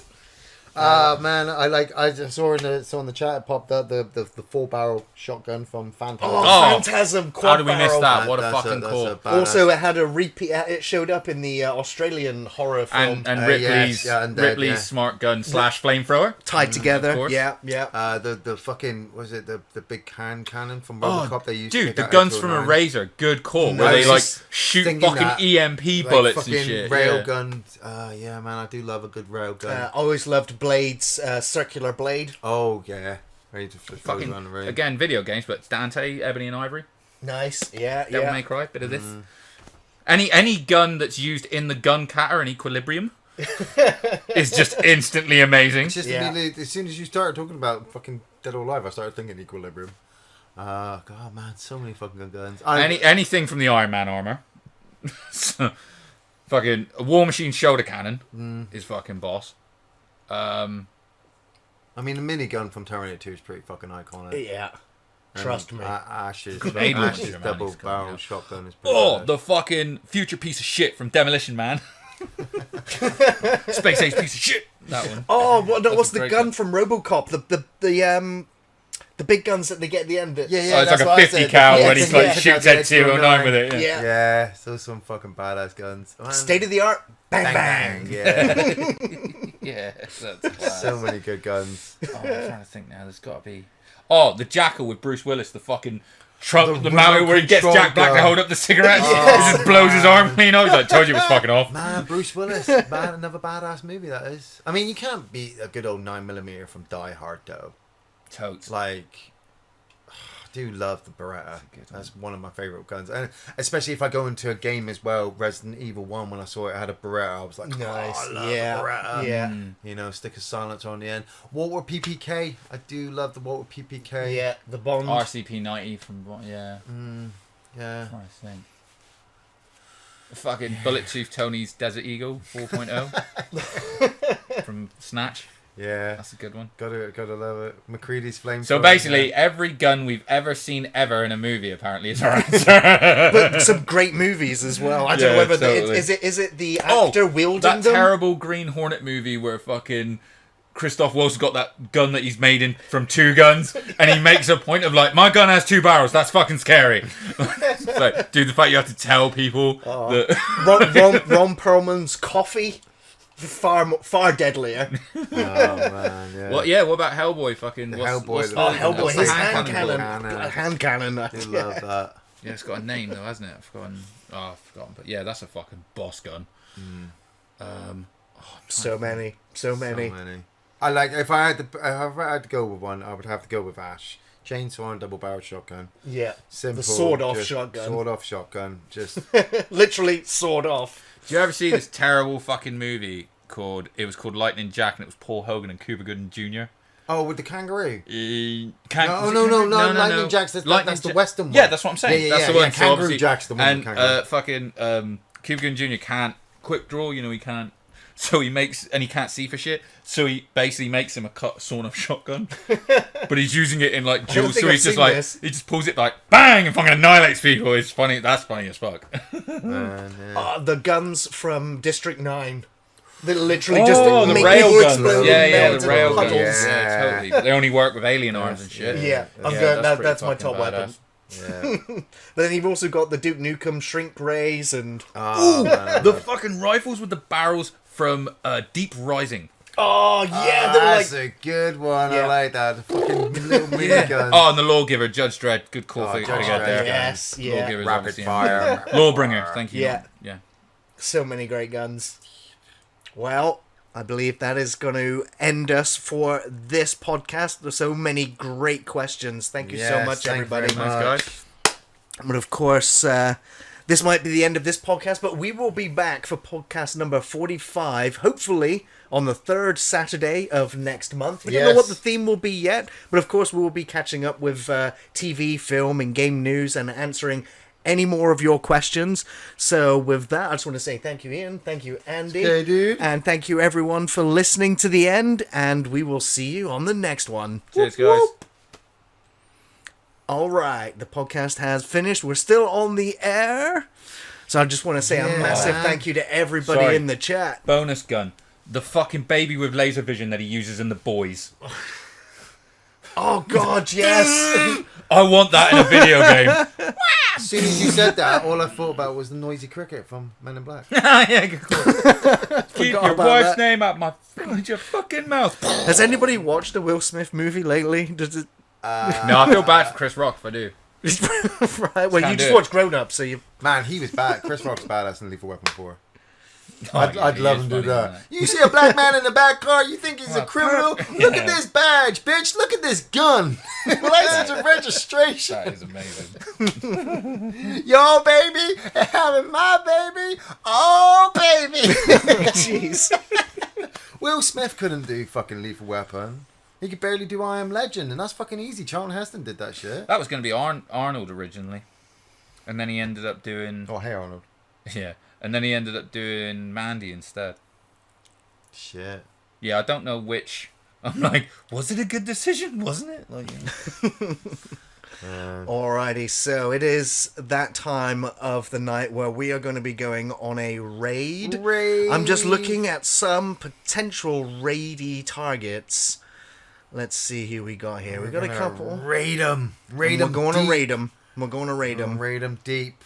We're going to skull raid them. Yeah. Okay, well, this person's What the fuck am I AFK talking? right now, so they get skipped. Oh, that one's a good choice. I do think that's a good choice. I think we'll drop you guys off with a Patreon of the channel. Yes. We're going to go and say hello to Matt of Reckless Eating. Fist He, bumps. of course, has had as an innumerable amount of YouTube problems, same as us. At one point, his entire channel was deleted for offensive content. All these guys do is eat insane amounts of food combinations, and record it and talk about it and sometimes vomit about it. But that got them taken off YouTube, and I think they might have got themselves restored. Super They Dragon. are, of course, also streaming on Twitch, so make sure you drop a fist bump when we get in there. Say hello to Matt of Reckless Eating. He's a really fun guy, super chilled, although sometimes he will get...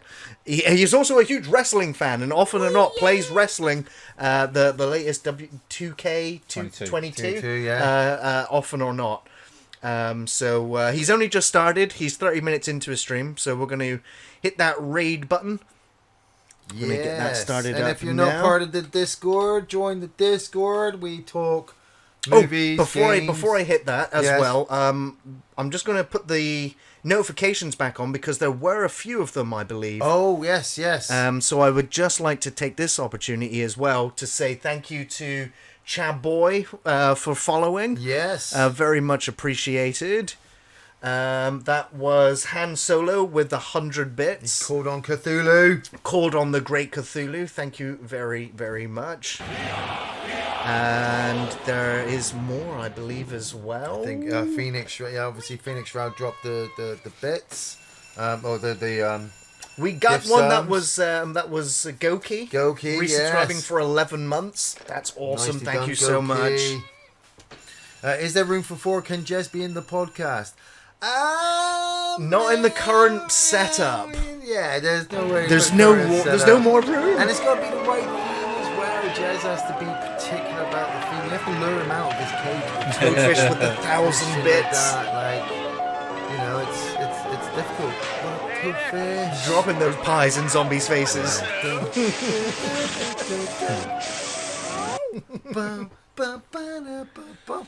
Oh, another good gun. Sex Machine's dick pistol. Oh god, that's the winner! Oh, that's the winner! Yeah, that is Hell fucking yeah. boss. That was good shit. And also, I'm going to let him have, if we go with close combat, I'm going to have the pneumatic stake that Clooney has in that as well. Yeah. Alrighty, so this raid is now Fist bumps, underway. fist bumps, We are off to say hello to bumps. Reckless Eating. Fist Thank you again so much, everybody. You guys have been awesome. Let's get that rage song playing again as we bow out. Yes.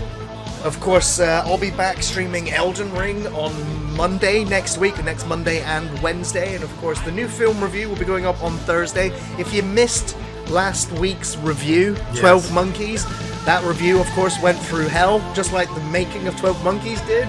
That film review seems just as cursed as that film did. Yeah. But if you missed it, it's up on the channel. Nobody got the notifications about it. Thank you so much if you did see it. But if you missed it, make sure you go and check it out. Yes. Take care, everyone. Bye for now. Cheers, guys. Yes.